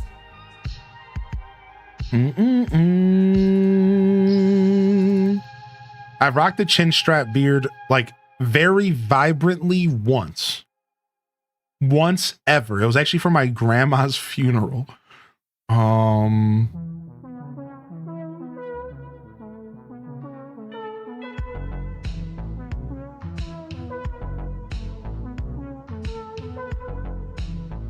Oh, here's a gif of me eating a sandwich. For those that needed that in their life. And then here is a photographer took a photograph of me. And this is what they got.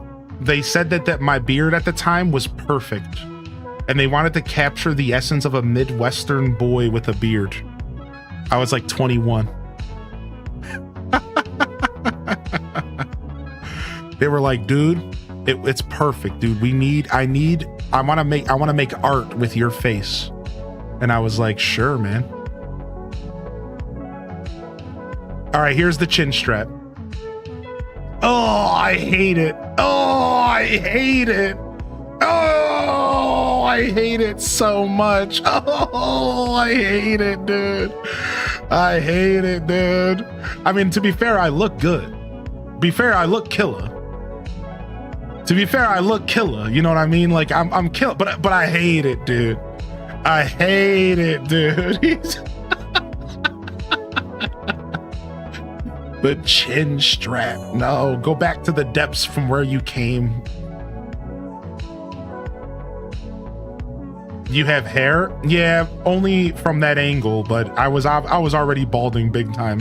I was just trying to hide it. Emotional damage.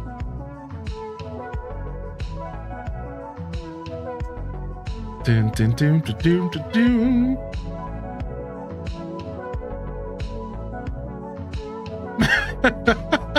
H-Des Amish. Stop. No, not the Amish comments. No, you don't do me like that. No. No. No, not the H-Des Amish. You're doing me dirty there, dude.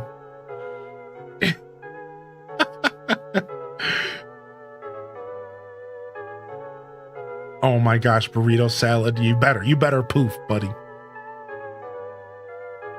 The chin strap with the suit and tie is diabolical. Thank you.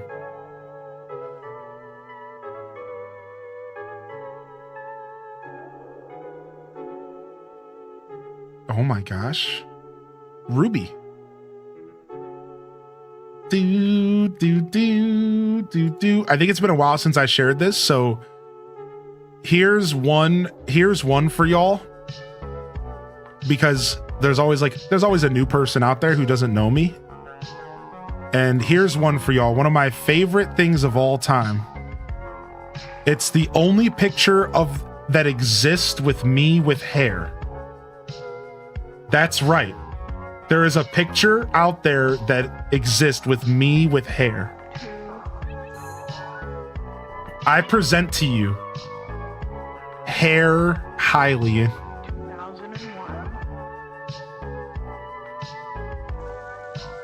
It's the only picture that exists with me with actual hair after the age of like 20.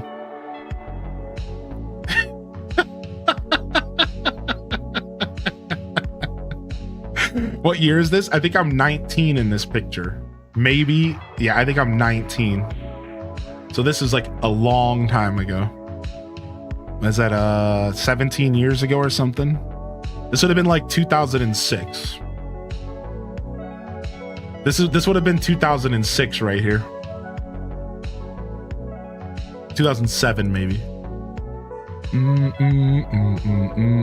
The rare encounter. The rare encounter, Hairlian. Your outfits betray the year? Oh yeah, because we were all an eclectic group of people. Oh yeah, for sure. Yeah, we didn't dress the year at all. You look like Degrassi. That was definitely our Degrassi era, that's for sure. We were watching Degrassi every night.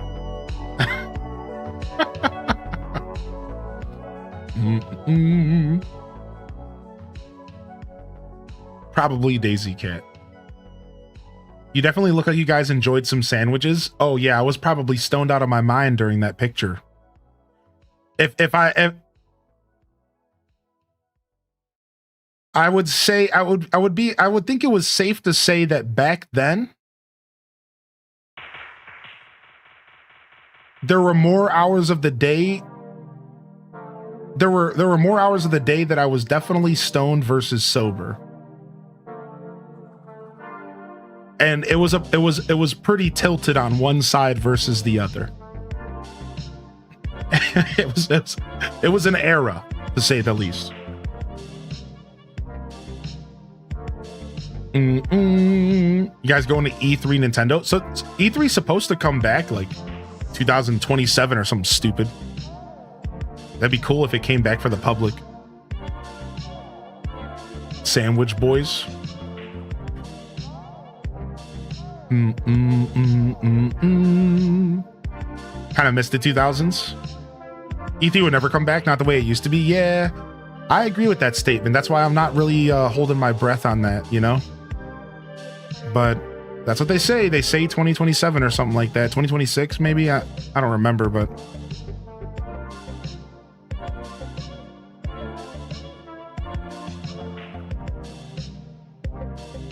Oh my gosh. It's Dr. Hamlet reporting from the ICU. I love Dr. Hamlet. There'll be a bunch of live streams and game convention, but there will never be a mass press release event. Yeah. That era's done. Little ham. Yeah, little hammy. Little ham bam wham. Wheelchair Jimmy. Don't get me started on that dude, all right?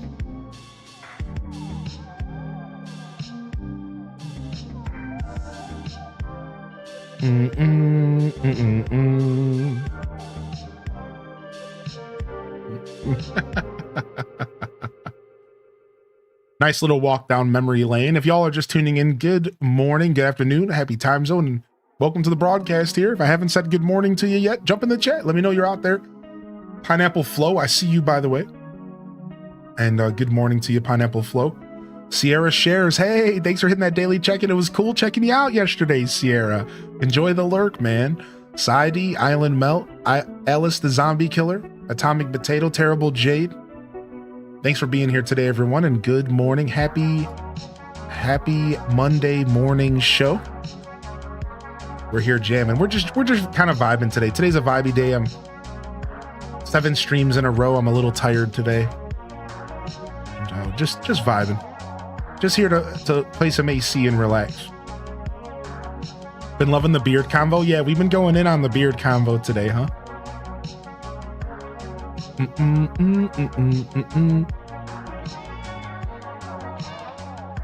Yo, what's up, Mary? Good to see you back in here, by the way. Good afternoon, Mary.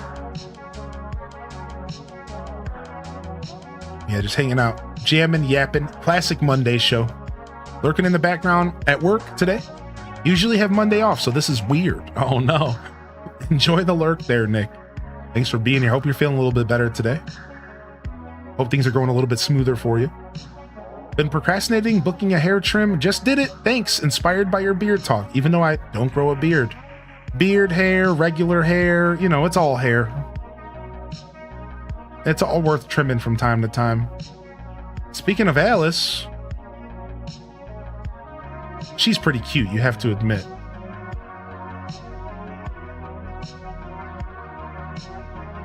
She's pretty cute. The 2000s were such a time to be alive. The 2000s were definitely a very particular era. What's one thing that you think of when you think of the 2000s, chat? I'm sure we have a lot, but what's one thing that you think of when you think of the 2000s? If anything at all. For me, it would be the first thing that came to mind. The very first thing that came to mind as soon as I was asking the question was actually Diablo 2, Lord of Destruction. That was the first thing that came to mind for me. Randomly, just Diablo 2, man. Lord of Destruction.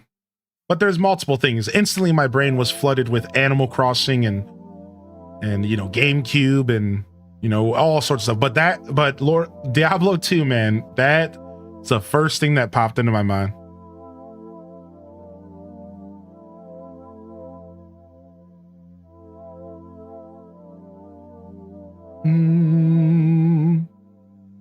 Summer spent outside, running around with friends, low-rise jeans, movies, AOL Instant Messenger, graduating from high school in 2002 and thinking, whew, life starts now.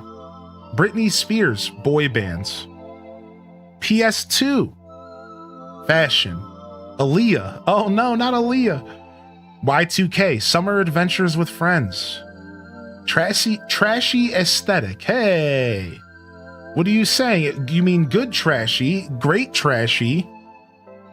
2000s equal punk rock for me. Prison, oh, we all have our journeys here. I was innocent. We all have our journeys. Video game walkthroughs and forums. You're talking about game FAQs. Yes, please. Tamagotchis, skip it. Kita Benita says. No responsibilities. Said with love. There it is. Said with love. Cucumber melon, body glitter. Newgrounds. Yeah. There it is, Newgrounds.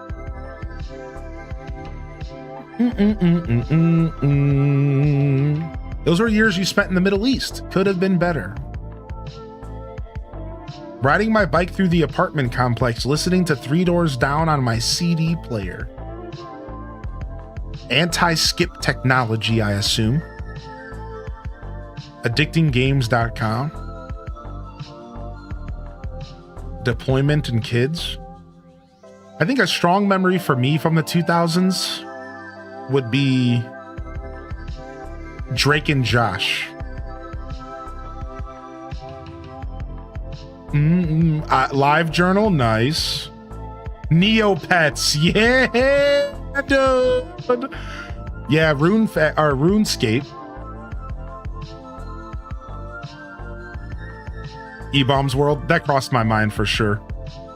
Yo, Mars, good to see you. I worked at AOL from 2007 to 2011. You're welcome for all the CDs in the mail. Shut up. A strong memory for me, here Carbon Jen, good to see you, Jen says, is sitting with my friends in homeroom in middle school, listening to Fall Out Boy and Panic at the Discord. I chimed in, haven't you even ever heard of? Cause in the no. Yeah, we know. Isn't that when Furbies were popular? I think Furbies were late 90s, early 2000s, sure.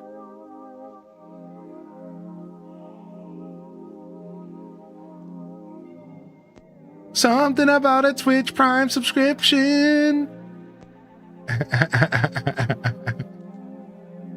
And what was the Fall Out Boy song then? It's going down, down, it's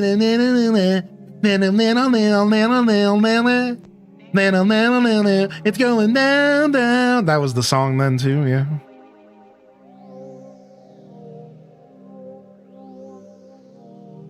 Nailed it. Those are the exact lyrics. Sugar, we're going down swinging. Yeah. Thanks for putting that song in my head. LimeWire. I saw a reel today about a glass Snapple bottle. Yes, dude. And Jones soda. Oh.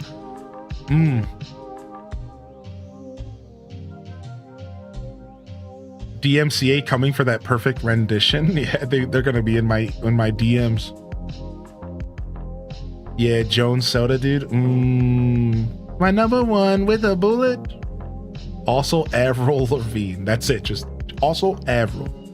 So I mean, if we're gonna say Avril, we gotta say would you say the first half of the would you say the 2000s? So the 2000s are pretty stretched out. So I was thinking anything before 05, but if we're gonna go into the 05 to 010 era, then this really opens up a lot of stuff, right? And that instantly makes me think of Kelly Clarkson, right? And it makes me think of American Idol and that one douchebag Seacrest.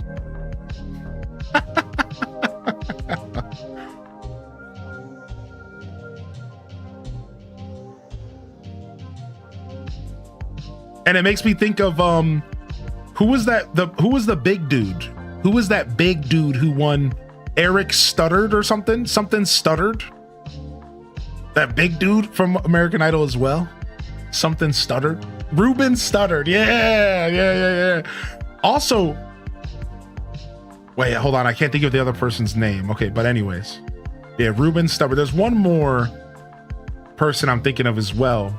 It's like Latin music or something like that. Was it Clay Aiken? No, is that who I'm thinking of? It was like some like Spanish, like Latin music potentially.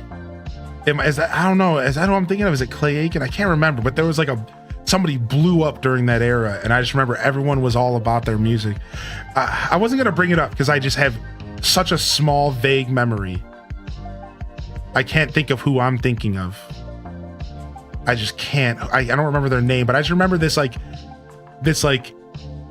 kind of Spanish, Latin, like whatever style music. Ricky Martin, yes, dude.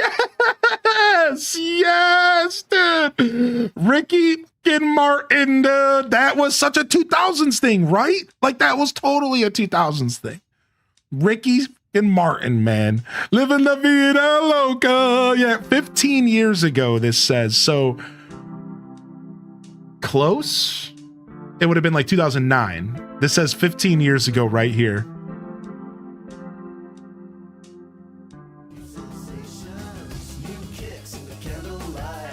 Dude, oh my gosh, dude. I hated this guy so much because all the girls loved him.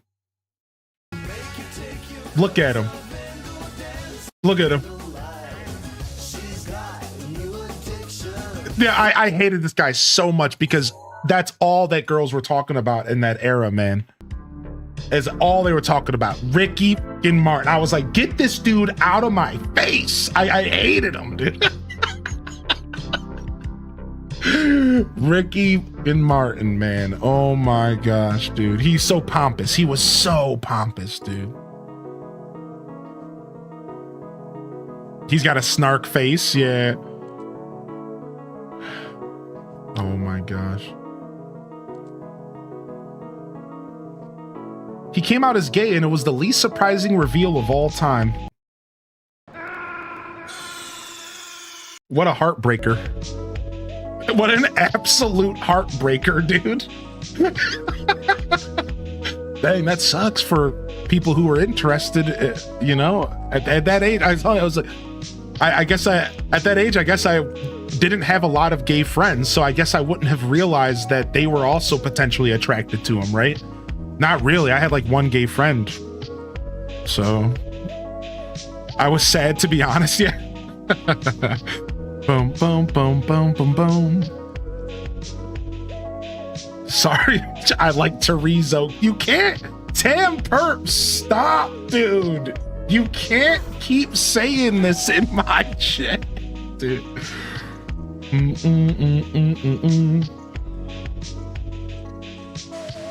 Oh my gosh, Sammy Dot. Oh my gosh, dude. What an era. Yeah, the 2000s, man. What an era to be alive, dude. Yeah, Shakira. I was also thinking about Shakira. Shakira. Yeah, Cisco. What about Cisco? So the 2000s was the thong song then too, right? That thong, the thong, thong, thong. Oh, it was also Akon. Oh my lord, I fucking hated Akon. Locked up, you won't let me out. Oh, and every party that I went to, every freaking party I went to, that song was played at least 10 times a night, man, minimum. Every party. And I wasn't like a big party goer. I had like my little crew that we would party with. And every night, dude, just Akon, smack that, oh, on the floor, smack that, oh, on the floor. Dude, it was like, please, there's gotta be something else we can listen to, man. We can't be playing the same songs from the radio every day. I was so just mad. Like, can we put anything else on? And keep in mind, in this era, I was like real into like underground hip hop. So I was like, can we listen to any, like I have a whole iPod full of hundreds of songs that I could put on, and y'all want to listen to the same Akon song 18 times? Can I play anything? Like, is there any, can we listen to some Wu-Tang? Like, can we get something real going? Like, oh, I hated that era, dude. Nelly hot in here, loving hater highly. And dude, I was a hater growing up. I'll be real. And I talk about this pridefully because I've grown. But I will be the first to tell you that from the ages of like 12 to 20, I might have been at the haters ball. You know what I'm talking about? The haters ball. Any Dave Chappelle fans? I would have been invited to the haters ball. I'm telling y'all, like I was a punk, dude. I was such a punk, dude. And I would tell you to your face, you are listening to trash. I would tell you to your face, I was such a punk, dude. Now, to be honest though, like I wasn't rude. I wasn't like trying to start fights or anything. Like I wasn't like a jerk. I specifically used the word punk. I was a punk. I was opinionated and I didn't care about telling you that your music was bad. But like, I wouldn't be the sore thumb in the room is what I'm trying to say. Like, if I was at a party, I would just quietly leave. I wasn't like the dude who was like complaining and like putting a stink in the air. You know what I mean? I was honestly a pretty fun guy to be around, I'd like to think. For the most part, I think I was a pretty fun guy to be around. And every once in a while, I would just call someone out and it would just be funny and we would all just laugh. And it would just like be, you know what I mean? Like, yeah, like I wasn't too bad. I'd like to think I wasn't too rough, right? I definitely wasn't raising a stink at every opportunity. I understood when to speak my mind, you know what I mean? Now, if you were in my house and I was having a party,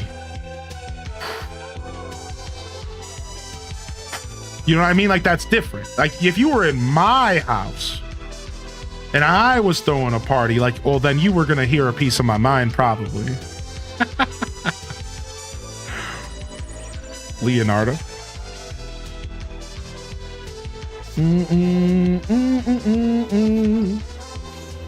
Ice Cold. All right. I like Outkast. I listened to a lot of Outkast growing up. So I grew up with, like, Outkast, AT Aliens.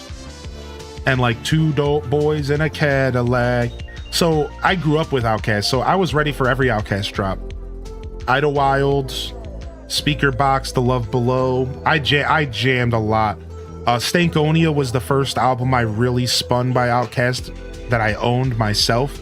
I listened to so much Stankonia. That soundtrack was so dirty. There was literally a song that was the sounds of somebody using the restroom. I'm trying to be as uncrude as possible for my listening viewers. Like Stankonia was absolutely a disgusting album, but in like the best way possible, dude. That album went hard. That was the album with bombs with B.O.B. on it. That was I think Miss Jackson was on that album. That album was crazy for a kid to be listening to, dude. Oh my gosh. Kind of sucks. I was super into music growing up, and then I had kids. I stopped listening to almost everything. Now I listen to stuff that is nostalgic for me, maybe once a week, and that's it. I want to get into music, but it never hits like it used to. That's understandable. That's understandable. Sometimes you just break away from your favorite hobbies, man. It happened to me, just to kind of make you feel a little bit better. I lose touch with some of my favorite passions sometimes too. And music's a big one, where I'll go like months where I like won't even be listening to music at all. And it's my second biggest passion. And then all of a sudden I'll like get reminded of my love for music for whatever reason, an album comes out or something. And then I'll just like consume myself again into it. And that's just my way to say, like, I think that's a pretty common thing, man. We all kind of drift and get distracted in life, and it does suck when it doesn't hit the same as it used to. I get that for sure. Oh, dude, we haven't. Let's see if we. I wasn't expecting to run into you. Well, much of anyone out here. Whoever here is exactly. Anyway, I'm Octavian, and you're Chad from YouTube. Wasn't expecting to meet and greet on this tour, but then again, I ain't sure what I expect out here. Yeah, there it is, dude. It's my own little Marvin the Martian. You got it right. Exactly. Hey there, Marvin. Yes. That was the inspiration for Octavian's voice back when he used to live on Gale Island. Yeah. A little bit of Marvin, a little bit of my own little spice in there. It's honestly kind of an annoying voice to do. You have to like tighten up your vocal cords. It's fun though. It's fun. My partner thinks it's weird I don't want to go to concerts and stuff because I'm just into other hobbies right now. Yeah, I think we always drift from our favorite hobbies and stuff, man. I do think that sometimes it is nice to push yourself into something though. And that as like a piece of unsolicited advice, and this goes to anybody out there who's listening. If you ever feel like you're out of touch with something that you should be more in touch with, try pushing yourself into it. We all want it to be organic, right? We all want it to be something that we want to do. Oh, I just want to float into my favorite things in the world. We all want that. But I've learned that a lot of times, especially as somebody who deals with depression, so this might not relate to everybody, that you have to like push yourself sometimes. And once you push yourself through, like when you push yourself to go to school in the morning, and then once you get to school, you're okay. You guys ever dealt with that? The whole morning you're like, I don't want to go to work, dude, this blows. But as soon as you get there, you're like, oh, well, I'm here now, and it's really not too bad. It's actually the same thing with your favorite hobbies, dude. You'll be sitting there like, oh, it's not really hitting, dude. This music's not really. But then you push yourself to like dive into a full album or something, and then it might actually hit. Before you know it, all of a sudden, your passion has been reignited for that hobby. You know? So I encourage, some unsolicited advice. Like, sometimes you do got to push into your hobbies. And again, we don't think this way because hobbies are supposed to be organic. You're supposed to want to do it. It's like your favorite thing. That's not how that always works, man. Sometimes you do got to give yourself like a big push to go back and enjoy something again, or maybe a lost hobby, or maybe a lost favorite thing, art, music, TV shows, whatever it is. I don't know, just wanted to throw that out there. Aw, yo, Booty Cheeks, I hope you feel better soon, buddy. I hope you feel better soon, man. I'm sorry to hear it. Enjoy your lurk today, all right? Enjoy the lurker zone if you're lurking, bud. I do it anyway. Dude, I love that dude so much. Oh my gosh. Hold on, let me just catch up on chat real quick. In your hip-hop phase, did you ever come across Broadcast Live? Yes. Whoa, dude, what a throwback. What an absolute throwback for me personally. Broadcast Live, dude. Hold on. I'm gonna have to think about this for a second.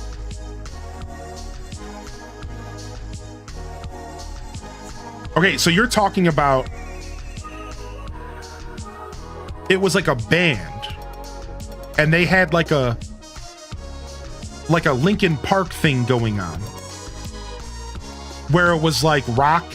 I had to look them up, and I think that's what we're talking about, right? Where they mixed like rock and hip hop. It wasn't just like pure hip hop. It was kind of like a fusion style thing. I think I'm remembering this. It's been a while.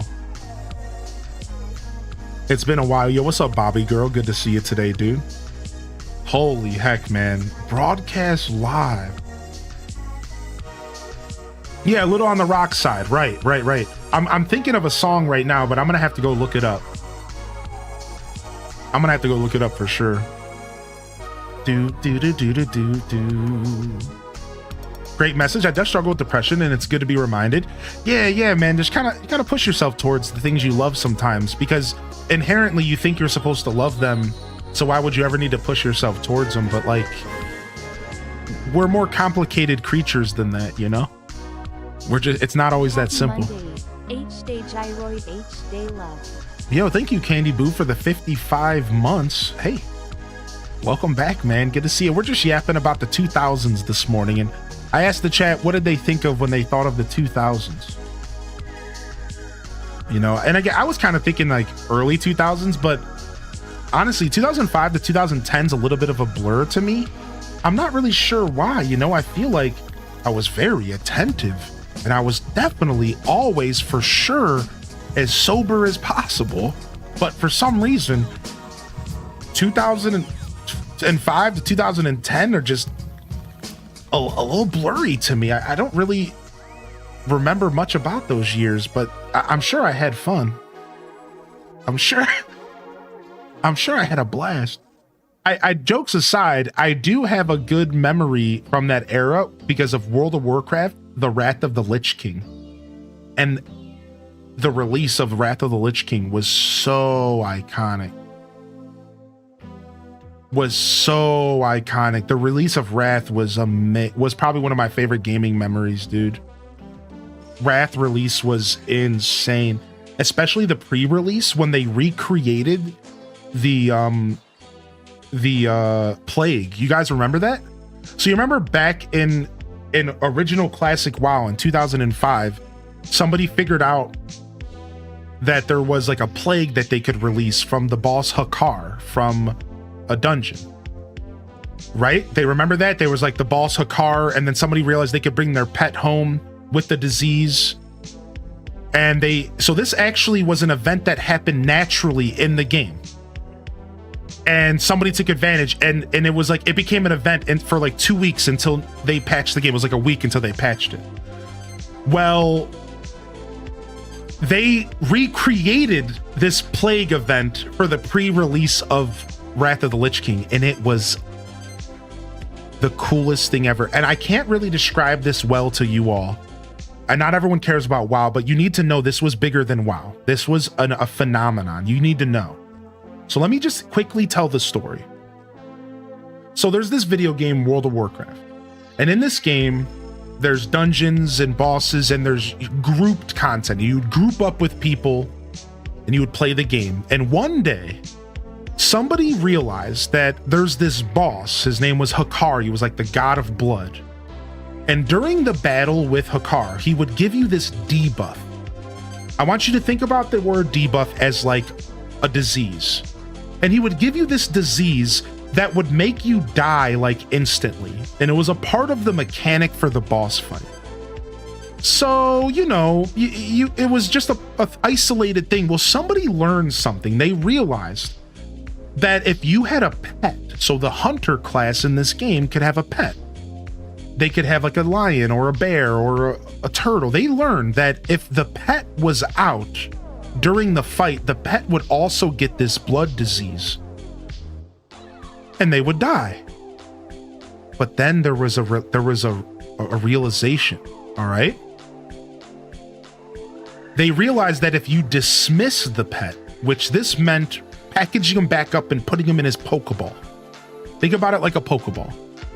If you put the pet back in the Pokeball, they would keep the disease. They wouldn't delete it. For some reason, it was coded wrong and it would stay on them. Well, there's something about this disease that you need to know from this boss in World of Warcraft. It would spread to any player around you when you died because of the plague. And this set the stage for one of the most iconic moments in gaming history in World of Warcraft. This player realized this. They came home from the dungeon. They had their pet come out from their Pokeball, and the pet died to this disease, and it spread to the other players in the major town. If you don't know anything about MMOs or World of Warcraft, you need to know that there's thousands of players in the main town of the game. Thousands. Minding their business, shopping, going to the auction house, trading with each other. So this guy brought his pet home and it died and it spread the disease. And then 3 more players died and then spread the disease. And then 3 more players. And within an hour, the whole server was decimated. Everybody was dying. Nobody could live. And because the disease kept spreading, people started intentionally going to places and spreading it there.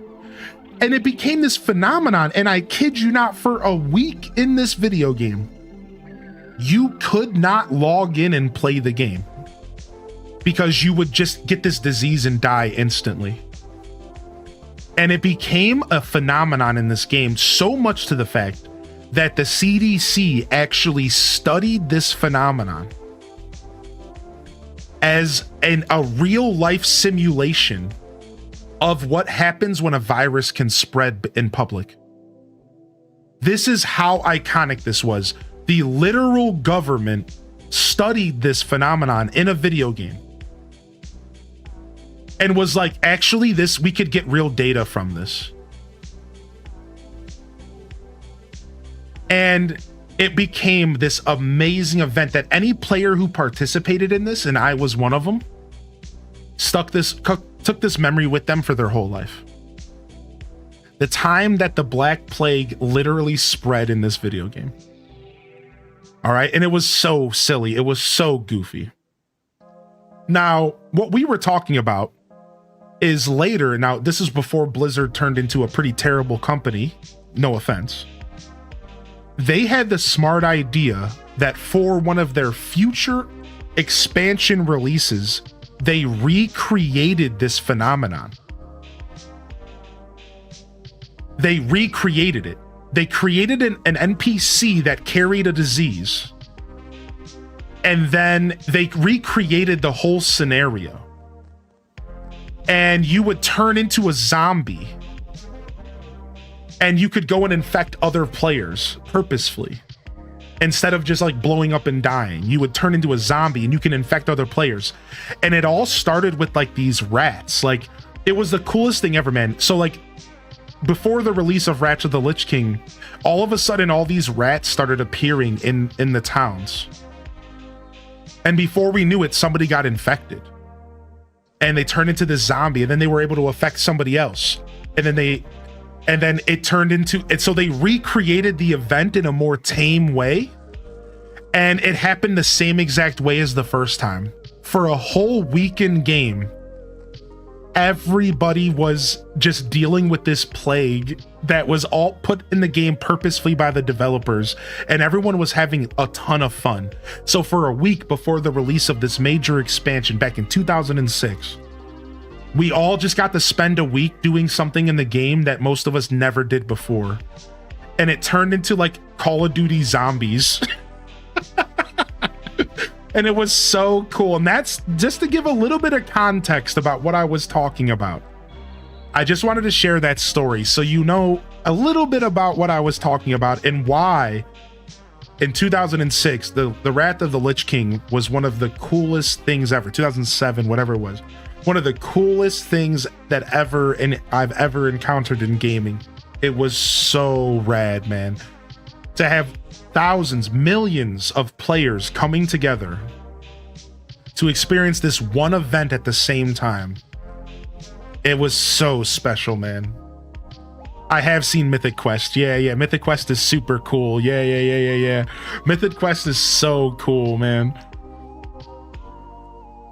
Holy heck, dude. Wrath was a great expect. Yeah, especially like the first time around. It was just all so fresh and all so new. Yeah. What's up, Gold Giraffic?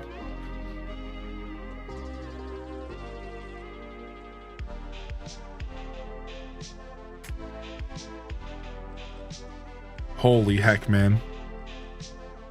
Chief, dude. Chief was cute. Last villager was Chief the Wolf. Holy heck. Glad you've seen it. I feel like no one has. Mythic Quest is definitely slept on, Sierra, for sure, man. No, not lipstick, chapstick. There's a difference. Hey. Oh my gosh, yo. If you guys are just tuning in, welcome to the show.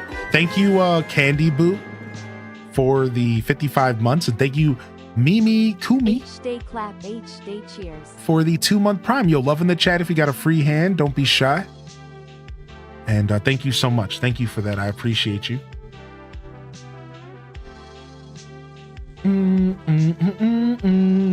Hey, Lily the Frog. Oh, she's so cute. Not who we're looking for, but she cute.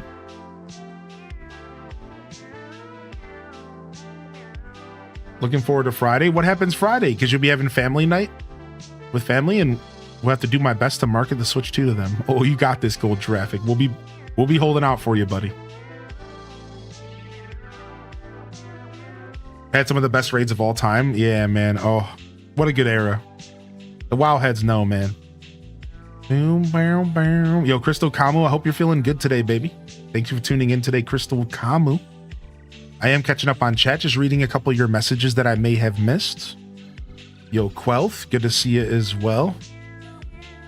This is the cat song.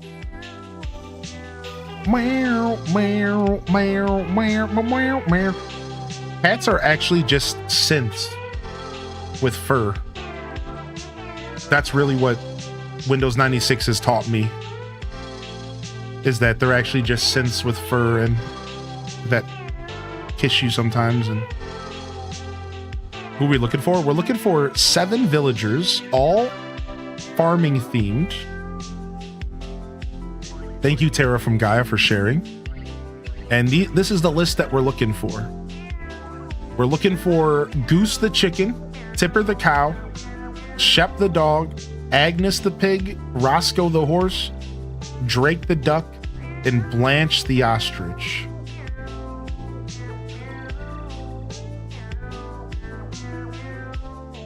Oh, you're good, Mill Imperio. Yeah, it was funny, dude. You're fine, man. Yeah, it was silly, dude. You're good.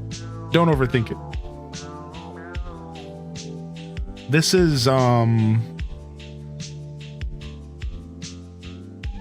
Gonzo. Not Melba.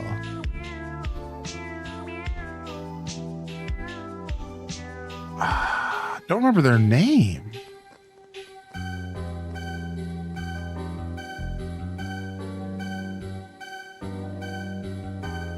I don't know. Oh, it's Canberra. Canberra. Yes, it just hit me. Canberra. I think you pronounce it Canberra because it's like an Australian reference or something. Even though it's spelled Canberra, I was told that it's pronounced Canberra.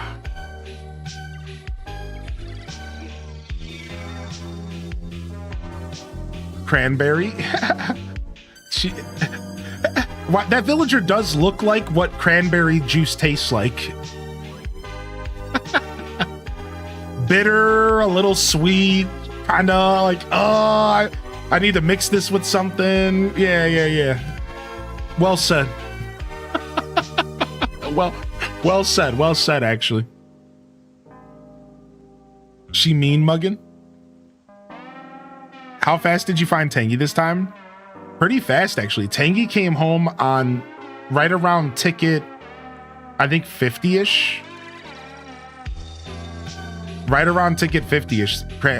Tangy came home, so yeah. She wasn't playing too hard to get this time. She wasn't playing too hard to get. Freaking Frigga. Is there a theme going on with your villagers? Yeah, we're doing a farming themed Goldavis.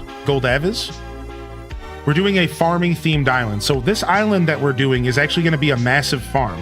So let me go ahead and walk around the island real quick and I'll show you just like what we've got started so far.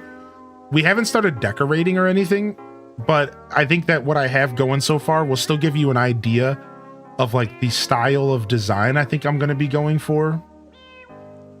This is Alfonso. It's a me, Alfonso.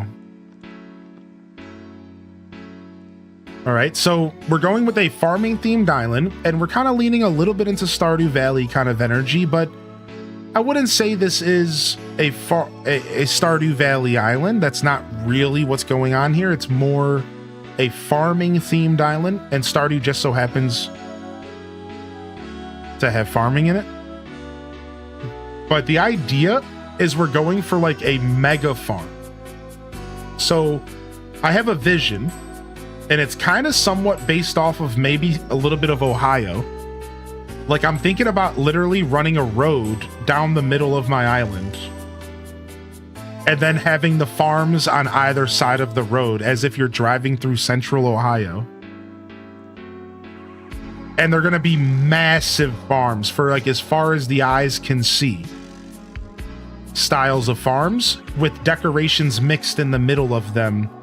Stuff like barns and silos and tractors and stuff like that. That's kind of the vision I'm going for right here.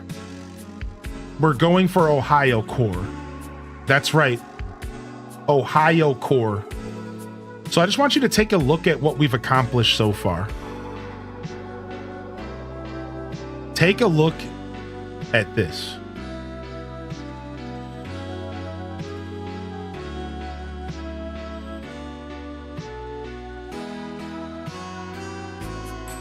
So I feel like this really helps people understand what I mean when I say mega farm.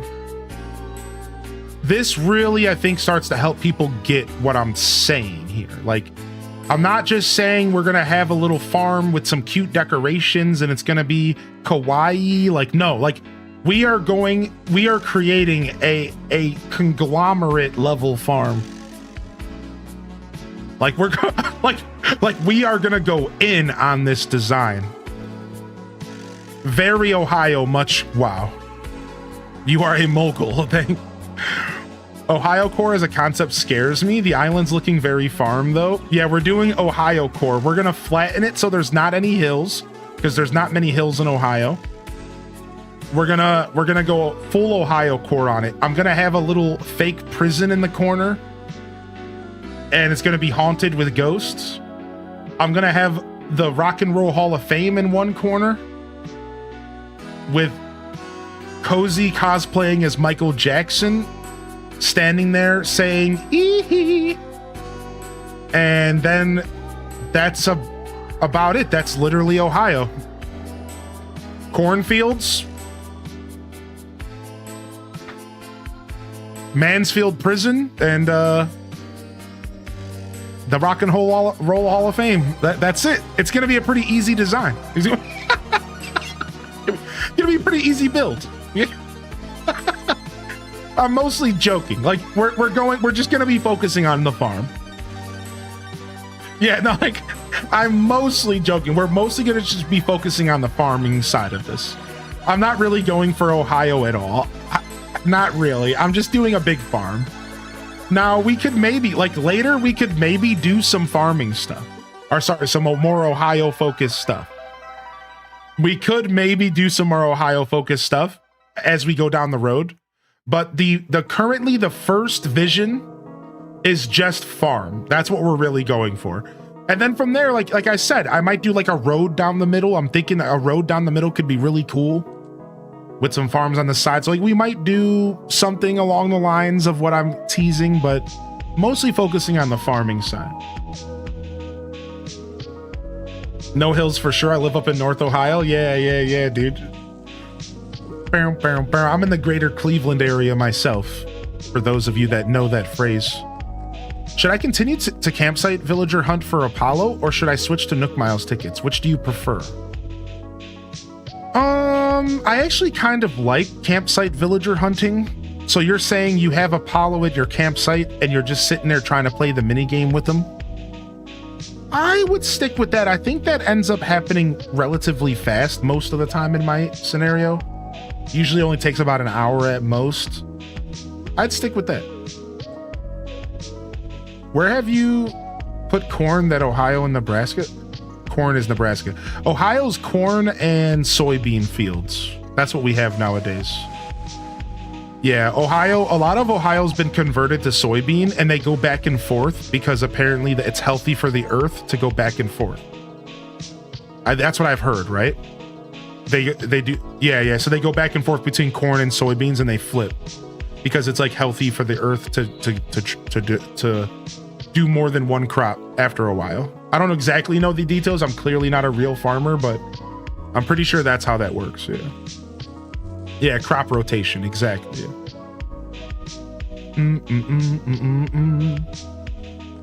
Aw, Olive showed up. She's so cute.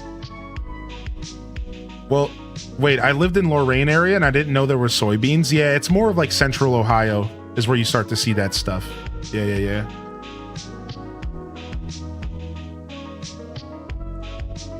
Dude, Memphis Kiddie Park. Nobody knows about the kiddie park. Wavy, dude. No one. No, dude, that is such a deep cut. I actually just referenced the kiddie park not too long ago on stream, and I was like talking about this little park that I used to go to, man. No one's hip, dude. Only people who live out here know. Even like people who are out in like Parma, for example, I feel like even they aren't hip to the kiddie park. It's like that, man. You gotta be a Clevelander to know about the kiddie park. I feel like otherwise people just sleep on it.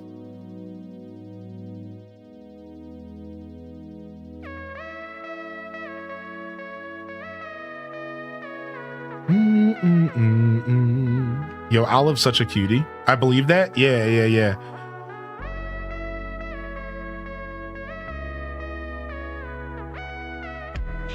Because when I was all the way out in like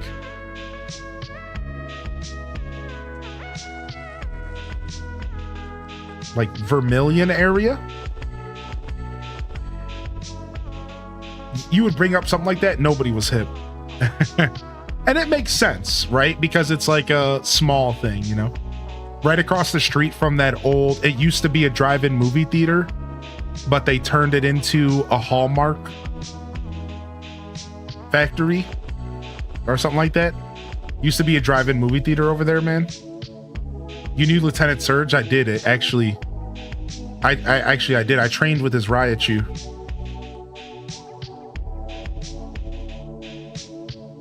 Parma was too far away. We never came when we lived there, but grandparents lived off of Bel Air, so they were posted up. Yeah, there it is, dude. Yeah.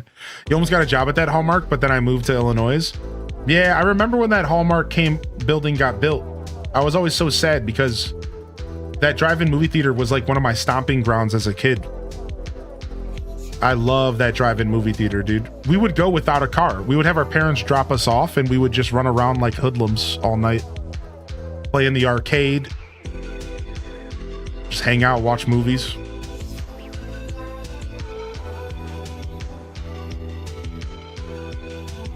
Do. Hoodlum descent. Yeah, the drive-in was so cool.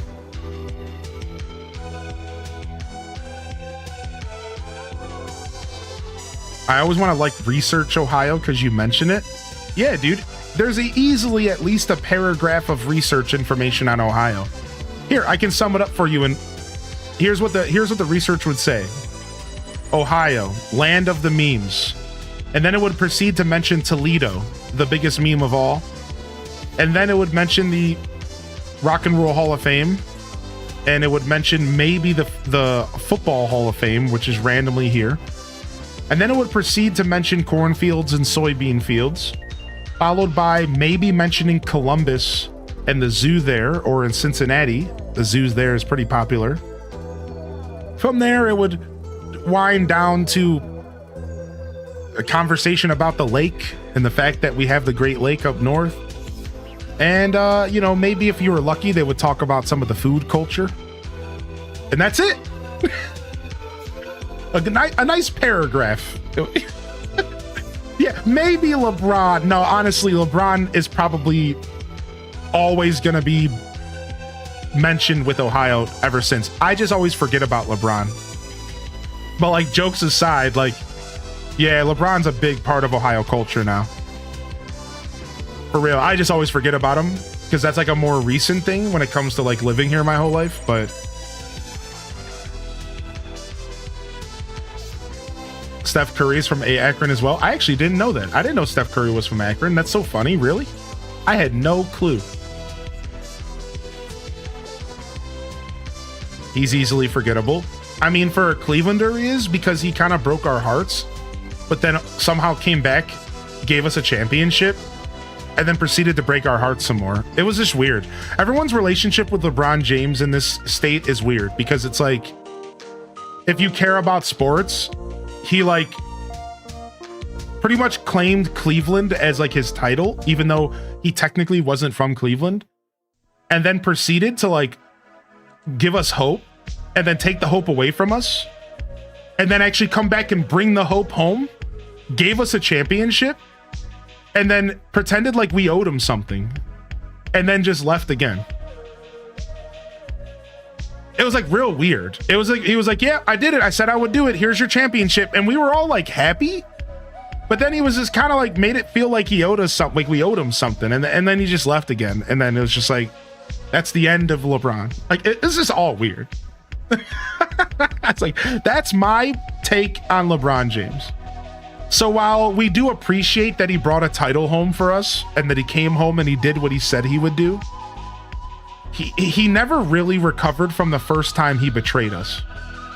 Where in that case, he said like he needed to leave and grow, and maybe he's right. Maybe he wouldn't have been able to give us a title if he didn't leave and come back. But regardless, he kind of left us all with a feeling of negativity, and we never really got over it. At least in my opinion.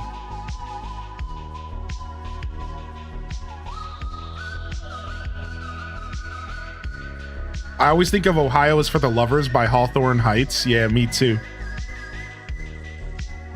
Ohio breeds greatness. Look at Hylian. Dude, I'm not going to lie. Ohio and Smash Brothers Melee. There's a lot of really good Melee players from Ohio. And Smash in general. Hey, it's Walt.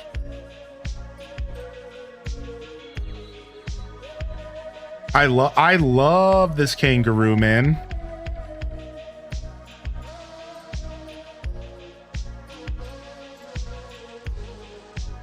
I love this kangaroo. I think we're going to get a Smash Brothers game that's going to do a series reset. And I think they're going to just remake all the characters. So like we'll get a Mario that's based off of Odyssey. We'll get a Link based off of Breath of the Wild, Tears of the Kingdom. We'll get a Zelda based off of Tears of the Kingdom. We'll get a Kirby based off of Kirby Forgotten Land. A Donkey Kong based off of Donkey Kong Bonanza. That's my prediction. I think we're going to get a new Smash Brothers game, and they're going to do a complete series reset. And they're going to design all the characters based off of their more modern personas. And they're going to pull away from what have thought of those characters up until this point. Ganon will get a remake. Everything. I think that's the play with Smash Brothers. and then they cut the cast back down again, and they focus it on like 30 characters. Right? They cut the cast down. They cut out third party, and they focus on only Nintendo characters, and they give us like 30 of them. And they make them all super unique and interesting, as if it's the first game again. Instead of having 100 characters and a bunch from different games. I think that's where Smash Brothers goes from here. Yep, Daddy Ganon, right? Just all of like the new personas of these characters. Because if you think about it, Mario is nothing like Mario now. You know what I mean? Like, you go play Smash Brothers, that Mario is almost non-existent anymore. Like, not really.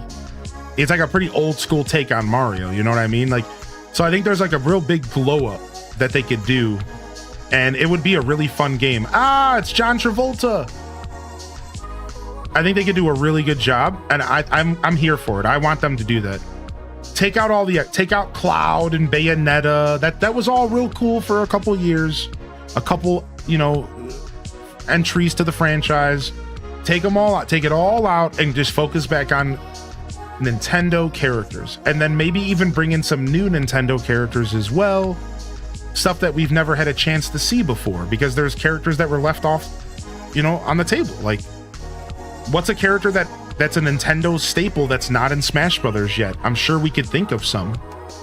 Right now, we could just like hang out and think about them, like Raru from Tears of the Kingdom, or the cow from Mario Kart. Right? Like, there's a lot. Ochi, boom. Waluigi, hello. Right? Like, they could totally just reinvent the wheel on these characters, and then maybe not all of them make it. Right? Maybe Wario doesn't make the cut this time. Like, maybe like Wario would be too similar to what he is now. So like maybe they wouldn't feel the need to remake Wario. Maybe he doesn't make the cut. Pauline instead, right? Stuff like that. Yeah, I think there's a huge potential for a new Smash Brothers game. And they could really add some characters that we haven't had a chance to interact with. It'd be really cool. The Dodos, yeah, the Dodo birds. Yeah, Tom Nook, right? We had Isabelle and Villager. Maybe there's something still there that they could do. Nook or something like that. There's always new Pokemon, so they could always do a new Pokemon. Yeah, Geno. Exactly. I think it would be cool.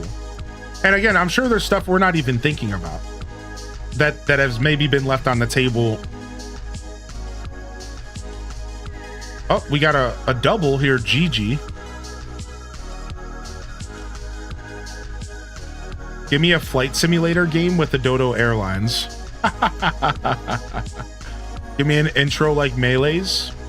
Dude, Melee's intro was iconic, dude. Super Smash Brothers Melee. Dude, I had the orchestrated Super Smash Brothers Melee album on a CD, and I would spin that bad boy in my non-skip Walkman going to school, son. When people say, do you remember where you were when 9/11 occurred? You want to know where I was? I was in health class listening to Super Smash Brothers Melee. I walked into health class and I looked at the TV and saw what was going on while I'm listening to Melee.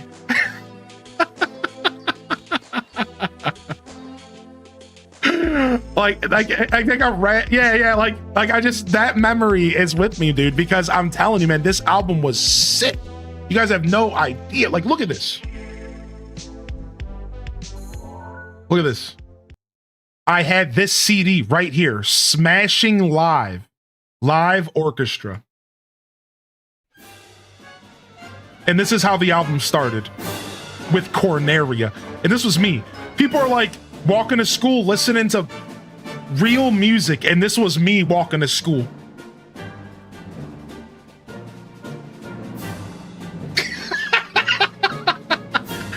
People are walking to school. I remember this girl used to walk to school with the tape deck listening to Aerosmith. And one day she asked me what I was listening to, and I looked at her, and I looked at her like I'm biting into a pepper on Iron Chef, just kind of like, oh, what am I listening to?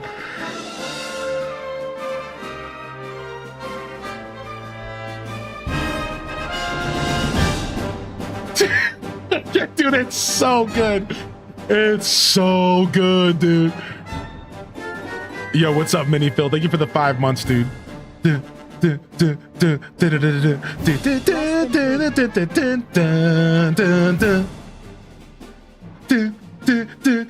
then Jungle Garden comes in.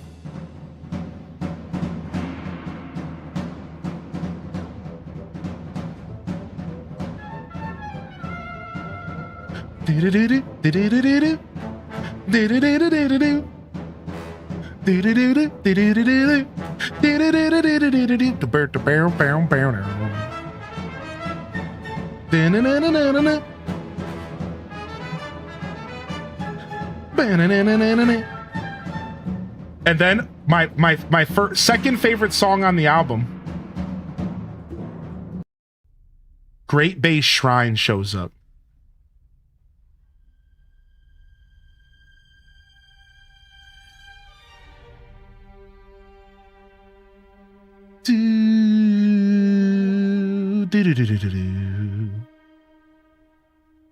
Wait for it.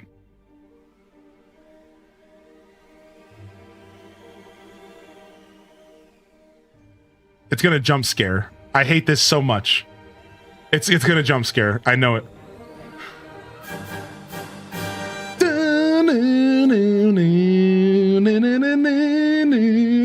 So this is a Zelda 2 song.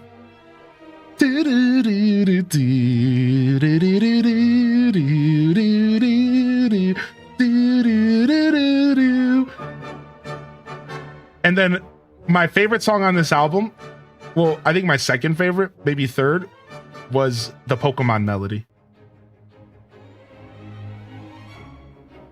Because at the time, we had never heard orchestrated Pokemon music. Like, not really. You have to realize, like, not really. This was the first time I ever heard an orchestrated Pokemon song in my life. And this is like my childhood, right? This is my whole life. I've been listening to Pokemon music on a Game Boy. And then all of a sudden, this album comes out and gives me orchestrated Pokemon music. Like, you know, like even right now, I'm getting straight goosebumps, dude. Like this blew my mind, dude. I was like, this is insane.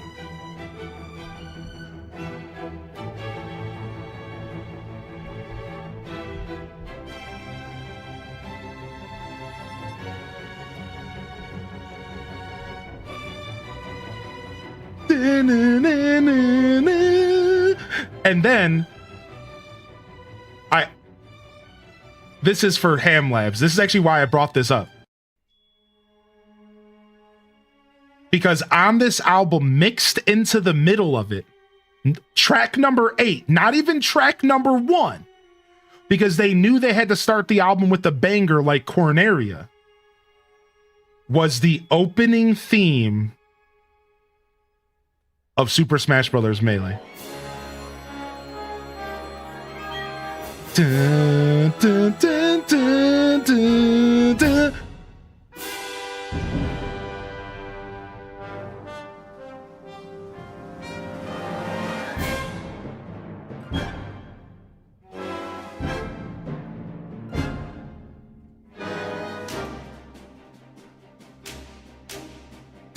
Dude,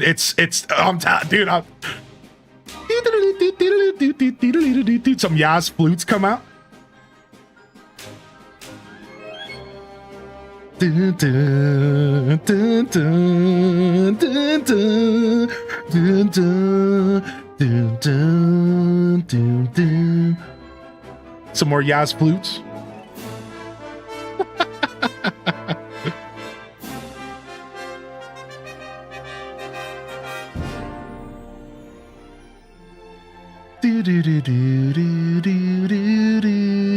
Dude, me walking down the street with a Walkman playing this in my headphones. Could you even imagine? Like, I don't think people get it, man. Like, just think about how impressionable your mind is at that age, and you're just like, it's directly into my brain. You know what I mean? Like through the headphones. H day wiggle, H day clap, H day cheers. It was a crazy era. It was, dude. I played that album so much that it stopped working after a while because I just constantly had it on loop, dude. I had it constantly on loop, man. I couldn't stop listening to it.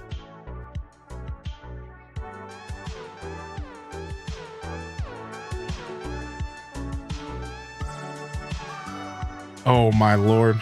Anyways, at one point that music was a little louder than I meant it to be, so I apologize if anybody got jump scared. If you're still here. At one point that was a little loud. It wasn't too bad. It wasn't louder than my voice or anything, but yeah. You can't, dude, orchestrated stuff always goes from real quiet to loud. That's like the whole point, right?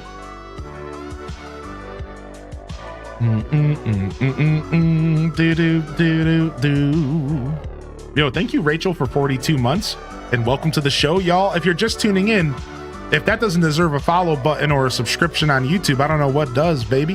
Thank you for the Prime Mini Phil, and thank you, Rachel. I love how you got Zelda before you change your stream.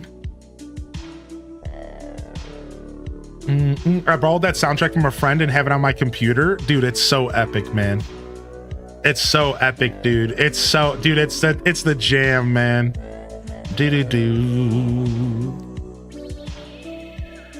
Holy heck, the unlocked memories from the 2000 era of my life. Definitely a wacky 10 years. Dude, another gorilla. We are just gorillaed out today. I think I need to delete Donkey Kong Bonanza off my Switch too, because obviously this is causing a problem. We are gorillaed out today for sure. No bananas, just gorillas.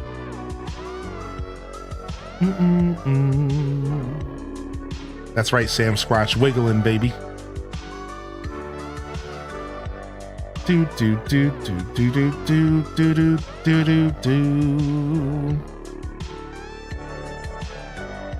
Oof. Internship woes, Ron. That's tough, man. I don't know. My only advice in that scenario would be to like not burn the bridge like you might be tempted to do. I have somebody who's burned a lot of bridges in my day, man. I do regret it. And regret's just a way to learn from the past. And when I look back, like, yeah, I probably could have burned half the bridges I burned because I was stubborn. Sometimes it is okay to just put up with some ish, especially for one more week. And not saying that you were going to do anything else, but just that's the only advice that comes to mind is just like stick with it. Don't burn any bridges unnecessarily. And honestly, to answer the question on how I dealt with it, I just didn't. That's kind of the problem. I would just leave.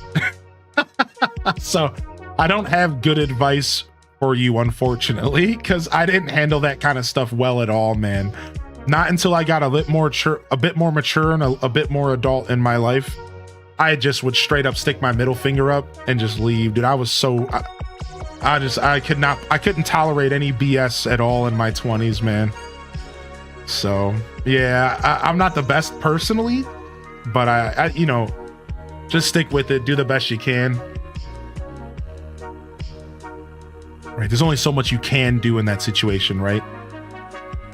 Super glue their items. Just kidding. Yeah. Play a prank on them, you know. Yeah, that sucks. That real sucks.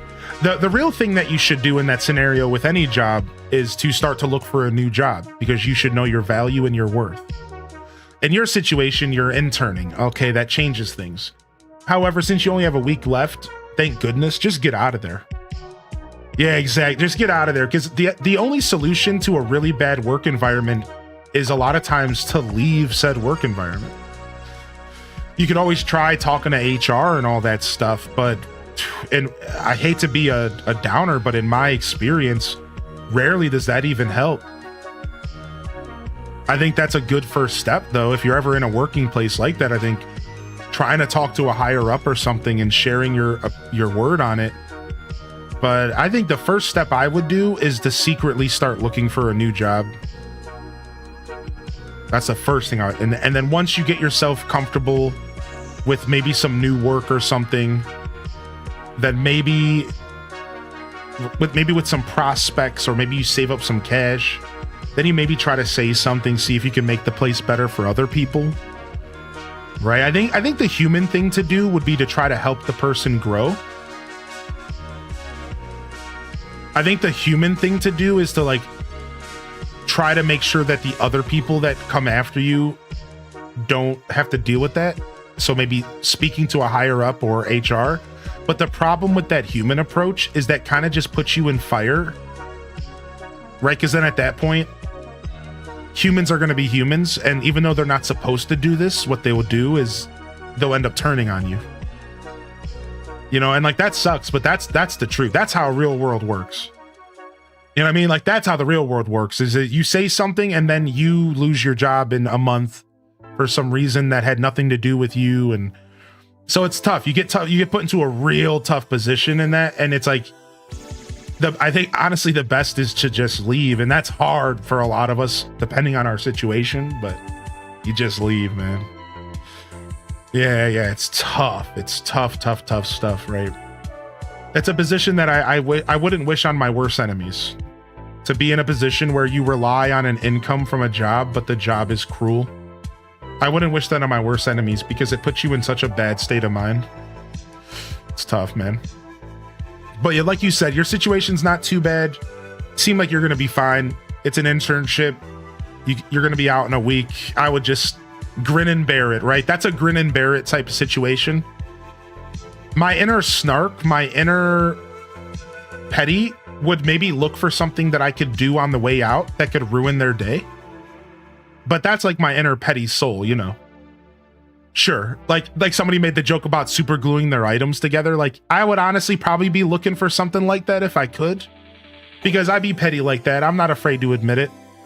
Like if I could do something, like even if it was just like stealing a roll of toilet paper, I'd be trying to do something like that, because fuck them. Like stay clap. If a hearty crop dust, snatching up some toilet paper, taking home some paper towel. Like I'm gonna probably try to do something to get my revenge, even if you never know that I do it, because I'm just petty like that. But like in all reality, that's probably not the good play. Yeah, put a stapler in Jello. Yo, thank you, Moopa Creations, for 14 months, man. Good to see you today, Moopa. What up, dude? Yeah, personally, you know. Y'all have been a great comfort during my own dealings with weird job cruelty nonsense. Thank you, Hylian and community. H. Stay cozy.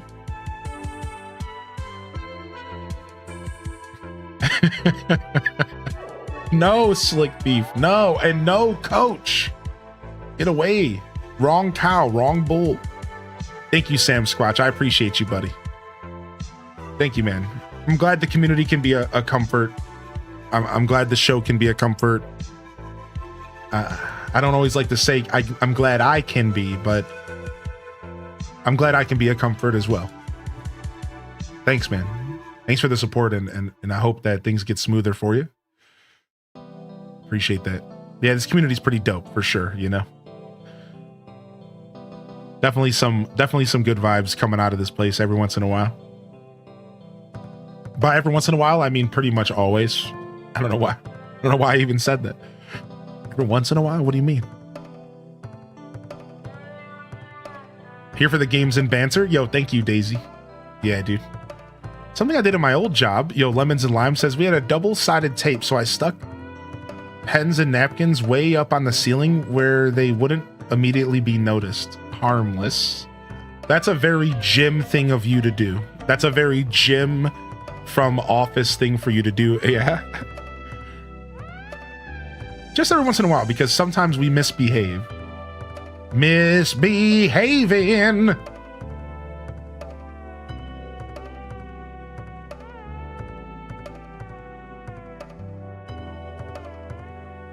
Good gym. Yeah, GG, good gym.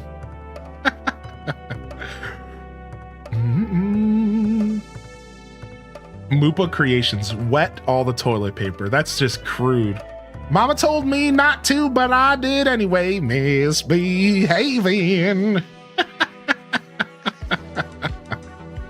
I've never seen the show, but I know the song. It was stuck in my head for a lot of week because of my lady friend.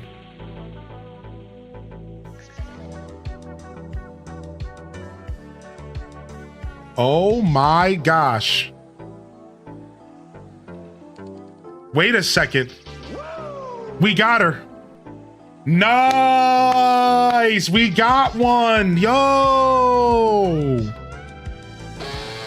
Let's go. We got one of our lists. Nice.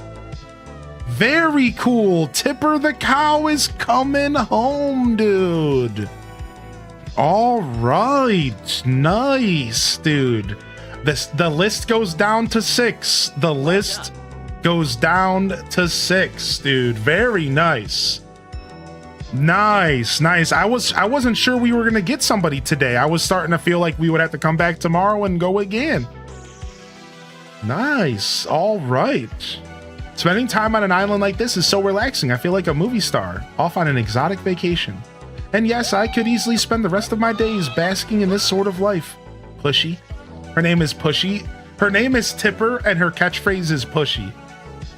That's so funny. Nintendo needs to stop, dude. That's so funny. Best decision ever. All right, Tipper's moving in. Let's go check the sign and make sure it's all good. Rude, yeah. Did Nintendo forget about Super Mario Bros. Movie 2? No. It's coming out. We're gonna see the next Mario movie before we see the Zelda movie, I think. Also, they just signed copyright stuff for a Donkey Kong movie as well. So now Nintendo, that we know of, right now Nintendo has Mario Bros. Movie 2 in the works, an animated Donkey Kong movie is in the works, and a live-action Zelda movie is now in the works that was delayed to 2027. So we're probably going to see Super Mario Bros. 2 before we see Zelda, and from what I understand, we're probably going to see that before we see the live-action Zelda. I don't know when we'll see Donkey Kong. That could be a while out because the news about them signing a deal for Donkey Kong just came out. So I don't know how long that's been in the works. That one might be a while. But if I remember what I read, if memory serves me right, I think Mario Bros. 2 movie is already in production. I'm pretty sure. Yeah, Lady Oak, please do, man. And there's a good chance we're gonna get a Zelda section at the Universal. Dude, that would be actually sick. I like the Super Mario movie. Yeah, it was fun. It was cute. Very fan servicey. They did a good job servicing the fans with that. I thought so.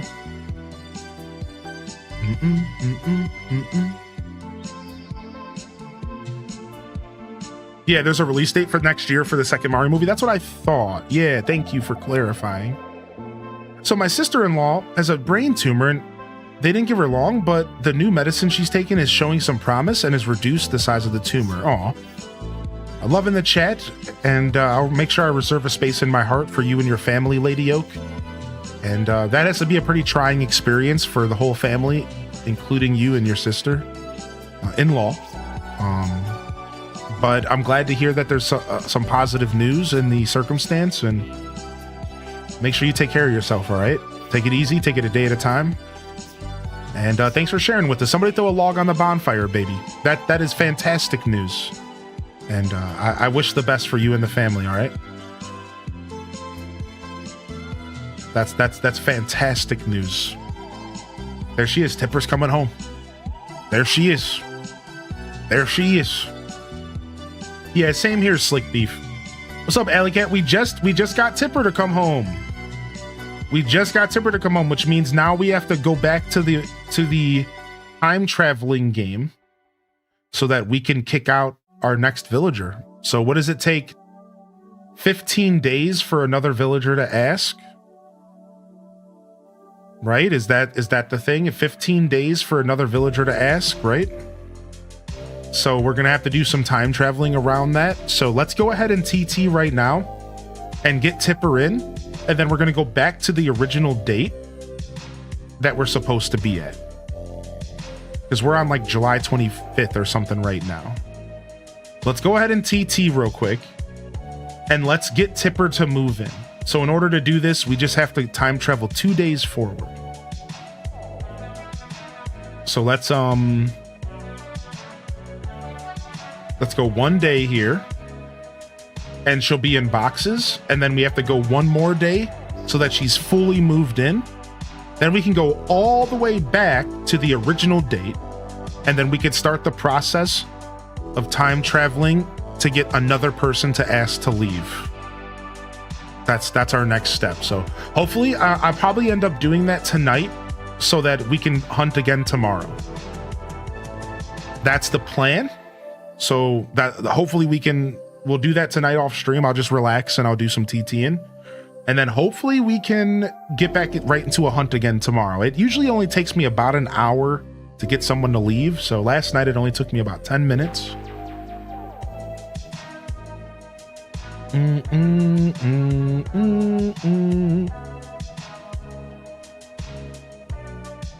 right, July 26th.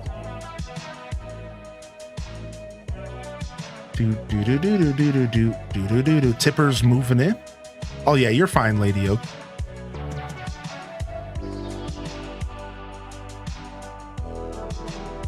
Yeah, glad to have you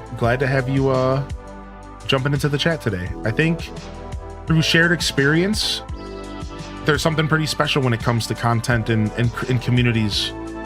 And look around you, man. You know, this is more than just a show on Twitch.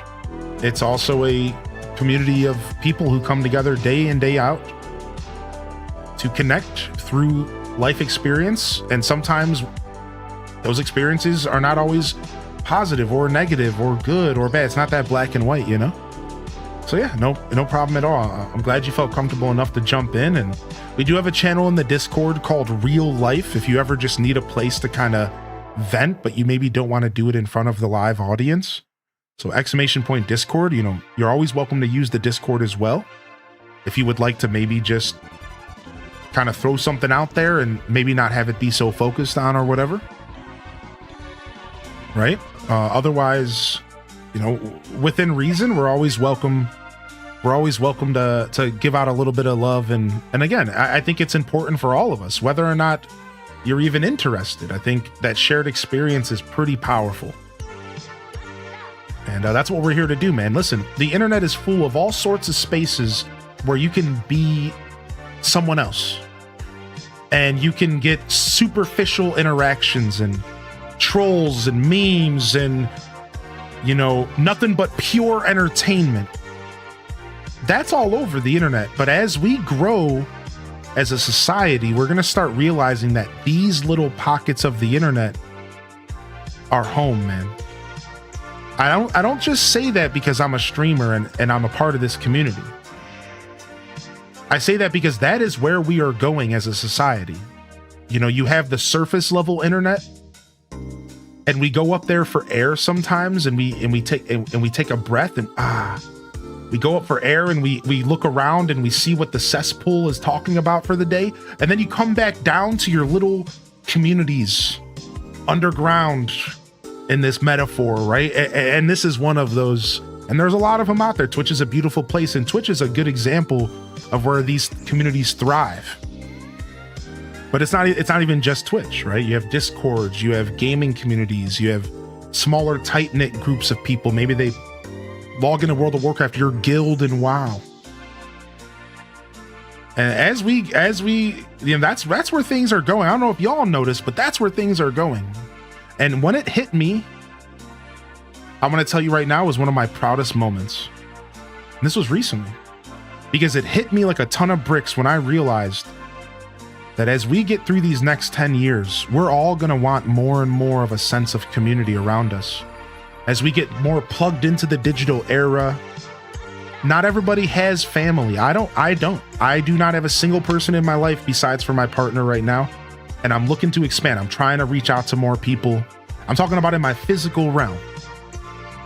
And I'm trying to expand. I'm trying to find more people. I'm reaching back out to old friends, trying to rekindle relationships. But at the end of the day, these little communities, this is human interaction now. And that's not a bad thing. A lot of people look at this like a negative.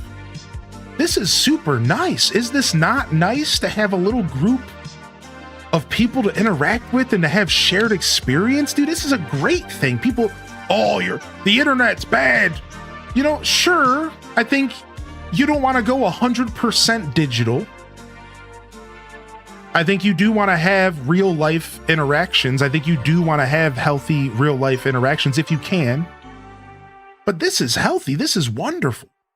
And it hit me like a ton of bricks when I realized that what I created goes so far beyond what I thought it was.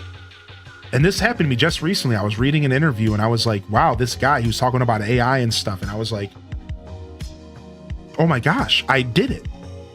I was like, I didn't realize, like, I created a community, a space where we can come together on the internet. Like, I have succeeded in this thing. Like, and it's so sick.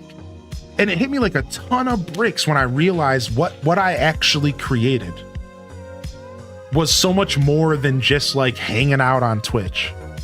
And I was real proud. I'm still proud. Like, I was real proud when it hit me. Like, I'm getting teared up about it because I'm like, wow, like I didn't know what I was doing. I'll be honest, dude. I was just doing a thing, and like that thing turned into something like super beautiful. I was like, wow, like this is powerful. Now it's not even just a fun thing, like it's becoming an essential thing in a lot of our lives. Not to get too deep on you here on a Monday afternoon, but it's starting to become an essential thing in our lives to have nice human spaces. Not in Twitter post where everyone's just trying to make $1.50 off of your engagement. Not can you know what I mean? Like, not these gross, weird places. Just true, down-to-earth human interactions. Sup, dude? Yo, this is what I'm dealing with today. Yo, you too, man? Where you can be yourself and you can have like real life interactions. Like it's so nice. Like, and once I realized, I was like, wow, like this is actually becoming like an essential thing for all of us. As we get more digital, as we break away, you know what I mean? Like having these real interactions, like real humans. It's like, wow. Because there's just so much slop out there, and the slop's only going to keep coming harder. You know what I mean? Like, that's why I like media share, for example, in our Discord. Because while sure, like, I think the media share, our Discord is a good example of where, like, you could share something and you know that it's going to be looked upon by just humans. Instead of getting tossed into the sea of Twitter, if you drew a beautiful picture, you can know that if you share that in our Discord, if it does get seen, maybe by one person, that was one specific human that like looked at that maybe felt something from that. Instead of it getting tossed into the sea of algorithms.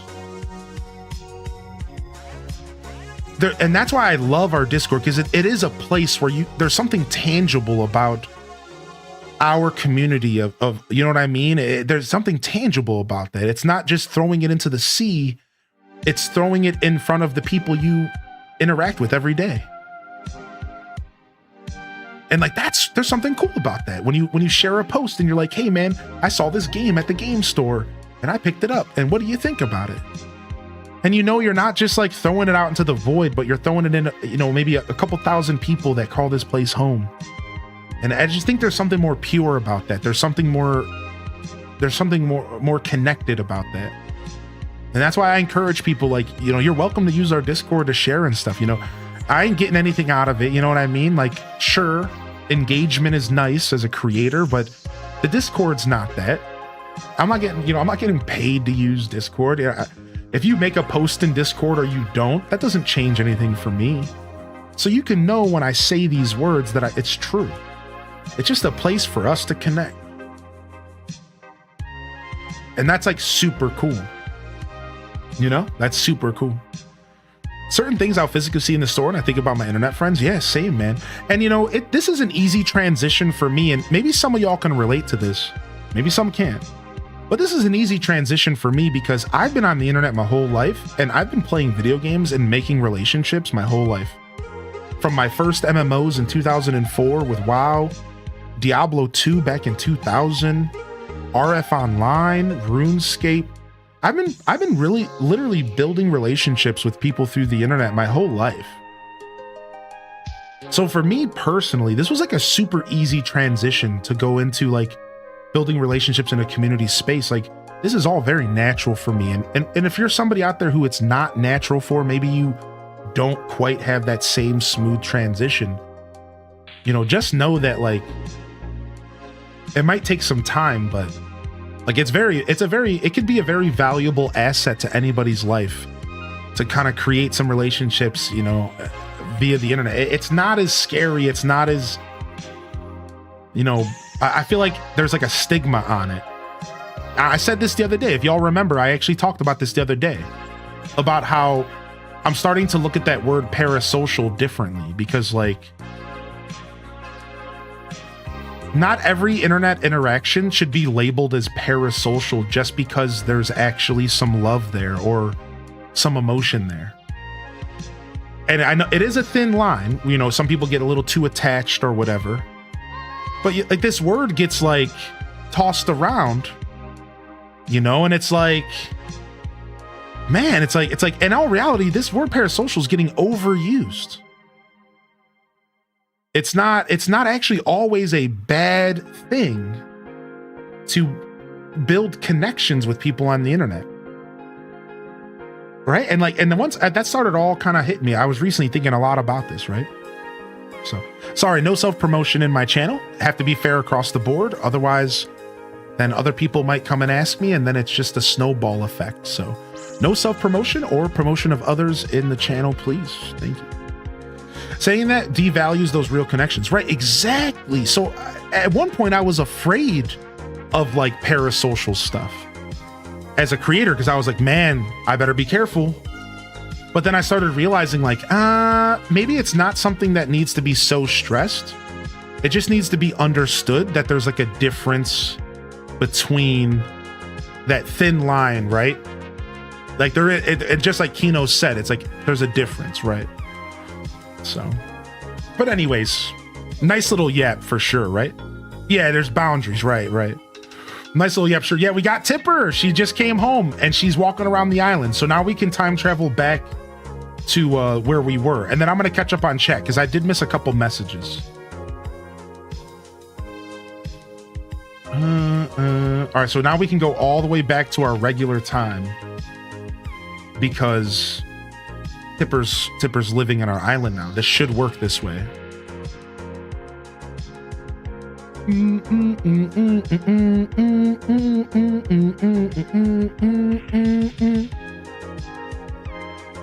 Yeah, much love, Lady Oak. I hope it's an original story and not Ocarina of Time. Yeah, I think it's gonna be an original story. I think so. I have way more faith than I should have that they're gonna make the Zelda movie dope. I have Slick Thief. I have way more faith than I should. Yeah, if you're worried about self-promotion, honestly, it sounds like you're probably gonna be fine. So, Sister Honey, why don't you go ahead and send me a DM and I'll read your message out loud?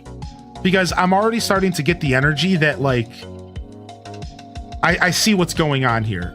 I bet you what's happening is you're probably just trying to tell a story that about something that maybe happened during your stream, and you're maybe worried that mentioning your stream is a form of self-promotion.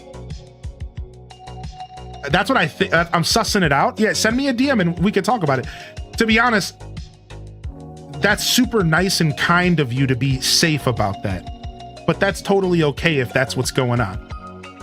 Whereas self-promotion would be something along the lines of, in my opinion, thing about Twitch, Sister Honey, and I know you just started streaming, so let's go ahead and talk about it for you and anybody else.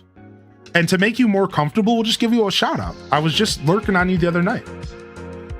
What you need to realize is it's the old saying of there's a difference between these two things. Subject 1. Hey everybody, I don't want to self-promote, but I'm just letting you know I go live every day on Tuesday and I'll be live in an hour. So if you want to come and hang out, I'll see you in an hour. Oh, and also these are the games I'm playing and here's my schedule. And then here's example 2. Hey, so the other night during my broadcast, this guy came in and he was like creeping me out a little bit and it kind of sucked. How do you handle this, Hylian? Because like, I don't know what to do about that. I'm in the middle of my stream and this guy creeped me out. So would you mind giving me and anyone else here advice about that? That's okay. Option 2 is okay. In this universe, we all stream, baby. We all have the potential to go live at any moment. And you don't need to be ashamed about that. And you don't need to be afraid to talk about the fact that you also create content. Just make sure that you're on, like, what's the word I'm looking for? I couldn't think of the word. It disappeared from my brain, but just make sure that you are tactful about it. You know, try to respect the rules of every stream because every stream is different. And just be tactful about it and just be mindful of the difference between true self-promotion and mentioning that you stream as well. That's okay, man. You're allowed to talk about your being a broadcaster. The whole platform of Twitch is built off of this idea. Think about emotes, for example. Should you be allowed to use your emote in another stream? Hell yeah, you should. That's not self-promotion, but it is pointing out the fact that you do stream because you do have an emote, right? You know, now think about my partner badge. I show up in a stream with my partner badge. I'm literally screaming to you and everybody, I'm a streamer. But that's not my that's not what I'm doing. That's not my intention. Twitch is built off of this idea of streamers connecting with streamers.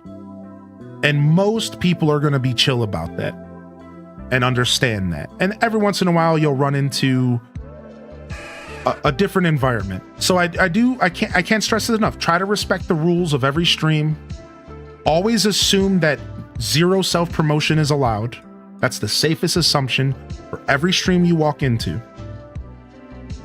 And if someone gives you a hard time for using an emote or having a partner badge, that community wasn't for you. And that streamer wasn't for you because that's absolutely ridiculous.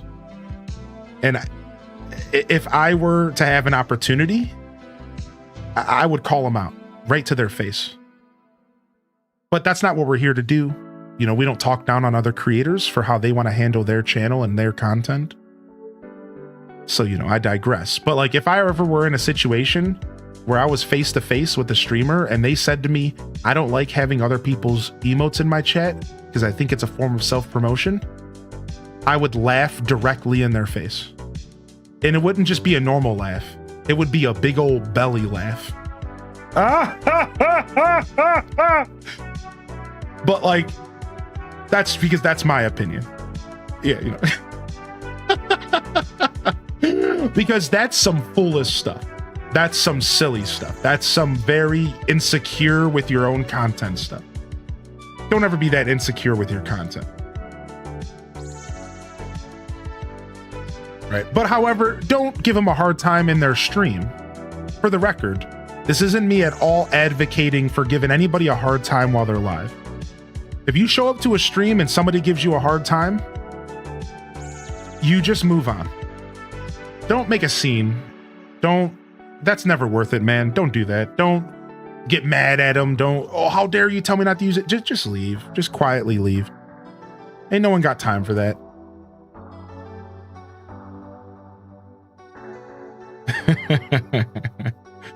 No other streamers exist. No other emotes. No lurkers. JK. I popped into a stream and the streamer gave me a hard time about using other people's emotes. However, they were funny about it and ultimately gave me a sub anyways. I ultimately got a sub from you anyways. That's cute. That's nice. At least it ended up being like a fun interaction.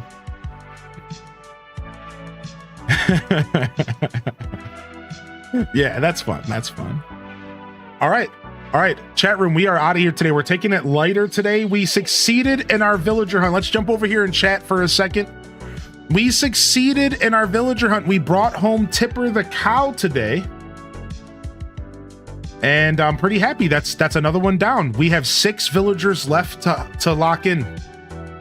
6 villagers left out of 10. So far, we've brought home Tangy, Sherb, Vesta, and Tipper the cow. Our farming themed villagers are coming home one at a time. Our barn is getting filled up and we should be back tomorrow doing some more hunting. So I'm thinking for a while, Monday, Tuesday, Animal Crossing. I've been doing this for 6 years, baby. More Animal Crossing tomorrow, by the way. Oh, I didn't see your DM. I was waiting to see your DM. Oh, this is so cute. Yeah, this is what I'm saying. Like, so like, hold on, we're not quite done here, but like, this is exactly what I'm saying. So I'm so happy you sent this because listen to this message. And this is again, the perfect way to wrap up what I was just saying about self-promotion. So they said, it's about an up and coming stream that they're doing in the future. That their mother passed a few years ago and they still struggle with it. So for her birthday, they're going to stream themselves building their Jaws Lego set while trying to stream Jaws on the screen. I'm still figuring it out, but I was going to talk to a few family members about it and talk about my mom and talk about some of the silly stuff she did and stuff like that. So it's probably going to be a crying scream, but I said scream, a stream, but it tied into what you were talking about with connecting. So they wanted to share their own version of connecting on the internet and through shared experience. And that's like super beautiful, right? Like through that shared experience, we connect, and creating a broadcast dedicated to your mother and her memory. Like that's like a beautiful thing, right? And to go back to the promotion comment, this is the exact example. This is exactly what I thought your message was going to look like. Hey, this reminds me of something that I'm planning in the future for my show. So yeah, thank you. I just wanted to say, you know, perfect example. Always tread lightly when it comes to promotion stuff. Take it easy. If you're not sure, just ask first. Just like you did. I really appreciate you respecting my space. And again, we'll go ahead and we'll give you a shout out. I was just lurking on you the other night. So I'm already kind of enjoying seeing your journey progress. All right. And just because you let me kind of take your situation and use it as a wonderful example, I want to throw you VIP for 30 days as a way to say thank you for being patient and being a good sport. And also for respecting my rules here so strongly that you weren't even sure if you should mention that. That's a lot of respect from you to me, and I thank you. So as a way to nod back, take 30, all right? And thank you so much. Thank you so much, all right? On that note, though, we are getting out of here, fam. You know the deal.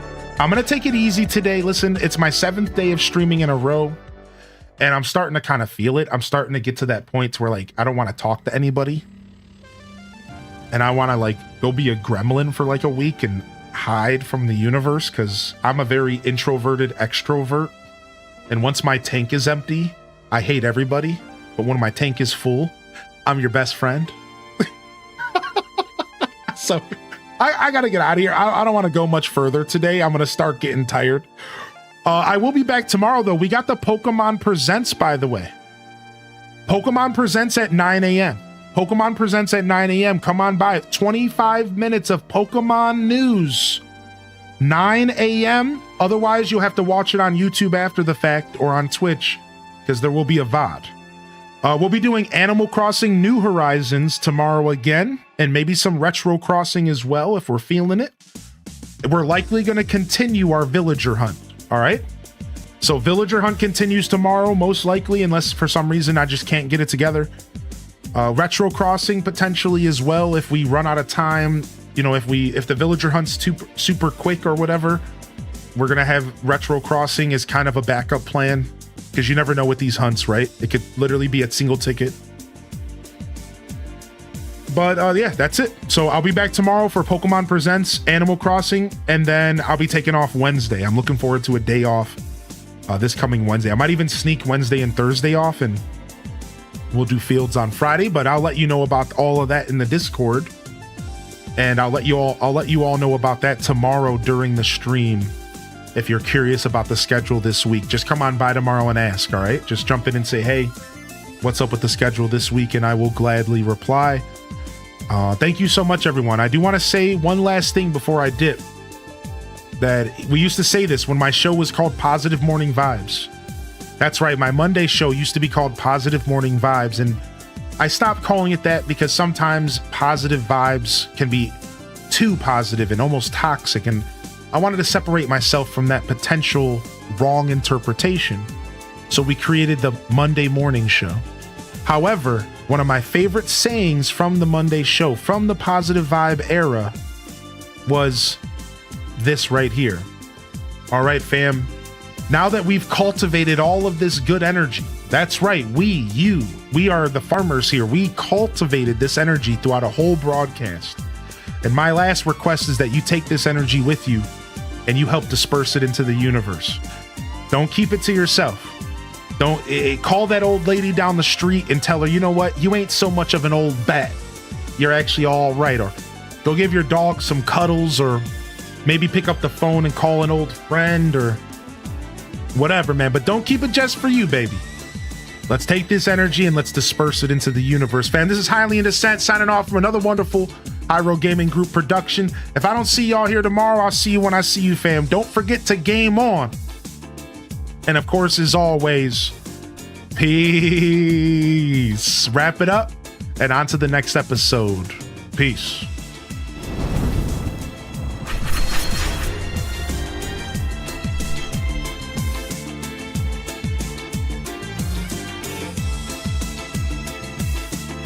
All right. We're out of here.